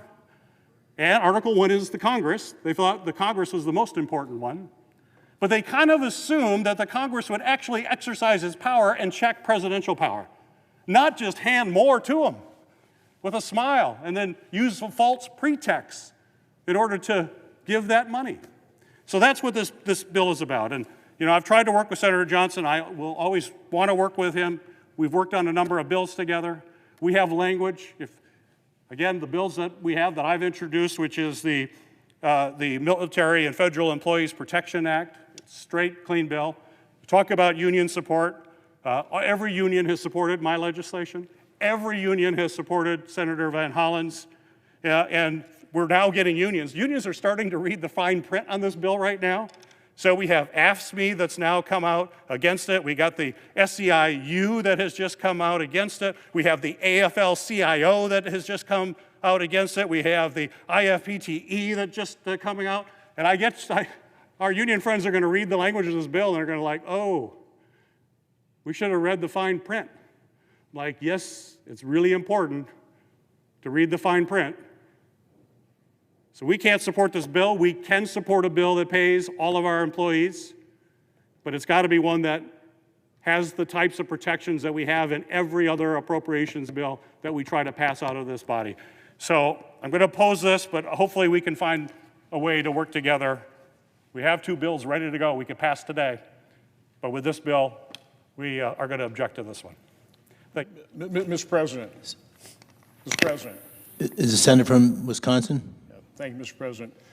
I'm not quite sure what planet the senator from Michigan comes from, but here in planet Earth, when you read the actual language of the bill, none of these FANA provisions exist in there. But I will go through those point by point before we call for the final vote. Right now, I think Senator from Nebraska has a few points he wants to make. Senator from Nebraska. Right, thank you, Mr. President. Earlier today, we heard about an offer from the minority leader. It shows just how unserious he and the Democrats are. That offer is full of horse hockey. It has things in it that Republicans cannot accept, and he knows it. And my colleague from Michigan, Democrat from Michigan, was just talking about power, because this is what it's about. He mentioned power. A number of other folks have talked about leverage. They need to have this shutdown for leverage. A number of Democrats have said this. But what I'm here today is to talk about people, not leverage, not power, people, air traffic controllers. These are letters that I have received from air traffic controllers, handwritten letters that are talking about what they are going through right now because of the minority leader's shutdown. Let me just read you some of these. My wife suffers from a chronic autoimmune disease that without her medication would cripple her. Our monthly copay for her specialty medication is $2,800 a month. We have less than 2 weeks before her next round of medication is due. Our situation is not sustainable, even with pulling money from our savings. That from one of our air traffic controllers in Nebraska. Here's another one. Each shutdown gets harder than the last. The mental stress of the unknown gets harder each time. With my growing family and medical bills for my family, it gets harder every time. Both my children have neurological disorders that require constant monitoring and medical care. I take pride in my job and the service we provide here at Omaha Approach Control. As a patriot and a veteran, I take my federal oath seriously. I will always continue to do my job and keep the skies safe and expeditious. Or here's another one. Myself and my family, to include my 3-year-old daughter, are struggling to make ends meet. I now have to decide between putting food on the table, paying my mortgage, paying my car note, and many other things I need to survive. Are the Democrats deaf? Do they not hear from the people that they're putting in these situations? This is their shutdown. This is their Biden budget they're not voting for. They voted for this 4 times over the last 19 months, and now they won't because their far left wing tells them not to. We have patriots here who are suffering. Why don't they show some of the courage that these people are and stand up to their far left wing and vote for this bill so that at least the people who are working can get paid? Is that so much to ask? That we pay the people who are actually trying to keep the skies safe? The Democrat staffer was earlier quoted as saying, we're going to do this till planes start falling from the sky. Well, folks, we already heard that the FAA is going to cut back 10% this week on the number of flights because of safety concerns.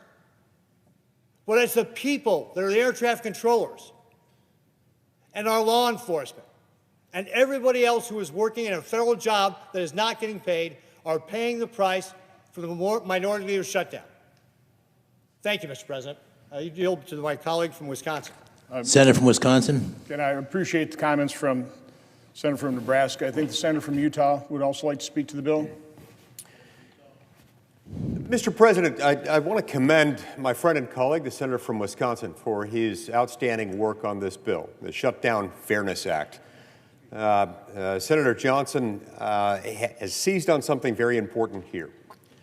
We're surrounded by people in this very building and throughout the United States and across the globe, people who are faithfully, valiantly working for the United States government.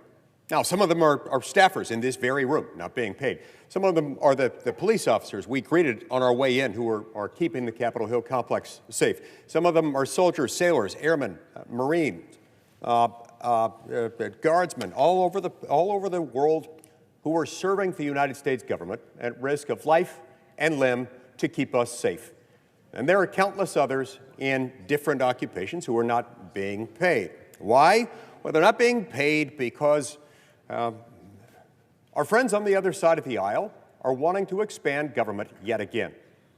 They may think that this is the right message, that this is a winning message. This is not. It's not the right message. It's not a winning message, even for them, because it highlights something. It highlights the danger in putting too much trust, too many responsibilities, too many functions in the United States government. So much so that when a crisis like this emerges, and the Schumer shutdown now drags well into its second month, they see that what the American people have previously regarded as a service performed by their government to them is now being held over them to extort even more money out of them under threat of planes falling from the sky. And we're told by Democrat after Democrat on television interviews and elsewhere, well, it's okay.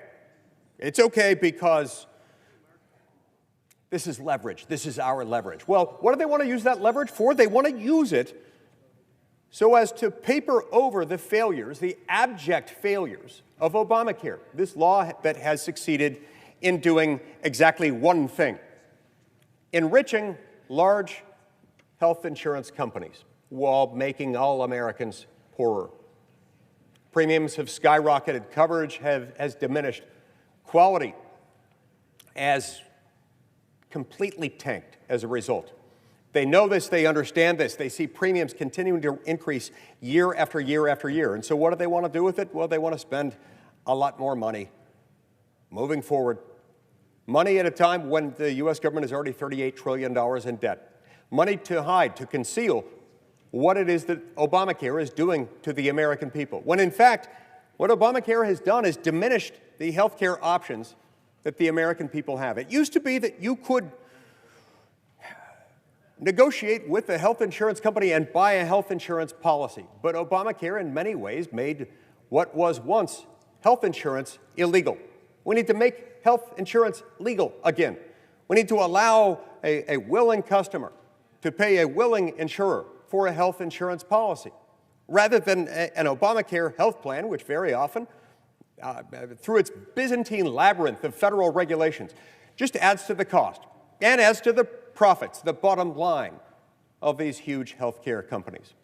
So yeah, they want to take this to extort the American people in their position of vulnerability at a time when we're told planes may start falling from the sky, at a time when people's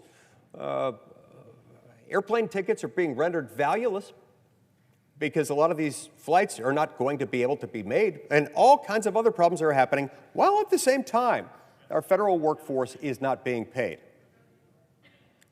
These are not the right people to punish for the failures of Obamacare. Don't let them carry that burden. Don't make them do it. They didn't do this to the American people. Obamacare did. Let's fix Obamacare. Let's make it legal again to have health insurance, actual health insurance, not that sort of bastardized form of health insurance that emerged from Obamacare's endless regulations that result in diminished quality, lower coverage, and endlessly higher premiums.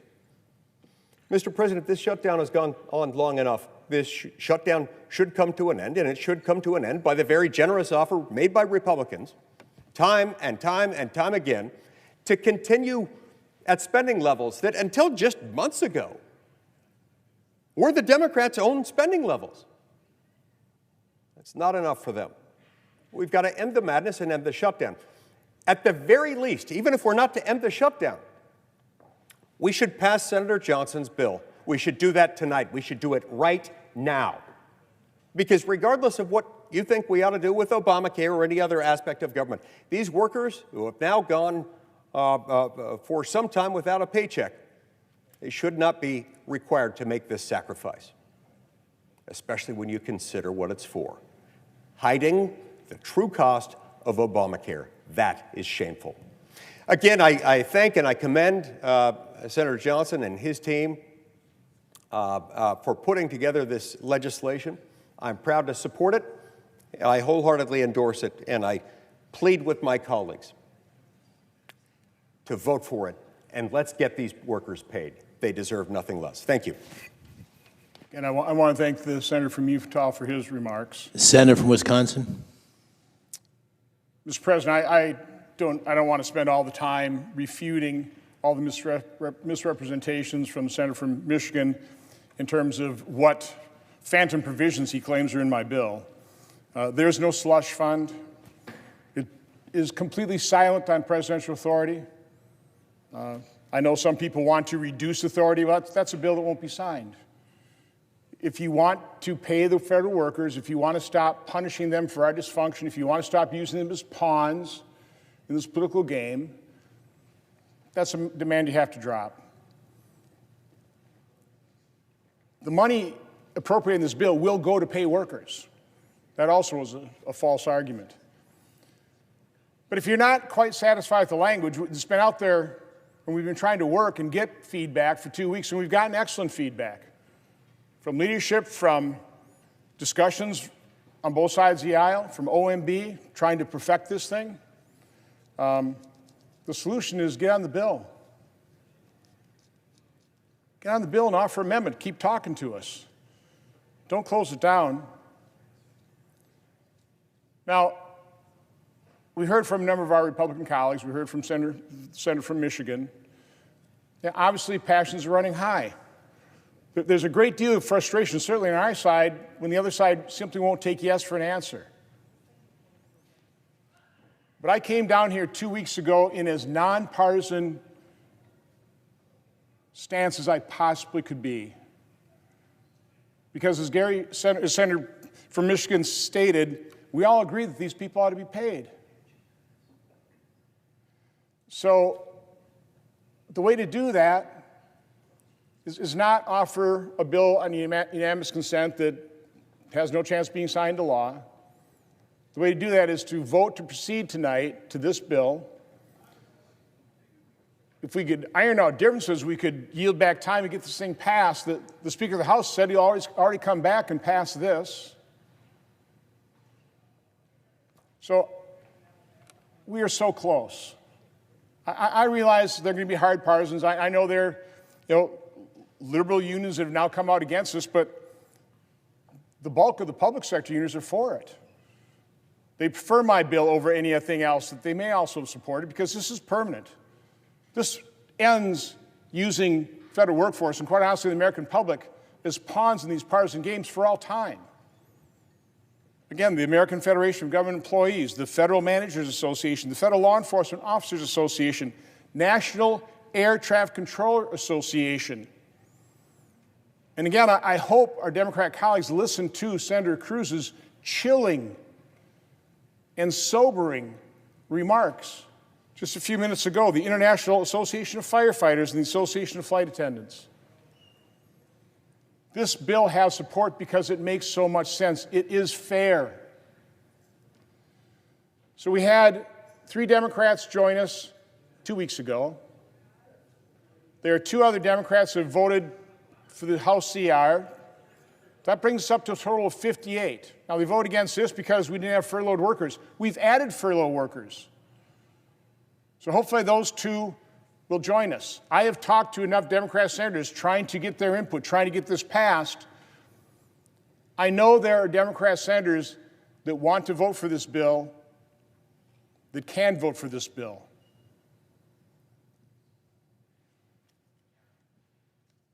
So, putting all partisanship aside, again, I want to appeal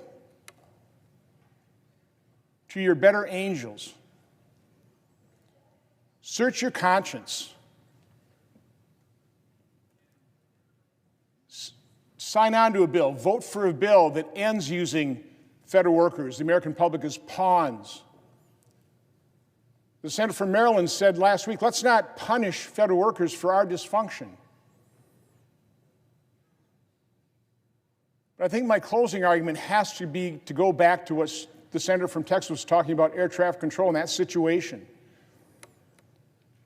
500 safety issues reported recently in our skies. Search your conscience. Can you imagine? I mean, honestly, think about it. Imagine what the one Democrat staffer said, that we're going to cling to this until planes fall out of the sky. Think about how you would feel if, God forbid, a plane, another plane, fell out of the sky and people died. How could you live with yourself? Now, again, you can continue the shutdown. I mean, that's your political choice. You can continue to vote against the very reasonable House continuing resolution. But you can still vote to pay federal workers. You can vote to make sure that air traffic controllers get back to their stations and keep our skies as safe as possible. You can vote to dramatically reduce the chance that a plane will fall out of the sky. We just need two more of you. Two more of our colleagues on the other side of the aisle who are working with, quite honestly, folks on this side trying to end the shutdown. Just two of those that I spoke to that I thought would vote for this. I'm begging you, two more. Let's get on this bill. Let's pay federal workers.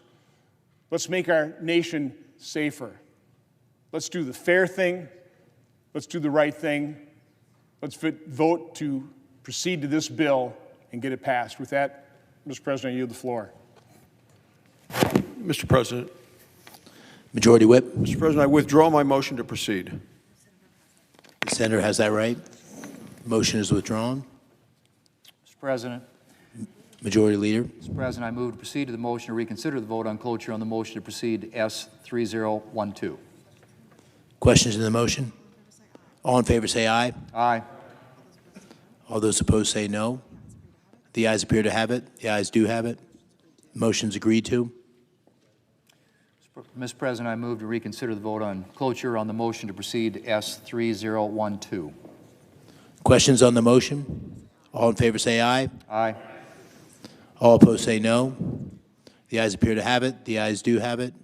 Motion's agreed to. The clerk will report the motion to invoke cloture. Cloture motion. We, the undersigned senators, in accordance with the provisions of Rule 22 of the Standing Rules of the Senate, do hereby move to bring to a close debate on the motion to proceed to calendar number 191 S3012, a bill to appropriate funds for pay and allowances of accepted federal employees for periods of work performed during a lapse in appropriations and for other purposes, signed by 17 senators. Under the previous order, the mandatory quorum call under Rule 22 has been waived. The question is it the sense of the Senate that debate on the motion to proceed to S3012 to appropriate funds for pay and allowances of accepted federal employees for periods of work performed during a lapse in appropriations and for other purposes shall be brought to a close upon reconsideration? The yeas and the nays are mandatory under the rule. The clerk will call the roll. Ms. Alsobrooks, Ms. Baldwin, Mr. Banks, Mr. Barrasso.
Mr. Bennett, Mrs. Blackburn, Mr. Blumenthal, Ms. Blunt-Rochester,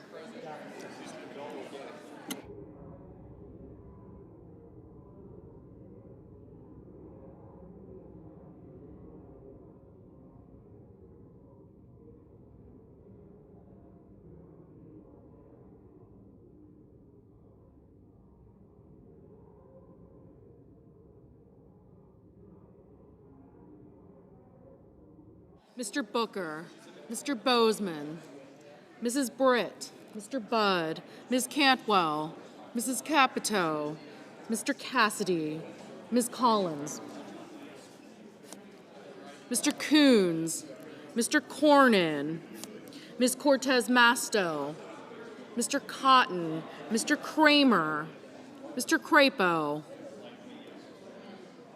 Mr. Cruz, Mr. Curtis, Mr. Daines, Ms. Duckworth, Mr. Durbin, Ms. Ernst, Mr. Fetterman,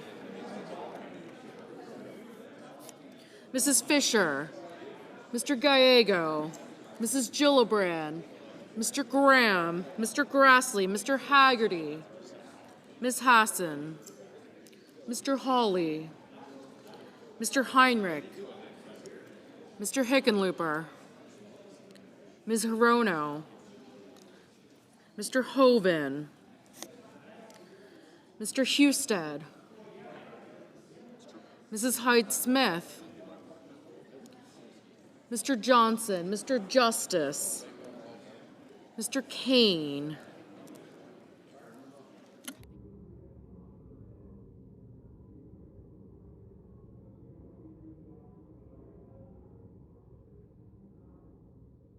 Mr. Kelly, Mr. Kennedy, Mr. Kim, Mr. King, Ms. Klobuchar, Mr. Langford, Mr. Lee,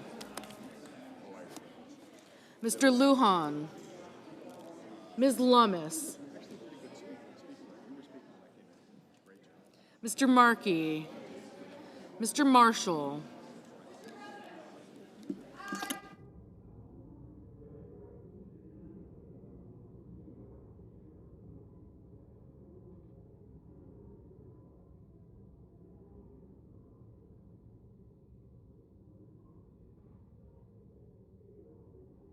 Mr. McCormick,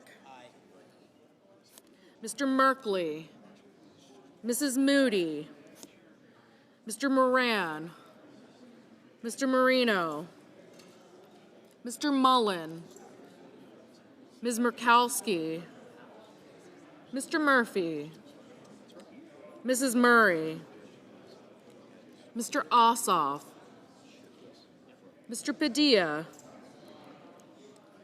Mr. Paul,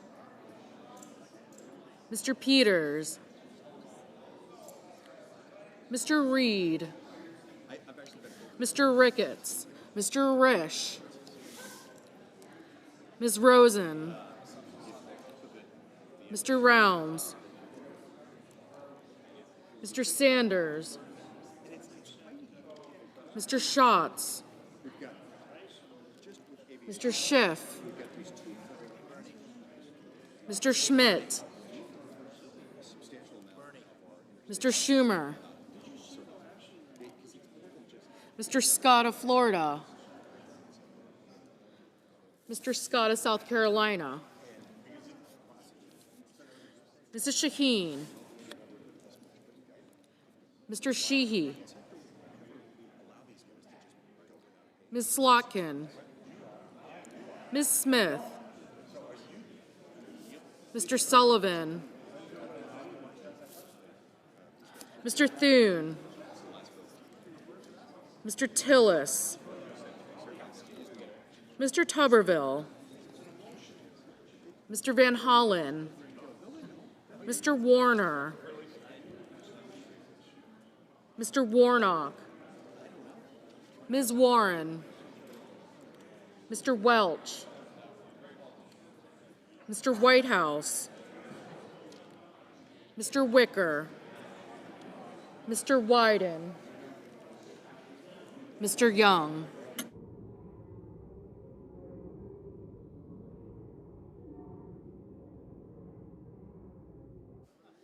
Senators voting in the affirmative: Barrasso, Blackburn, Bozeman, Britt, Budd, Cotton, Kramer, Cruz, Curtis, Daines, Ernst, Fisher, Graham, Grassley, Hawley, Husted, Johnson, Kennedy, Langford, Lee, Lummis, Marshall, McConnell, McCormick, Moody, Marino, Mullen, Ricketts, Risch, Schmidt, Scott of Florida, Sheehy, Sullivan, Thune, and Tillis. Senators voting in the negative: Bennett, Heinrich, Kane, Kim, Murphy, Murray, Padilla, Peters, Schatz, Schiff, Schumer, Van Hollen, Warner, and Welch. Ms. Slotkin, no.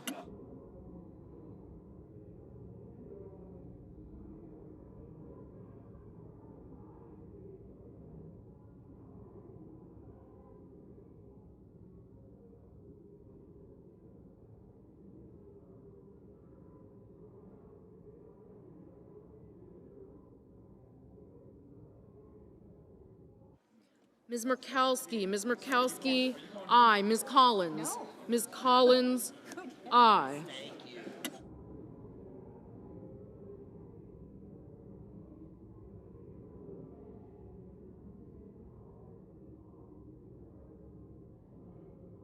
Mr. Banks, aye.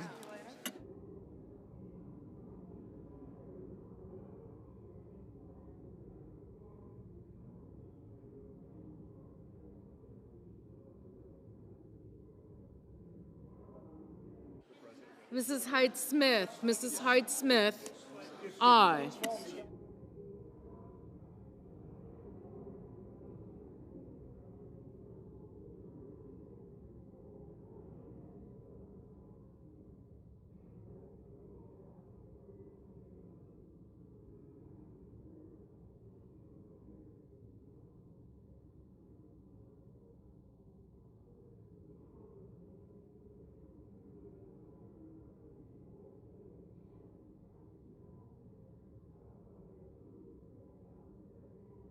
Mr.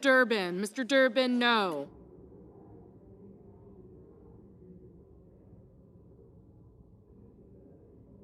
Mr. Justice, aye. Mr. Reed, no.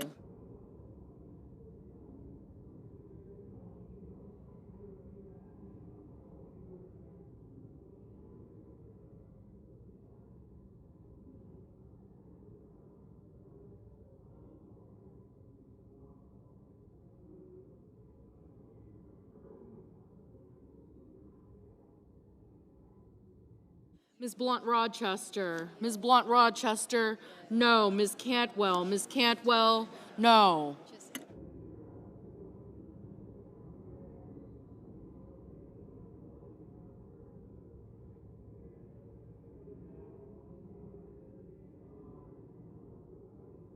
Mr. Warnock. Mr. Warnock, aye.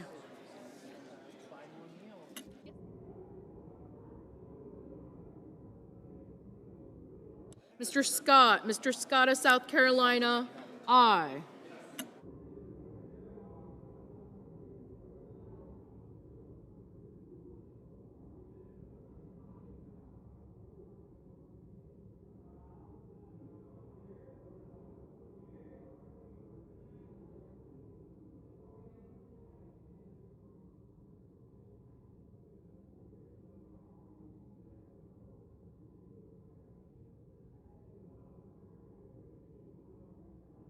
Mr. Hickenlooper. Mr. Hickenlooper, no.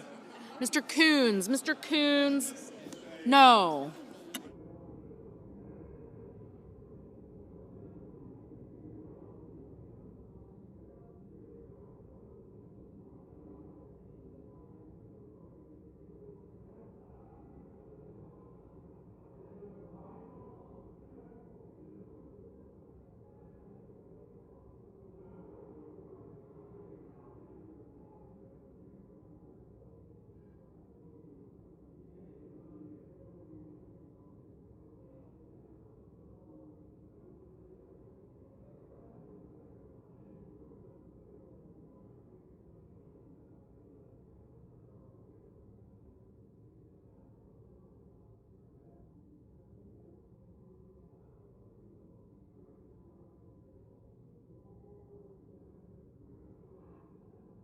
Ms. Rosen. Ms. Rosen, no.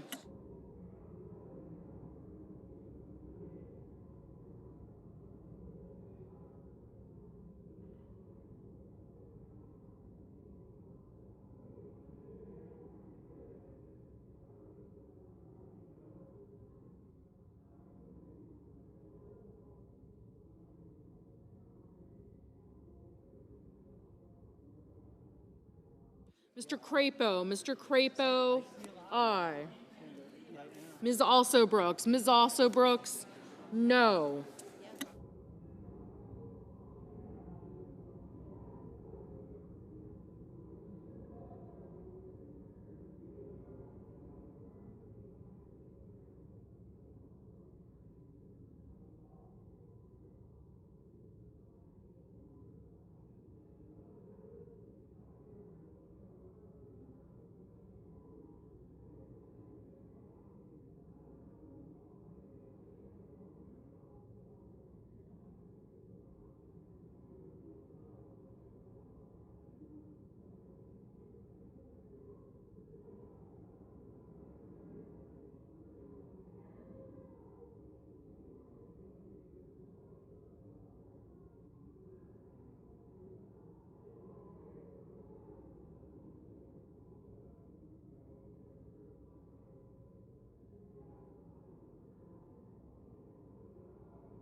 Ms. Baldwin. Ms. Baldwin, no.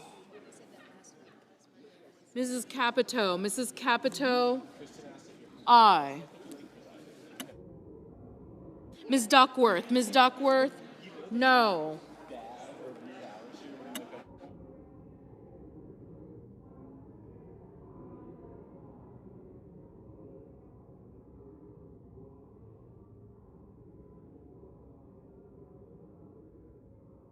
Mr. Cassidy. Mr. Cassidy, aye.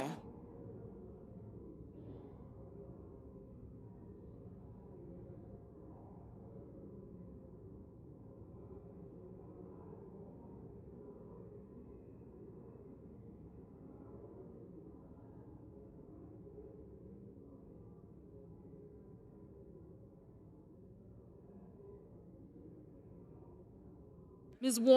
Warren, no.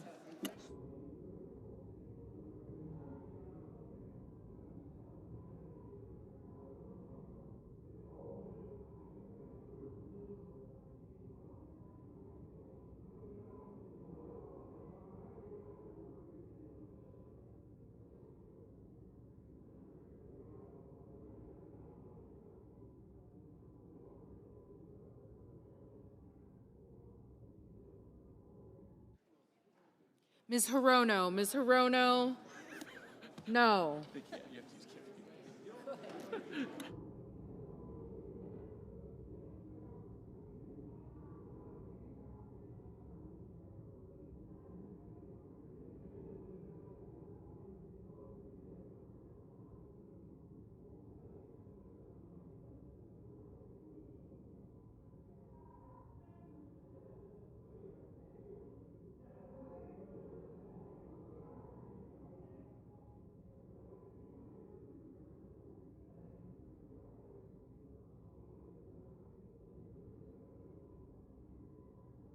Mr.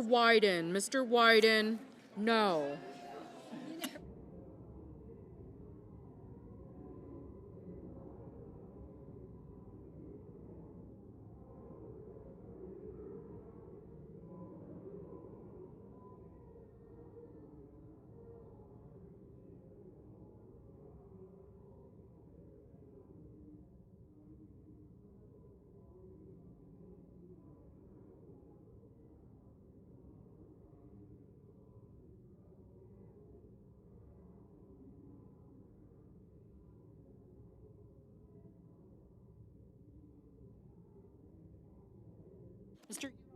Mr. Young, aye.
Ms. Hassan, no. Ms. Cortez Masto, no.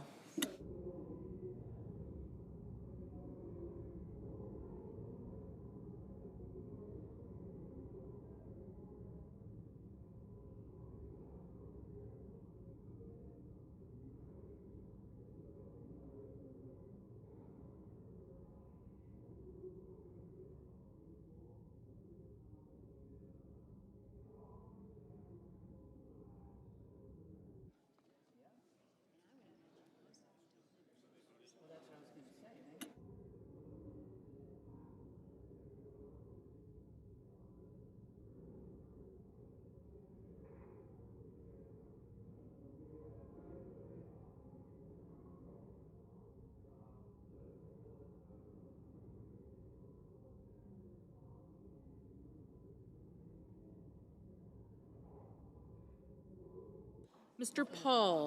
Paul, aye.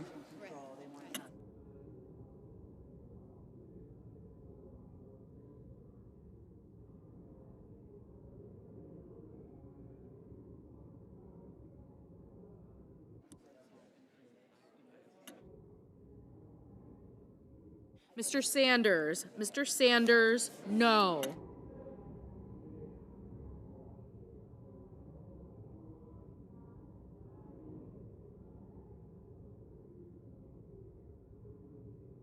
Mr. Merkley. Mr. Merkley, no.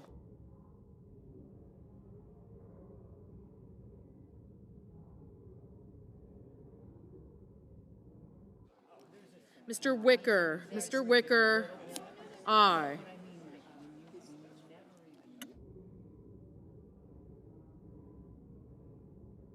Mr. Whitehouse. Mr. Whitehouse, no.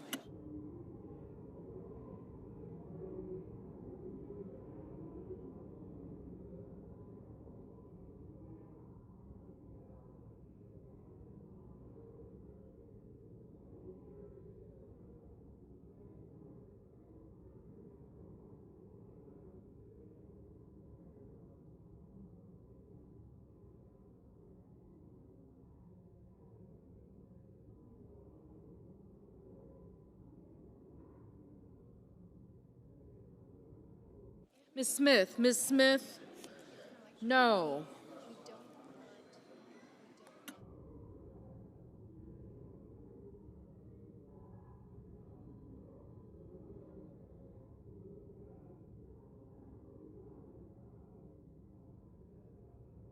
Mr. Hoven. Mr. Hoven, aye.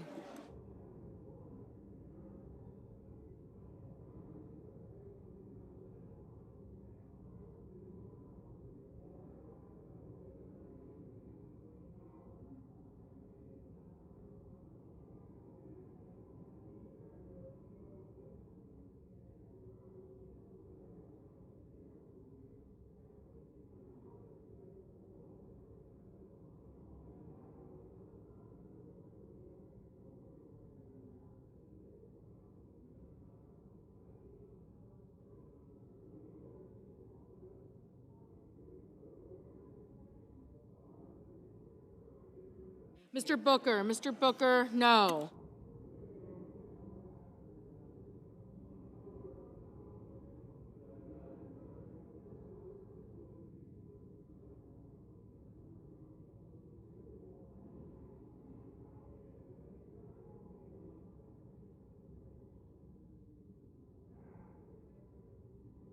Mr. Blumenthal. Mr. Blumenthal, no.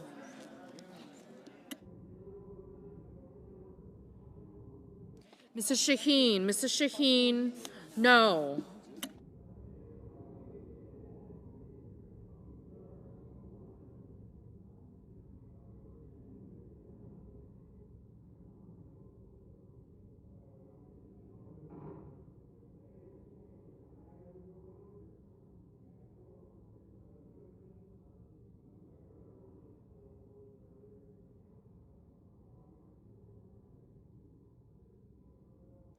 Mr. King. Mr. King, no.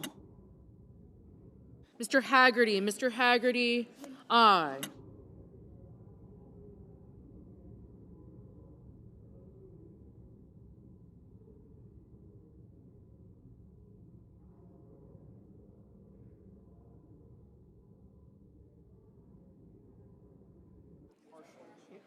Mr. Rounds. Mr. Rounds, aye.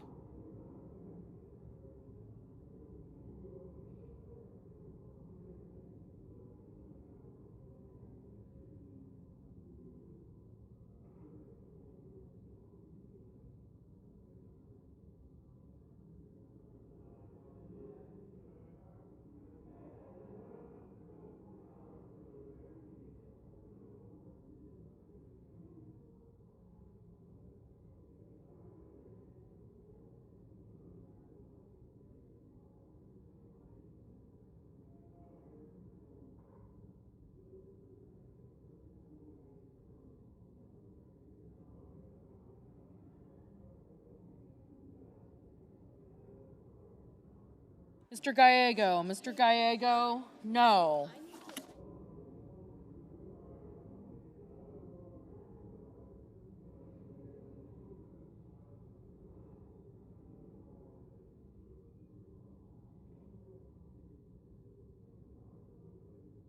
Mr. Markey, no. Ms. Klobuchar, no.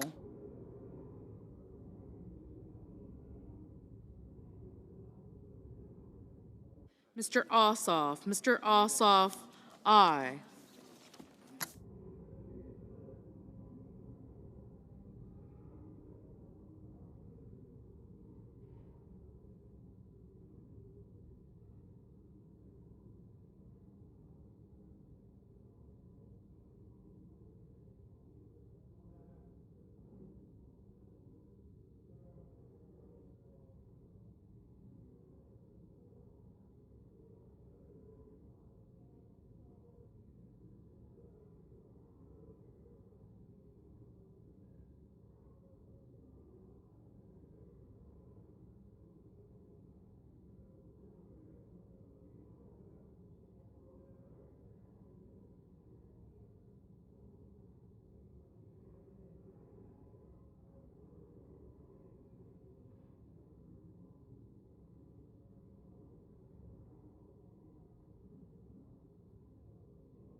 Mrs. Gillibrand, no.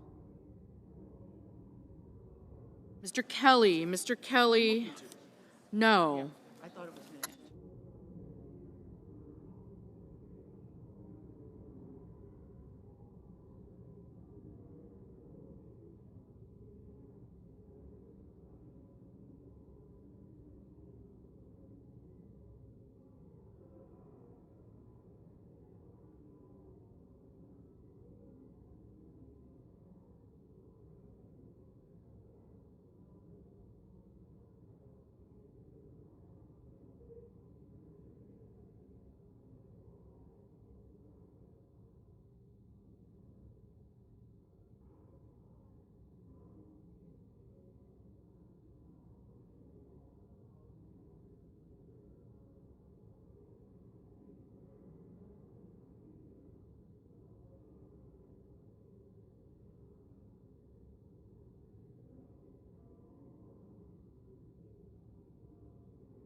Mr. Lujan, aye.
On this vote, the yeas are 53, the nays are 43, 3/5 of the Senate duly chosen and sworn not having voted in the affirmative. The motion upon reconsideration is not agreed to. Majority Leader. Madam President, I ask unanimous consent that the Senate be in a period of morning business with senators permitted to speak therein for up to 10 minutes each. Without objection. I understand there's a bill at the desk, and I ask for its first reading. Clerk will read the title of the bill for the first time.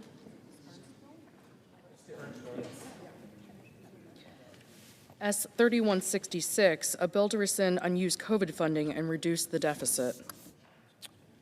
Madam President, I now ask for a second reading, and in order to place the bill on the calendar under the provisions of Rule 14, I object to my own request. The objection is heard. Bill will be read the second time on the next legislative day. Madam President, I ask unanimous consent that when the Senate completes its business today, it stand adjourned until 12 noon on Saturday, November the 8th, that following the prayer and pledge, the journal proceedings be approved today at the morning hour be deemed expired, the time for the two leaders be reserved for their use later in the day, and the Senate be in a period of morning business with senators permitted to speak therein for up to 10 minutes each. Without objection. Madam President, if there's no further business to come before the Senate, I ask that it stand adjourned under the previous order following the remarks of Senator Cassidy. Without objection. Senator from Louisiana. Madam President, I'm going to try and present a way forward for Democrats, Republicans, and Americans out of our current situation with a different proposal than people have already thought of. Now, the government should have been shut down for 38 days, and tomorrow we're going to vote again, and tomorrow the vote will again fail. But in Americans, Congress is frustrated. We need to open the government. So, if to open the government we need to talk about health care, let's talk about health care. Let's have a conversation in the family. We have an affordability crisis, and health insurance is part of it. Now, this is personal to me. I'm a doctor, practiced in a hospital for the uninsured and the poorly insured for 20 years. And many of those people that came to see me were middle-income Americans who could not afford their medical bills and could not afford insurance. I want to see this solved.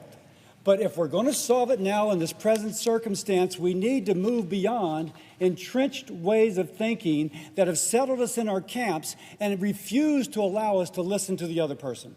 And I thank some of my Democratic colleagues for being here. We've got to be creative. Now, the Affordable Care Act, Obamacare, whatever you want to call it, tried to make health care affordable by giving insurance companies more money. The enhanced premium tax credits, EPTC, is the latest example. It sends, next year it would send $26 billion to insurers, hoping that families see smaller bills. But that actually doesn't make health care less expensive. And for some, it actually makes the health insurance more expensive if you're not getting subsidized care on the exchange. So we can do better than just papering over the cost with subsidies. Instead of paying insurance companies to manage our money, let's trust Americans with a pre-funded, flexible savings account worth as much as the enhanced premium tax credit that they would receive. Let me repeat that. A pre-funded, not out of their salary, but pre-funded from the federal taxpayer, equivalent in value to the enhanced premium tax credit that they would receive. Now, let me make it clear. I'm not speaking for the Republican caucus. I'm not speaking for President Trump. I'm not even speaking as the Help Committee chairman. I'm speaking as a senator and as an American that sees us at an impasse and is trying to think differently about how we can move forward. So, I'm going to present to my fellow Americans an idea that hopefully will move us out of this stalemate and go forward. And I'm going to try and speak as if I'm speaking to the American back home. Here's the problem. Under the enhanced premium tax credit, if your insurance premium goes up, if the insurance company decides to pay more, they just get more subsidy from the taxpayer. Now, insurance companies get paid no matter what, and it doesn't matter how expensive the tab is. There's absolutely no incentive to bring the cost down. There's no transparency as to what the care really costs, and there is absolutely no reward for the family that goes to a place which is less expensive. It's like putting a Band-Aid on a broken bone. You're hiding the fracture, but you're not fixing the broken bone.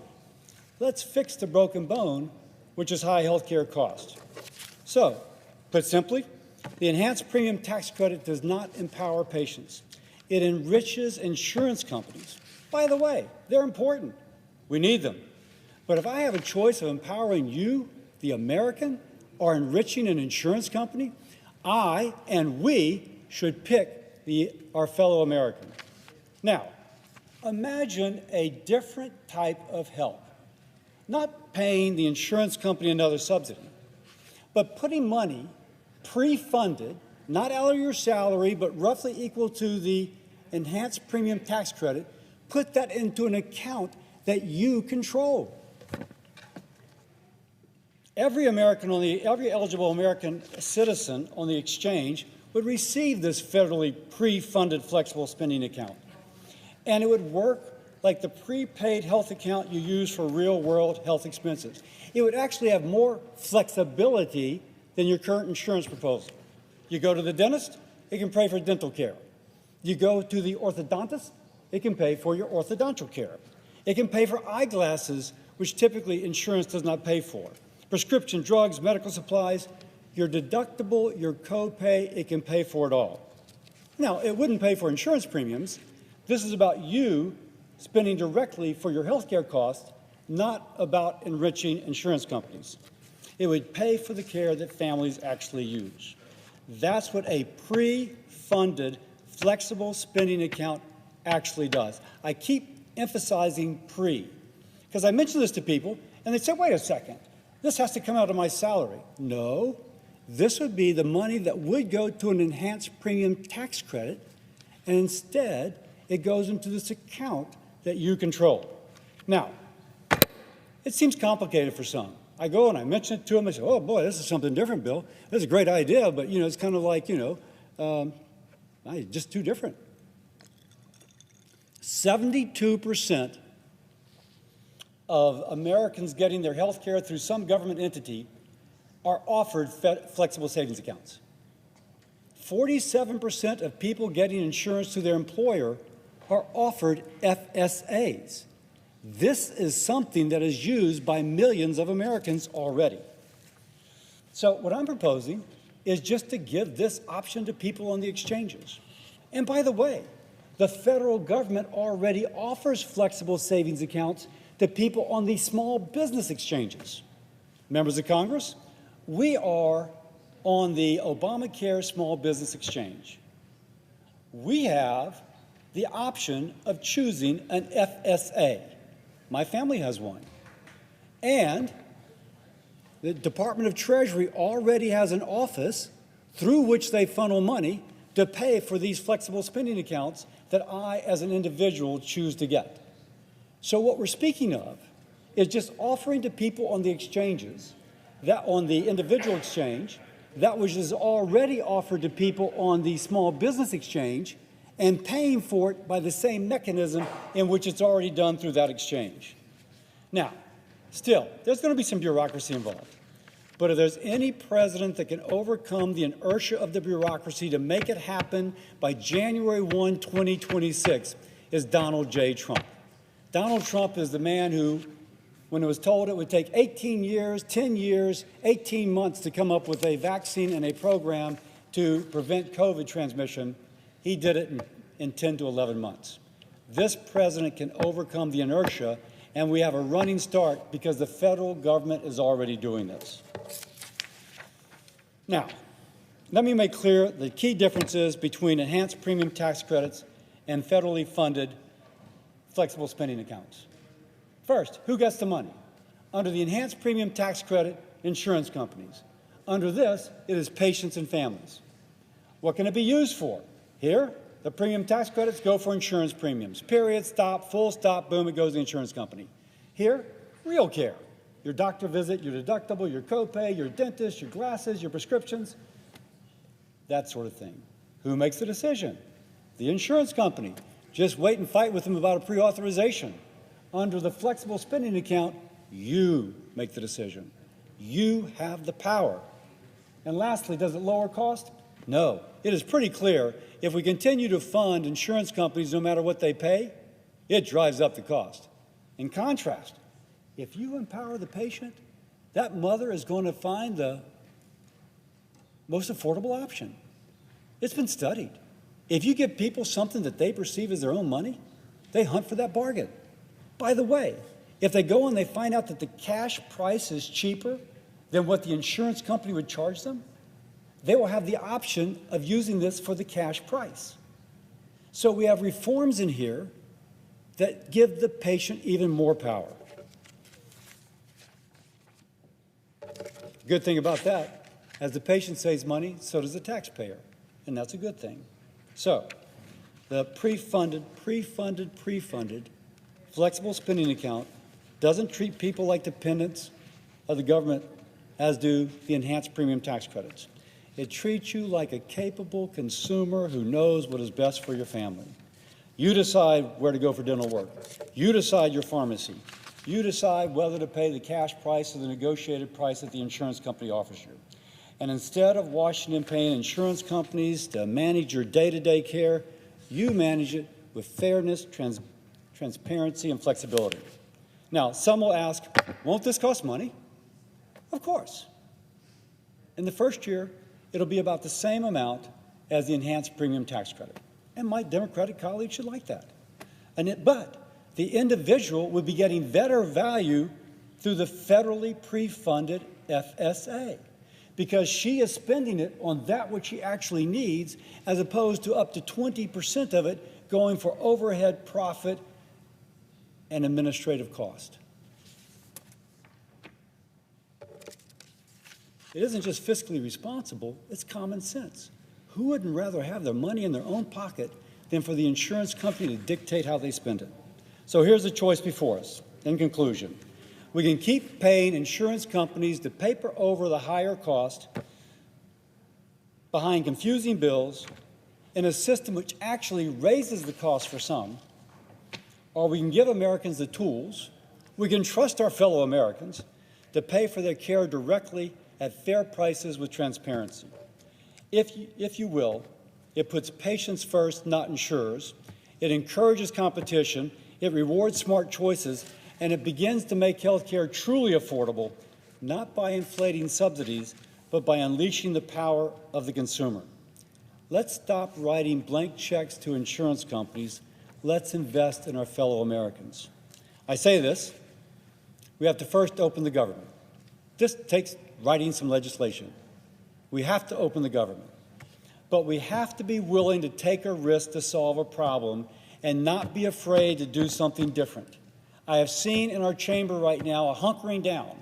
We've not been able to solve it, so we're not going to try anything different. We're just going to wear the other side down until they wave the white flag. Now is the time to be creative. I'm a rock rib Republican, but I will say what I just offered is not a Republican solution. It is not a Democratic solution. It is an American solution.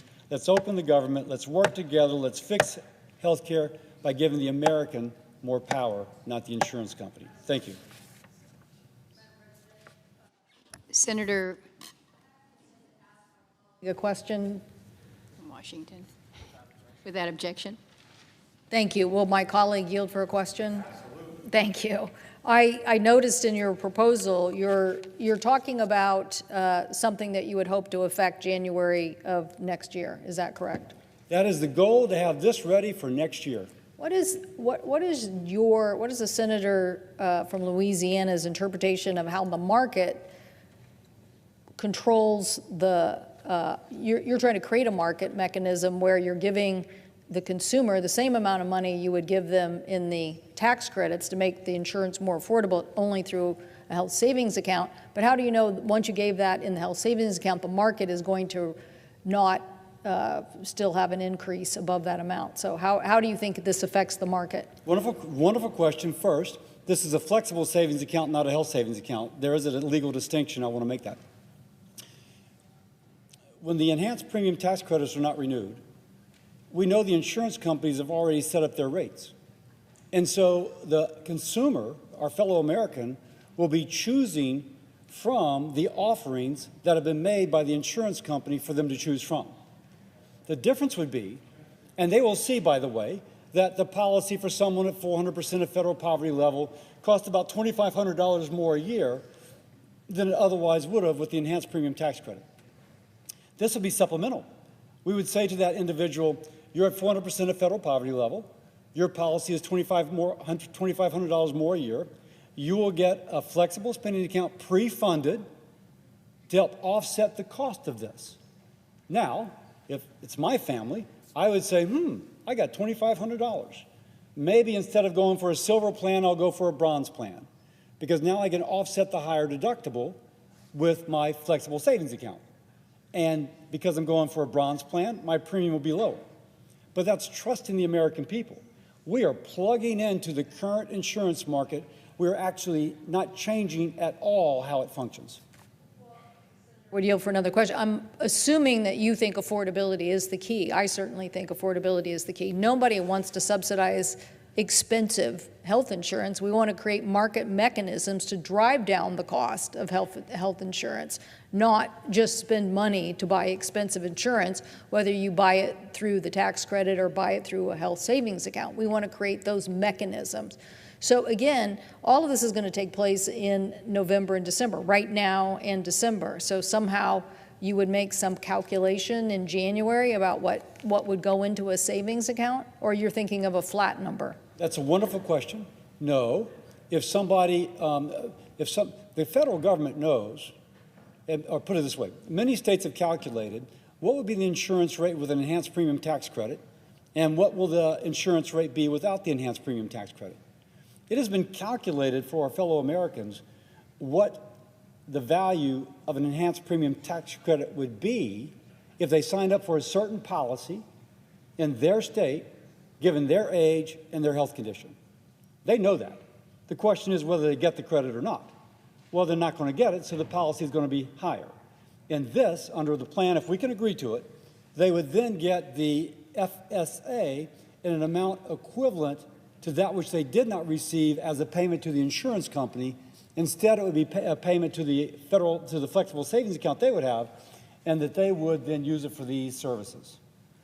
If the senator would continue to yield, the issue is that, so much of this is already set up, and I think you're trying to be creative in a way to, instead of the Alexander Murray cost revenue sharing, I think you're trying to figure out something that would get people the same amount of money to make them whole over the next year or two. Is that correct? That is correct.